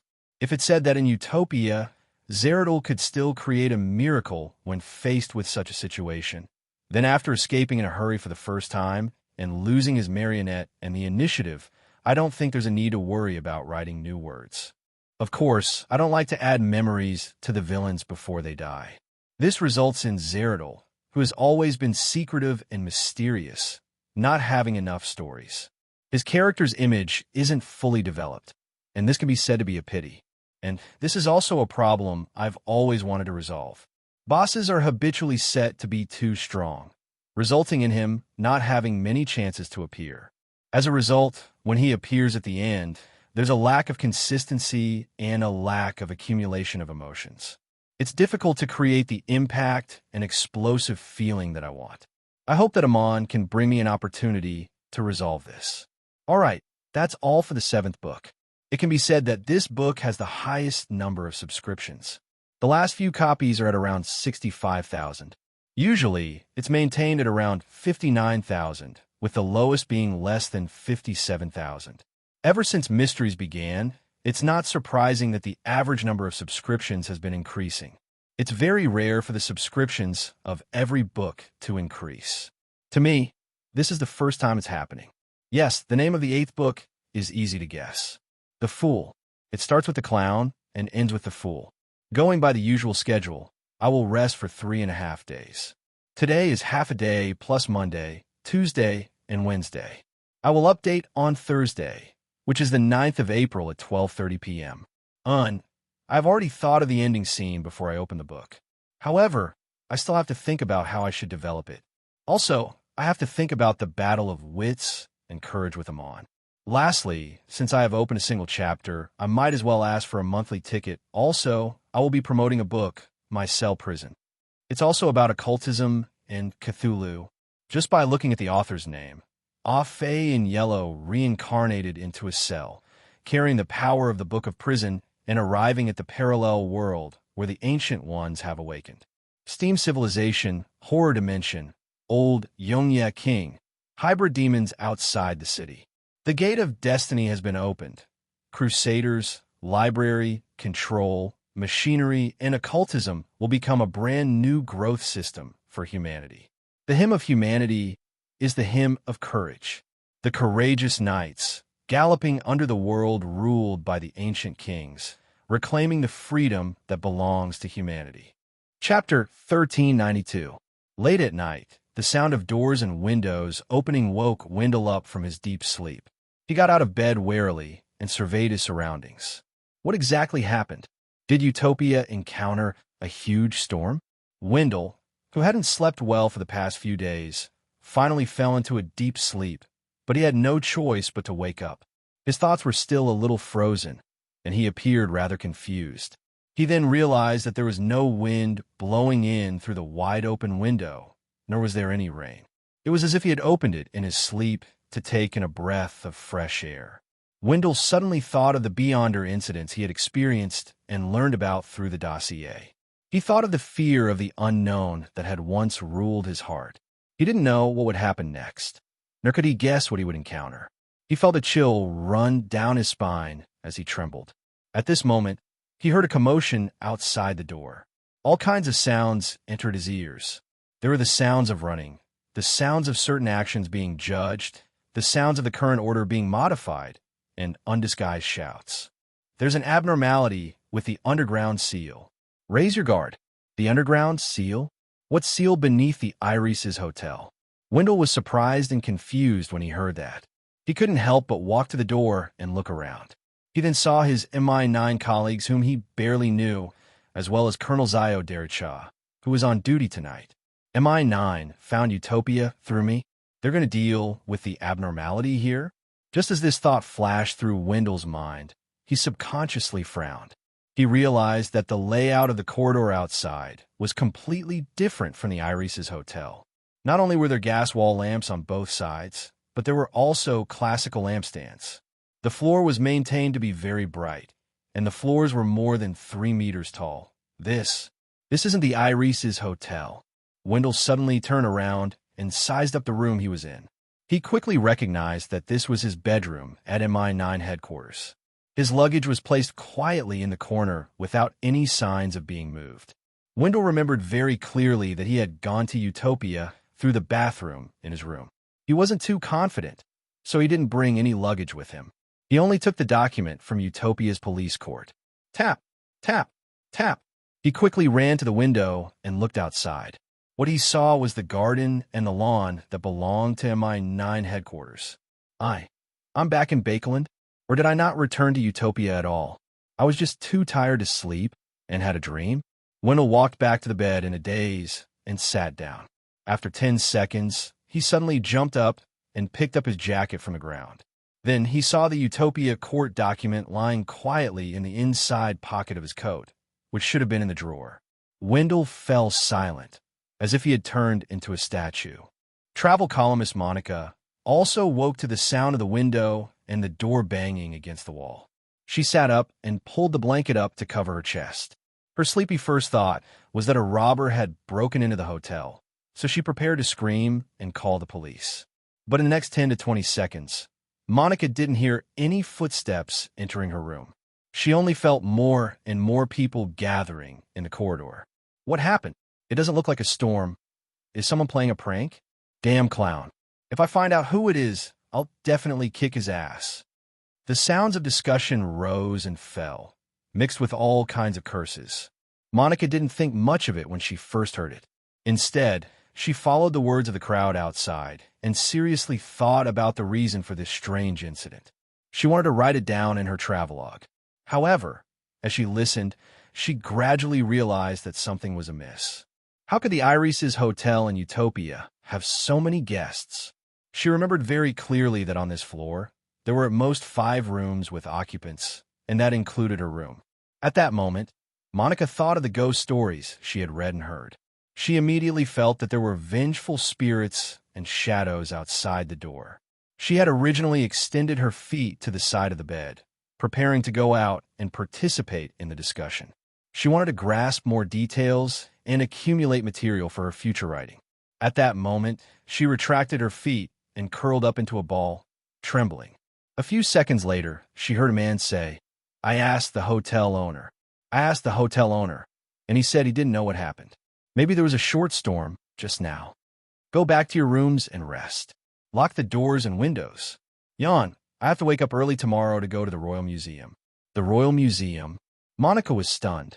As a travel writer and a traveler who had spent a long time in Utopia, she naturally knew that there wasn't a royal museum here. In the Kingdom of Rouen, a museum with such a name had to be in Bakeland. It would take many hours to take the steam locomotive from Utopia to Bakeland. Even if she woke up early and arrived there, she wouldn't be able to reach the Royal Museum before it closed. Monica slowly lifted the blanket in puzzlement. She heard the sound of doors and windows closing. She carefully got out of bed and walked to the door. During this process, she gradually saw the room illuminated by the moonlight. Hiss! Monica nearly screamed. This wasn't the guest room she had slept in previously. Be it the layout or the decorations, they were completely different. The ghost stories that she had just thought of surged into her mind again, causing her legs to go limp. She almost couldn't support her body. Just as Monica's teeth chattered, she saw a hotel business card on the table. It was prepared for the guests. If they brought it with them when they went out, they wouldn't be unable to find their way back. Even if they couldn't read, they could use it to ask for directions. Monica subconsciously approached it and used the moonlight to read the words on the business card. Carlpensa Hotel, West Bakeland, 19 Morning Street. West Bakeland. Bakeland. Monica's eyes widened as she felt as though time and space were in disarray. Bakeland, Hillston Borough, in a house with a fireplace.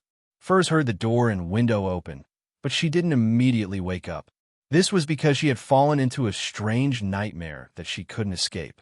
She dreamed that her teacher, Dorian Gray Abraham, had been affected by the family's sealed artifact and had died a bloody death in front of her. She dreamed that she had lost control and mutated, turning into starlight worms that curved into the shape of a door. She dreamed that the end of the world had arrived, and the surging tide of blood had drowned the entire world. Zio, German Sparrow, and company weren't spared. Finally, Furs escaped the dream and sat up, panting heavily. As a demigod who had once been an astrologer, she knew what such a dream meant. She hurriedly restrained her emotions and looked up. At some point in time, the glass on the oriel window in the bedroom had completely cracked open. Something must have happened. Furthermore, it has something to do with the apocalypse, the house of Abraham, and the apprentice pathway. Furs silently muttered to herself. She immediately got up, put on her cloak, and prepared to teleport to her teacher's place to confirm his safety. This change added a sense of urgency to her advancement to Sequence 3 or even Sequence 2. After learning about the apocalypse from Mr. Fool and German Sparrow of the World, Furs had actually been working hard, but the secret sorcerer potion wasn't something that could be digested in a short period of time. Furthermore, without making any contributions, she was too embarrassed to ask her teacher for the formula and ingredients of Wanderer. Of course, if she wanted to, she could have obtained it from Mr. Dorr, but how could she be bewitched after being warned beforehand? With a flash, Furs disappeared from the room. A few seconds later, she appeared at Dorian Gray Abraham's residence. She saw her teacher sitting there, pressing his heart, looking frightened. "Do you need potions?" Furs asked cautiously. She had bought some medicine from Mr. Moon for the diseases of old age. Dorian took a deep breath and shook her head. "No need." Furs immediately relaxed a little. "Teacher, I dreamed that you encountered the negative effects of the sealed artifact. The doors and windows around me also underwent unnecessary changes, so I came to take a look." Dorian looked up at the open window and said with a solemn expression, "Your dream wasn't wrong. I almost died just now, but at the most crucial moment, the seal took effect again." At this point, he suddenly stood up and said to Furs, "Quick, take me somewhere else.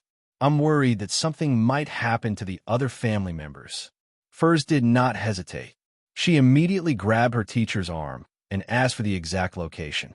Their figures quickly faded and became transparent, disappearing without a trace. After traveling through the misty, colorful spirit world for a few seconds, Furs and Dorian suddenly left their current environment and landed in what looked like a study. There were a few people standing here. They were all members of the House of Abraham who wielded different sealed artifacts and could travel. Viros, why are you here? Dorian blurted out. Viros and company shook their heads in unison, feeling confused and alarmed. In the next second, countless resplendent starlight appeared in the void. The starlight quickly gathered together, turning into items that landed on the ground. There was a miniature starlight gate, a crystal ball made of insects, a translucent key with a strange design, and a resplendent fire seed that was quietly burning inside. For some reason, terms appeared in the minds of Dorian, Viros, and company. Sequence 3, Wanderer Beyonder Characteristic. Sequence 4, Secrets, Sorcerer Beyonder Characteristic. Sequence 1, Key of Stars Beyonder Characteristic. Sequence 2, Planeswalker Beyonder Characteristic. Furthermore, this wasn't a single one. There were even 2 Sequence 1 Key of Stars Beyonder Characteristics. In addition, there were 3 Planeswalker Beyonder Characteristics, and there were even more. The key members of the House of Abraham and Furs opened their mouths bit by bit, unable to close them for a long time. After the Beyonder characteristics dropped, nothing abnormal happened around them. It was silent. Chapter 1393. After nearly 10 seconds of almost frozen silence, Viros and the other members of the House of Abraham turned their eyes to Furs. After feeling the mixed emotions of vigilance, wariness, and fear, Furs took the initiative to take a few steps to the side and reminded, "Be careful of the negative effects." Even if the Beyonder characteristic hadn't fused with the surrounding objects to form a sealed artifact, it still had certain negative effects. However, most of the time, it had to be directly touched to produce any effects. Of course, the Beyonder characteristics here were all high-sequence Beyonders. No one could be sure if they would take the initiative to expand the range of interference. Seeing that Furs didn't show any obvious greed, Dorian nodded. After you digest the secret sorcerer potion, you can consider advancing to Sequence 3 Wanderer. I'll give you the potion formula and prepare the corresponding ingredients for you. Of course, at this level, the higher one's sequence was, the greater the danger they faced. This was an objective situation that didn't depend on a person's will or arrangements. When the time comes, it's up to you whether or not you want to advance. On the one hand, he said those words to protect his student, and on the other hand, it was to calm her down. He told her that what the House of Abraham had was equivalent to hers.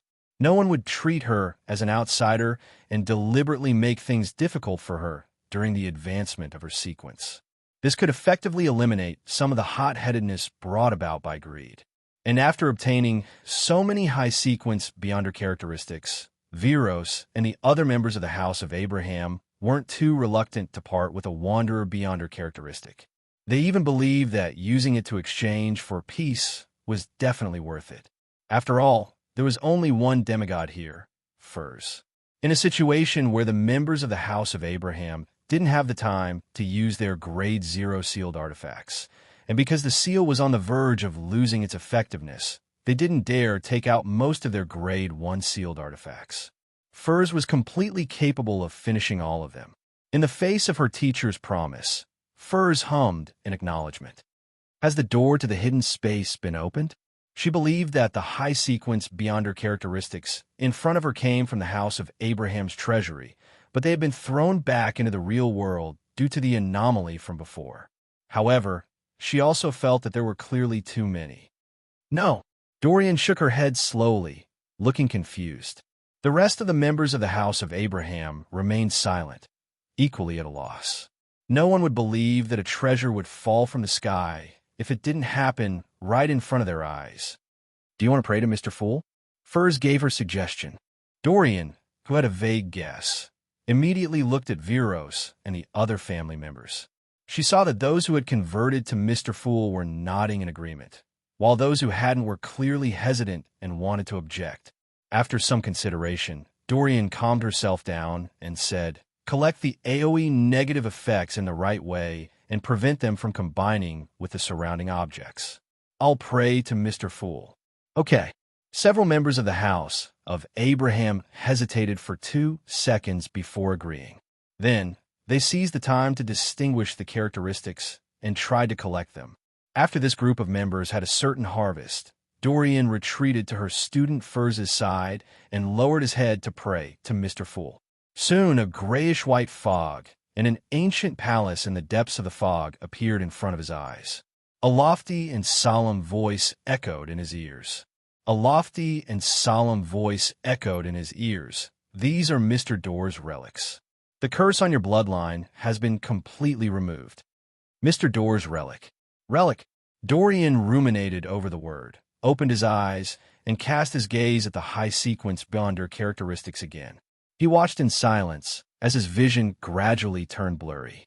Eastchester County, in the Hall family's manor. Alfred and company, who had just figured out the source of the explosion and the cry of enemy attack, saw the door and window open at the same time, slamming into the wall. During this process, several pieces of glass shattered. There's indeed something abnormal. Alfred raised his hand with a solemn expression and said to his adjutant, Squire, and his father's guards and personal bodyguards, "Retreat to the main house first. Let's return to the main house first to prevent any possible accidents from happening. At the same time, send a telegram to the Archbishop of the Eastchester Diocese to request for assistance." He believed that the most important thing wasn't to investigate the cause of the abnormality, but to protect his father, mother, and sister. There was plenty of time to do the former after daybreak, but if something went wrong with the latter, there was no way to make up for it. After returning to the manor's main house and arranging for strict patrols, Alfred walked into the living room and said to Earl of Hall, there was indeed an abnormality, but the guard was unable to describe what he saw. There was indeed something unusual, but the guard couldn't describe what he saw. He only said that he felt great fear at that moment. Earl of Hall nodded calmly. We'll do further investigations after daybreak.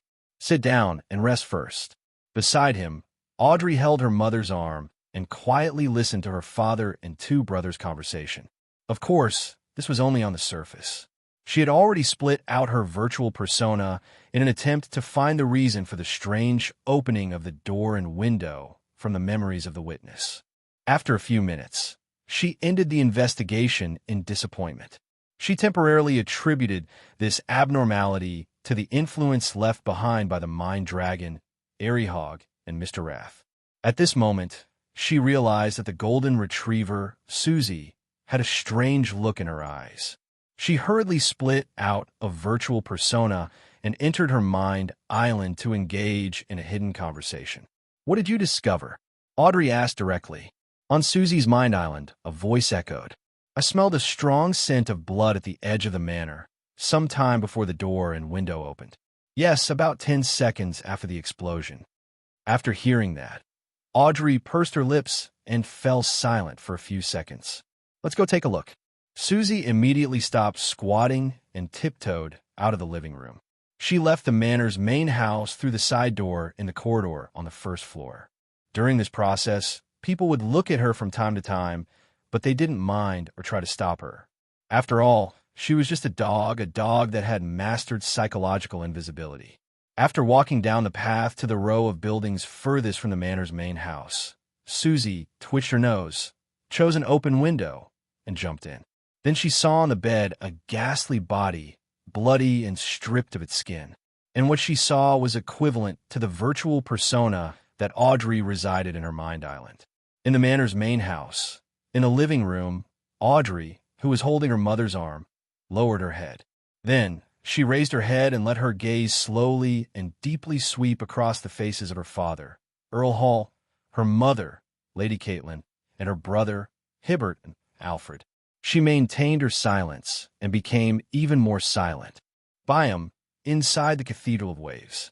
Alger, who was wearing a robe embroidered with the symbol of a storm, walked up from underground.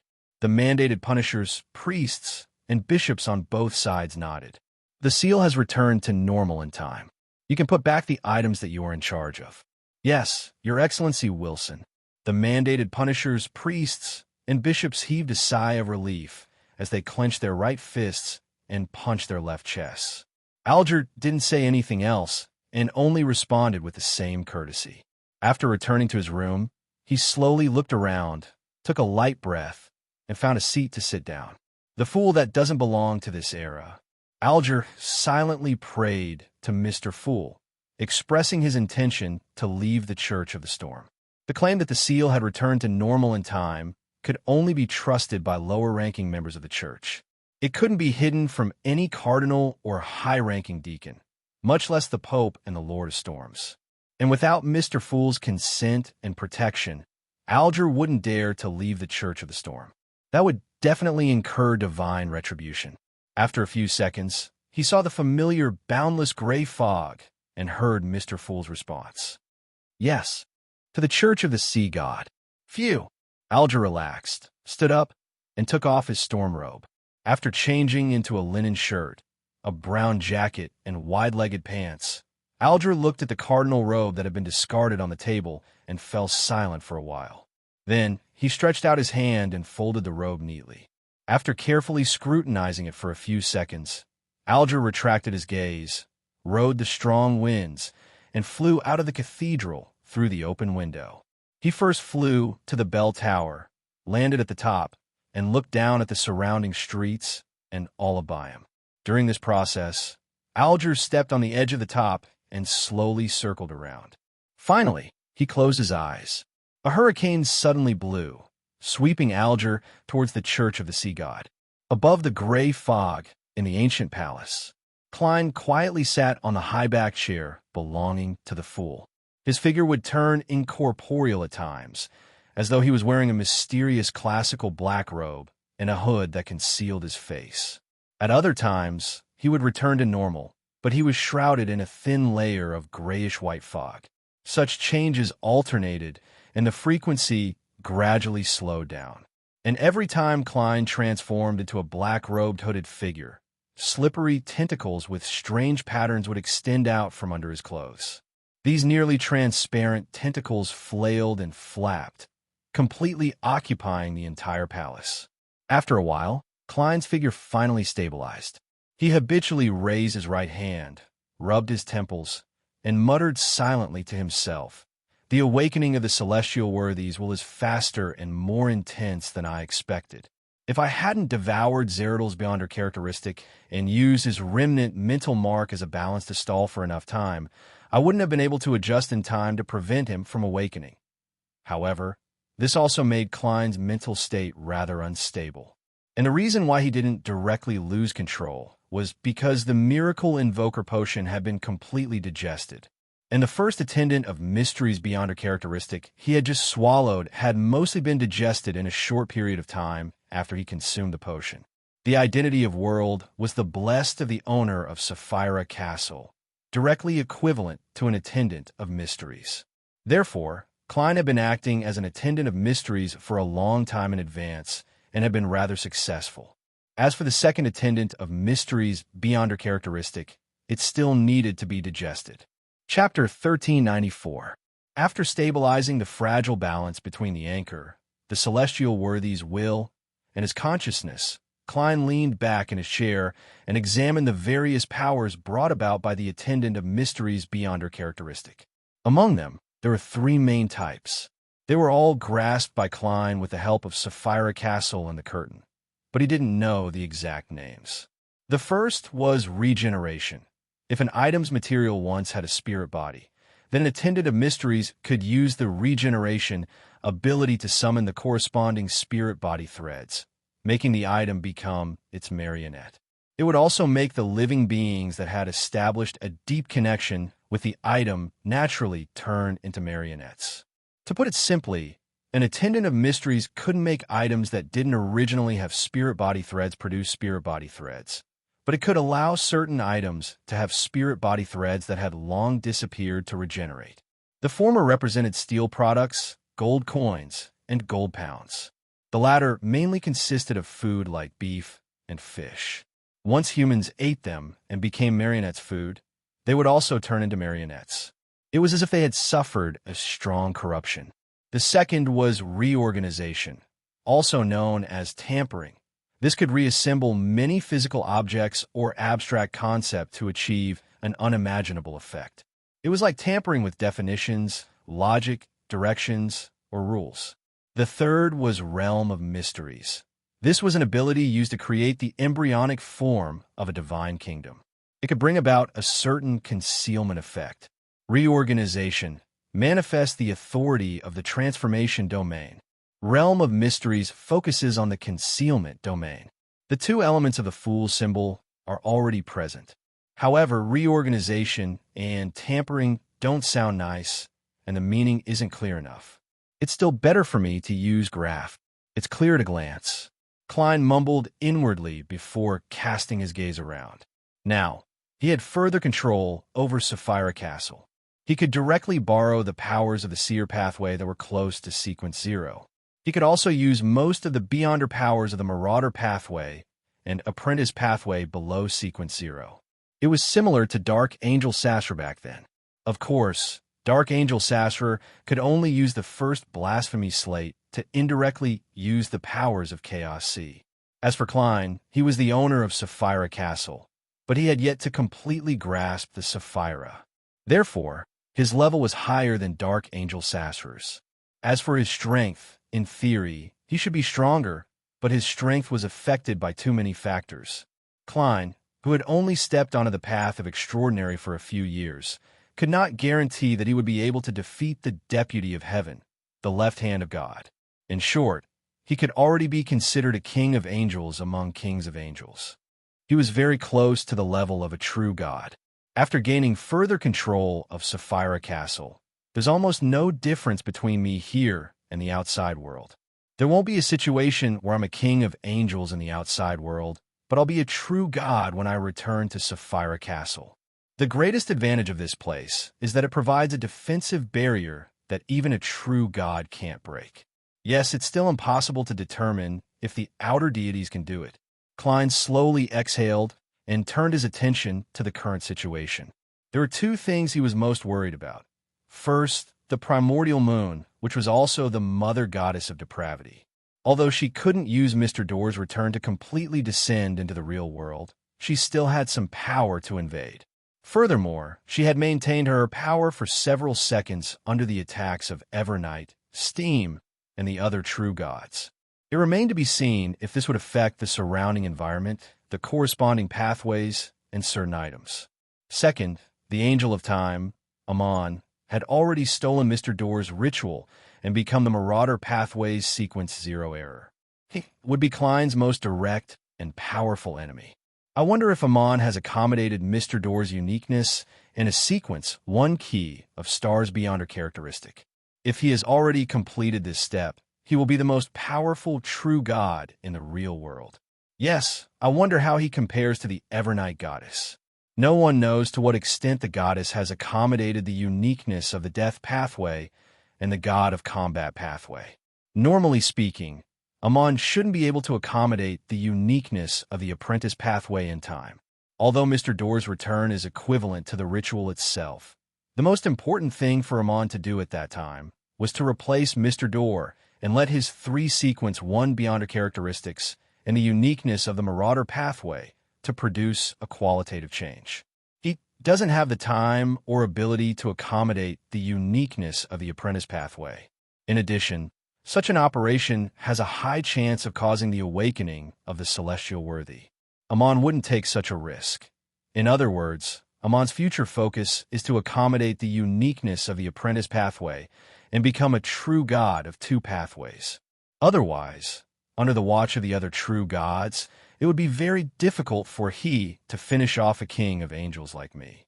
Besides, even if he did take the risk and succeeded, he has already accommodated the uniqueness of the Apprentice pathway. He will have to slowly adapt and stabilize his condition. He won't be able to deal with me in a short period of time. I have to make the best use of my time to become the Fool. Only then can I use Sapphira Castle and my own level to resist Amon. There's not much time left for me. Klein silently gave a self-deprecating remark before leaning forward and tapping the edge of the long modeled table. He was analyzing the possibility of becoming the Fool in a short period of time. The digestion of the attendant of mysteries potion was relatively simple. By the time Klein could use his anchor and consciousness to suppress the awakening will of the celestial worthy of heaven and earth for blessings, preventing him from losing control or becoming another person, he could use Sapphira Castle to create an avatar like Amon. Then, he could use the power of Sapphira Castle to steal the attendant of mysteries beyond her characteristic that his main body hadn't digested. At this stage, Klein would immediately turn this avatar into a marionette to prevent any anomalies from happening. This way, Klein would be demoted to an attendant of mysteries who had completely digested the potion. Furthermore, he would have an attendant of mysteries marionette. This would be one of the main ingredients of the potion. And an attendant of mysteries who had digested the potion was qualified to consume the Fool's Potion and become a Sequence 0 true god. This operation wasn't too complicated, but it was easy for problems to arise.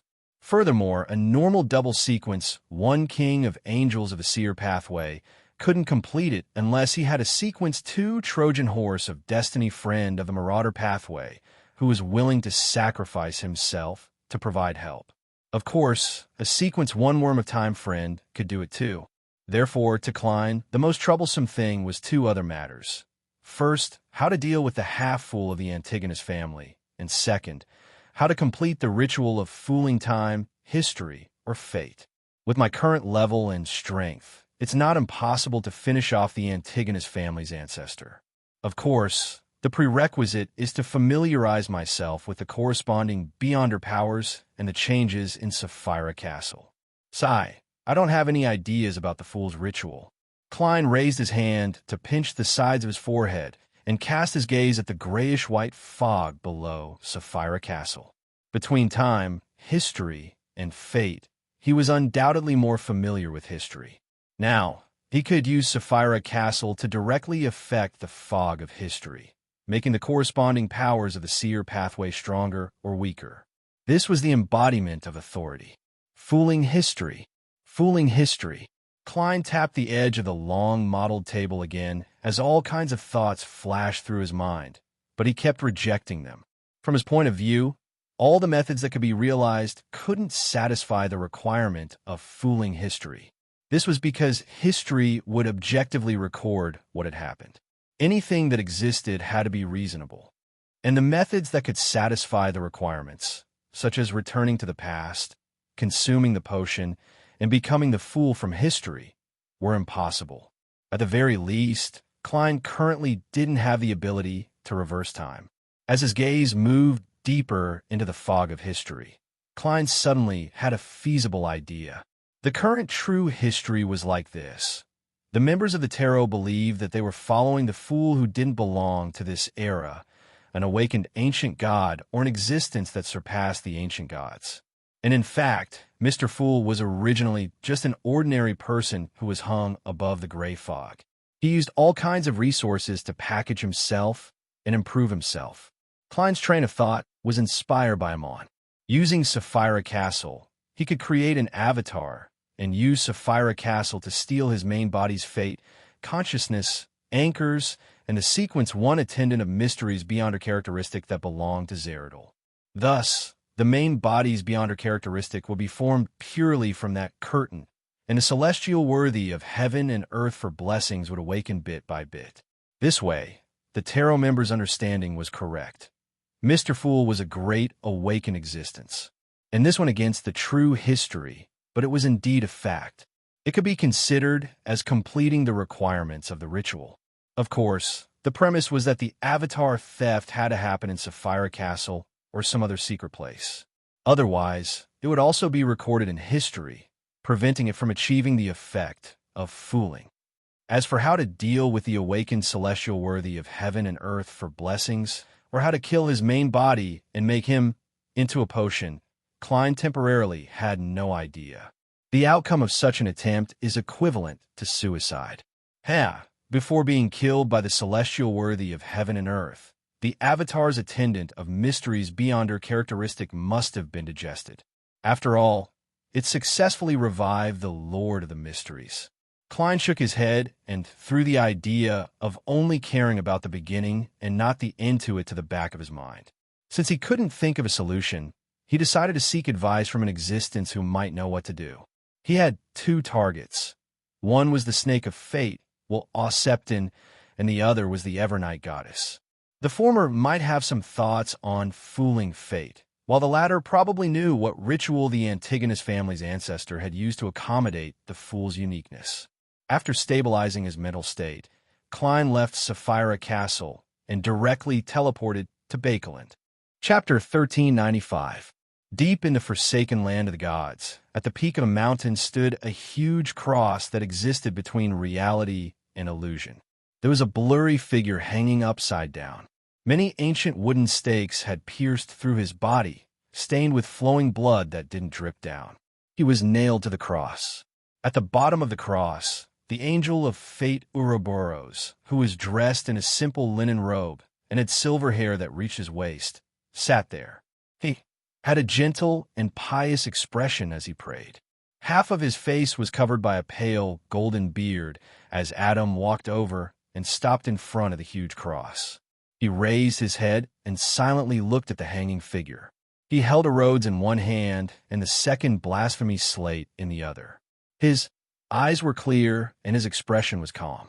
After an unknown period of time, the hanging man's figure on the huge cross suddenly faded and spread out into a shadow curtain that connected the sky to the ground. Behind the curtain, there seemed to be a pair of cold eyes that watched the entire world. In the next second, the shadow curtain cracked open. It was dark inside, and there was a faint echo of illusory tides. Adam raised his left hand, causing the ancient and mysterious magic mirror to emit a blurry glow. Amidst the faint glow, a sticky but illusory black liquid surged out. A boundless sea that seemed to contain all colors and possibilities appeared. It looked like it was within reach, but it didn't affect reality in any way. Right on the heels of that, Adam placed the second blasphemy slate into the illusory scene. The illusory sea scene in the infinite distance gently swayed as it surrounded the second blasphemy slate, forming a certain connection with it. The second blasphemy slate was formed from a portion of the ancient sun god's corpse that was very close to the level of a great old one. It was equivalent to the owner of the Chaos Sea. Upon seeing this scene, Adam moved his left hand slightly, making a rhodes fly up and land at the angel of fate Ouroboros at the bottom of the huge cross. He held the second blasphemy slate that had undergone a subtle change. Through the crack in the shadow curtain, he walked in step by step. The shadowy curtain quickly closed and faded away, leaving only an empty giant cross in its original position. During the entire process, no one spoke. Everything happened in silence. Angel of fate Ouroboros didn't even attempt to open his eyes.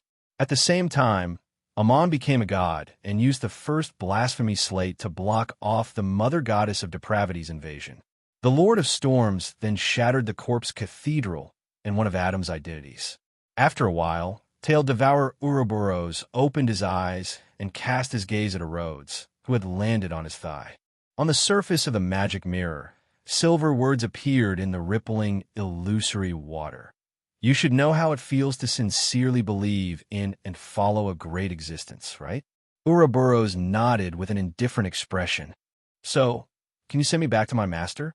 On the surface of the magic mirror, the silver words squirmed and reorganized, forming a new sentence. After you answer them, you can ask me 2 questions. Ouroboros silently looked at this ancient mirror, not saying anything for a long time. Finally, Rhodes couldn't help but ask a new question. Why didn't you answer? As Ouroboros looked at himself in the mirror, he calmly replied, That's right. I haven't decided yet. 3 questions. Silver light slowly outlined 2 words on the surface of the magic mirror.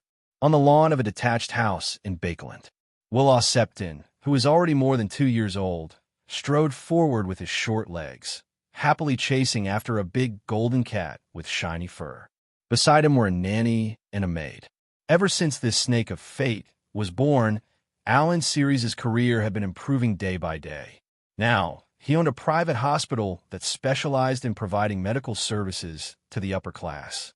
As he ran, Septon stepped on a slippery spot. With a whoosh, his body involuntarily leaned back. He took a few steps back and stepped on another stone. This provided him with the tendency to fall forward, allowing Septon to miraculously maintain his balance. This child with obvious baby fat was rather wary of his encounter. This was because, with his luck, it was impossible for him to step on a spot that would cause someone to slip. His eyes quickly reflected a familiar figure. It was Sherlock Moriarty, who was wearing a half-top hat and a black double-breasted coat. Septon suddenly turned his head to look at his nanny and maid, only to realize that they had no idea that there was a stranger on the lawn. I have a nagging feeling that you'll say, "Call for help all you want. No one can hear you." The well-dressed 2-year-old turned his head back and mumbled. Without waiting for Klein to respond, he threw up his hands again. "In short, I have to congratulate you on becoming a king of angels. Bullying children doesn't match your current status." Klein laughed. "Do you know how to fool fate?" Septon looked up and warily glanced at Klein. "Giving me fake ice cream isn't the same as fooling fate." At this point, he complained, "Why don't you squat down?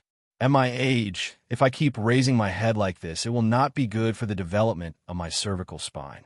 Klein didn't put on the airs of a newly advanced king of angels. He smiled and squatted down so that Septon could look at him at eye level. Septon held the nanny's hand. "Unless I advance to sequence 0 and become a wheel of fortune, any fooling of me isn't equivalent to fooling fate." Klein asked thoughtfully, "That's right. You haven't found the opportunity to accommodate the die of probability?" "No." Septon shook his head and added, "I have a feeling that it's coming." Klein carefully looked at the 2-year-old with the chubby face for a few seconds and suddenly laughed. "If I give you and the die of probability to Ouroboros, will he quickly advance to sequence 0? Septon glanced at Klein. He also needs to wait for an opportunity to accommodate it.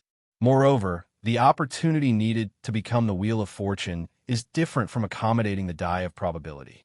As he spoke, Septon curled his lips. If you only request to accommodate the fool's uniqueness, then the corresponding ritual can be simplified and won't be that difficult. Under such circumstances, by ingeniously using the Trojan horse of destiny's powers and making a certain level of sacrifice, there's a chance of fooling fate. However, when you attempt to advance to sequence 0, even if you have accommodated the uniqueness and have absorbed 3 sequence 1 beyond her characteristics, you will have to hold a ritual without holding back. This will allow the corresponding items to completely fuse and undergo a qualitative change. Is that so? In other words, choosing to accommodate the uniqueness first is just a shortcut. In the end, you still have to truly fool time, history, or fate. Klein nodded slightly. "I roughly understand." He then smiled and added, "Enjoy your childhood. Enjoy your childhood. I don't know how long this will last." With that said, Klein's figure turned transparent and disappeared from the lawn. Septon didn't hold the nanny's other hand. He instinctively grabbed forward twice before weakly retracting it. He left just like that. How rude. He didn't even prepare a gift for a visit. The child couldn't help but mutter. Vakeland, North Borough, St. Samuel Cathedral. Klein, who had transformed into Don Dantes, walked into the prayer hall and found a corner to sit down. He looked at the Evernight sacred emblem on the altar, lowered his head, clasped his hands, and began praying. The Evernight goddess who is loftier than the cosmos and more eternal than eternity. You are the mother of concealment, the empress of misfortune and horror. As he prayed, Klein, who had his eyes closed, gradually felt his body and mind calm down, as though he had entered a half-awake state. After an unknown period of time, an endless darkness appeared in front of his eyes. Beside his feet were clumps of night vanilla and slumber flowers. It was so quiet that even breathing seemed to disturb the surrounding sleepers. Before Klein could size up his surroundings, a figure suddenly descended from the depths of the darkness. There was clearly no sky or ground here, but the figure seemed to come from the crimson moon or stars hanging high in the sky. She wore a layered black dress that wasn't complicated. There were countless resplendent lights on it, as though the starry night sky had been draped over her body. Her head was blurry and difficult to see clearly. He could only confirm that it was a woman. "Long time no see," the figure said gently before Klein could speak. Her voice was like a lullaby at night. Klein bowed in a gentlemanly manner. "Is this directed at the former Lord of the Mysteries, or is it directed at me, who is hanging above Sapphira Castle?" Klein was very certain that this was a dream, but a dream didn't mean that it was fake. The Evernight Goddess's projection said with a smile, "I'm not sure where you were hanging above that door of light. After I left there, I never went back." As expected, Klein sighed inwardly. From the details, he confirmed the origins of the Evernight Goddess, Ammonizes. The 3 cocoons of light that were torn open were placed next to each other. He replied simply. The Evernight Goddess's projection in the dream stood in the rippling darkness, giving off an unreal feeling. His voice was soft and slow. "The people there are all candidates for the Lord of the Mysteries' resurrection, but for some reason, he lost control of many things.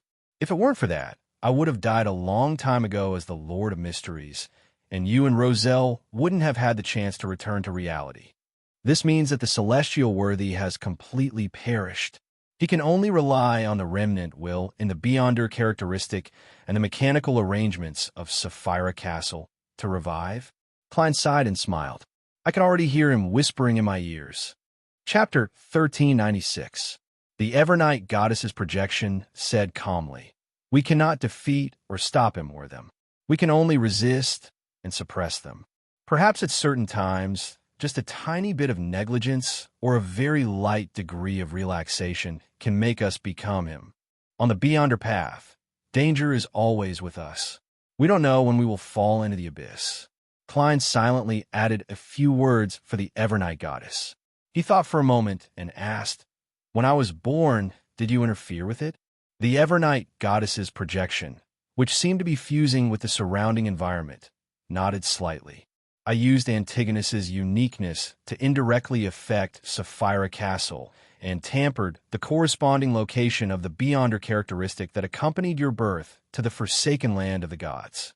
As expected, Klein sighed and frowned. "Antigonus's uniqueness can indirectly affect Sapphira Castle?" The Evernight Goddess's projected voice replied in a soft, nocturnal voice. "He has lost control and gone crazy. This also means that his self-awareness can no longer suppress the will of the Lord of the Mysteries in his body." The 2 psyches have been stitched together, reflecting the most primitive, instinctive, bloody, and crazy side. And that Lord of the Mysteries is the former owner of Sapphira Castle. The current Antigonus can naturally use this identity to indirectly influence Sapphira Castle. It's no wonder the Evernight Goddess's understanding of Sapphira Castle and the strange door of light is greater than Roselle the Great's. On the one hand, she was born in Sapphira Castle, and on the other hand, she imprisoned the crazy Antigonus. Klein was enlightened when he heard that. Why were there no Beyonder characteristics accompanying you and Roselle when you were born? In that case, be it the Evernight Goddess or Roselle the Great, they would definitely choose the seer, apprentice, or marauder pathway. The Evernight Goddess's projection calmly said, "This is also why I said that something had happened to the Lord of the Mysteries. He has lost control of many of the arrangements." After 2 consecutive failures, Sapphira Castle experienced a certain change. This is also a good thing for you. As the apocalypse approached, the remnant will of the Lord of the Mysteries would dissipate. In the end, only his spirit would remain and attempt to awaken. If you were born the 4th epoch, you would have become him the moment you became an attendant of mysteries. This was because Klein had purely used the curtain left behind by the celestial worthy to advance.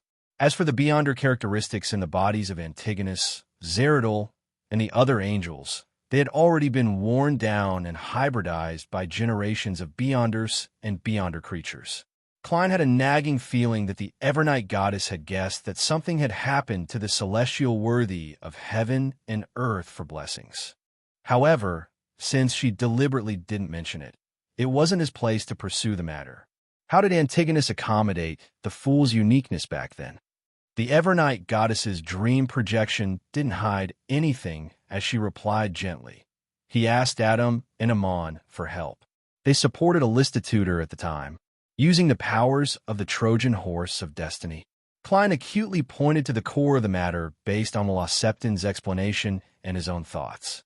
The Evernight goddess's projection was like the starry sky at night as she quietly comforted her surroundings. They captured a demigod from the Solomon Empire and used Adam to perform a deep level of hypnosis and the corresponding memory transplant, making him believe that he was Antigonus.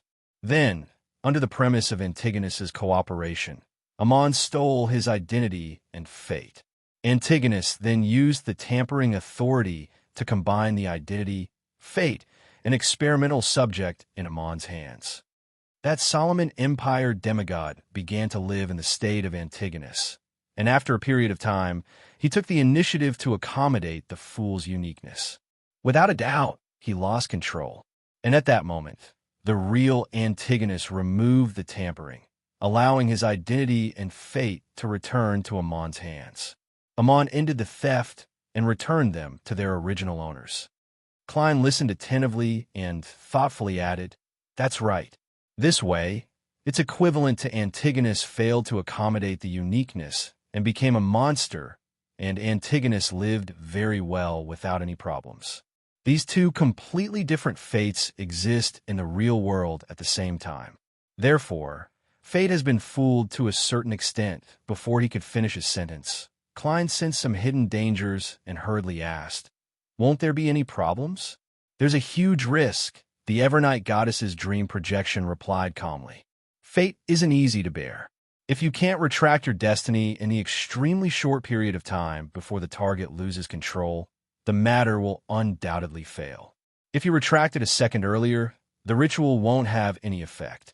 If you retract it a second later, Antigonus will bear the fate of losing control and going crazy.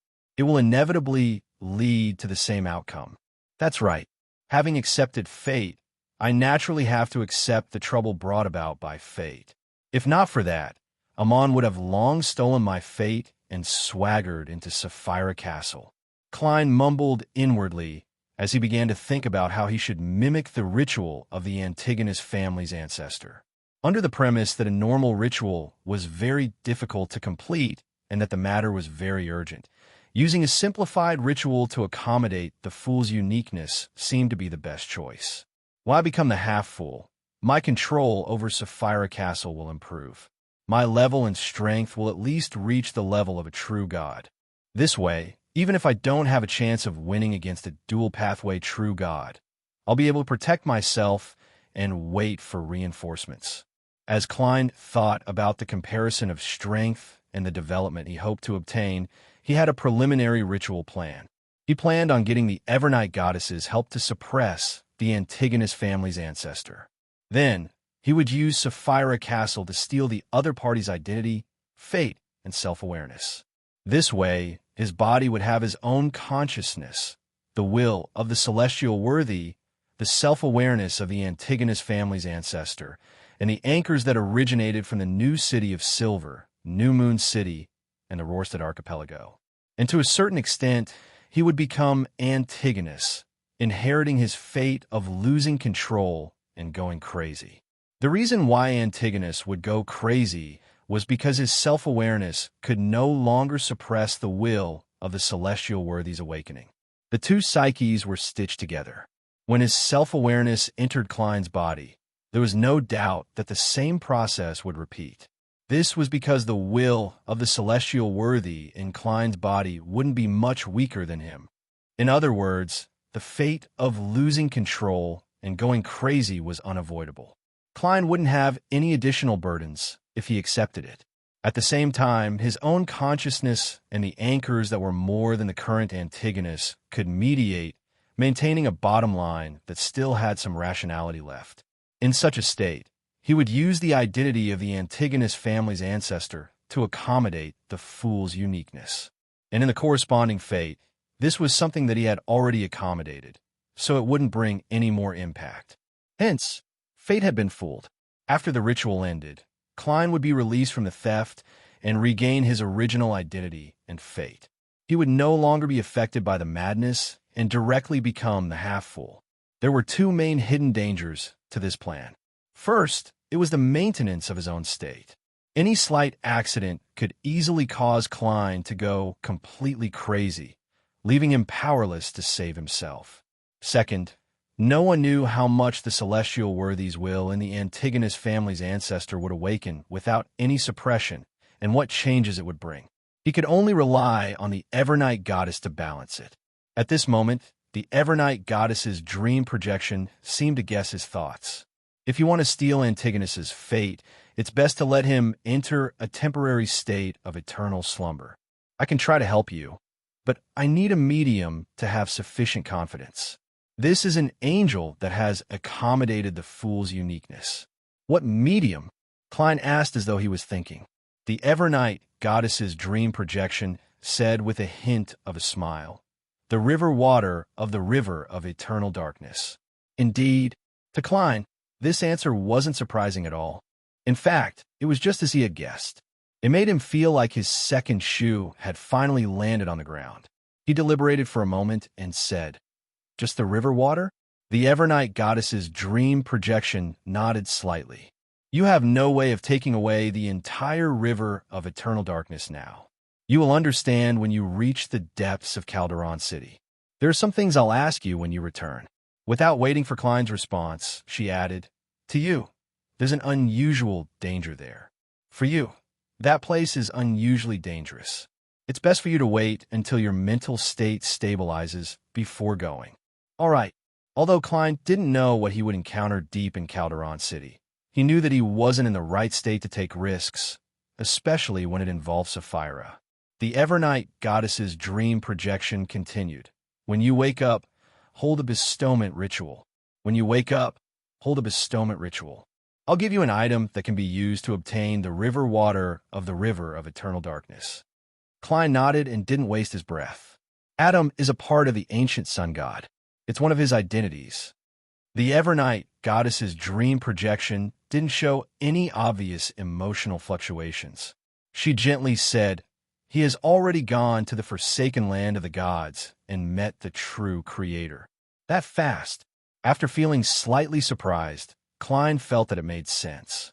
The reason why Adam exposed the secret was because the secret was no longer of value.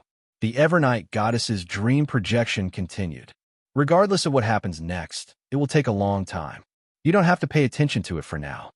After Klein nodded, the figure in front of him quickly turned blurry. The night vanilla and slumber flowers beneath his feet flew up one after another, filling the darkness. He then opened his eyes and saw the dark hall and the pure light that shone through the holes in the wall. The latter was like a star embedded in the velvety night sky.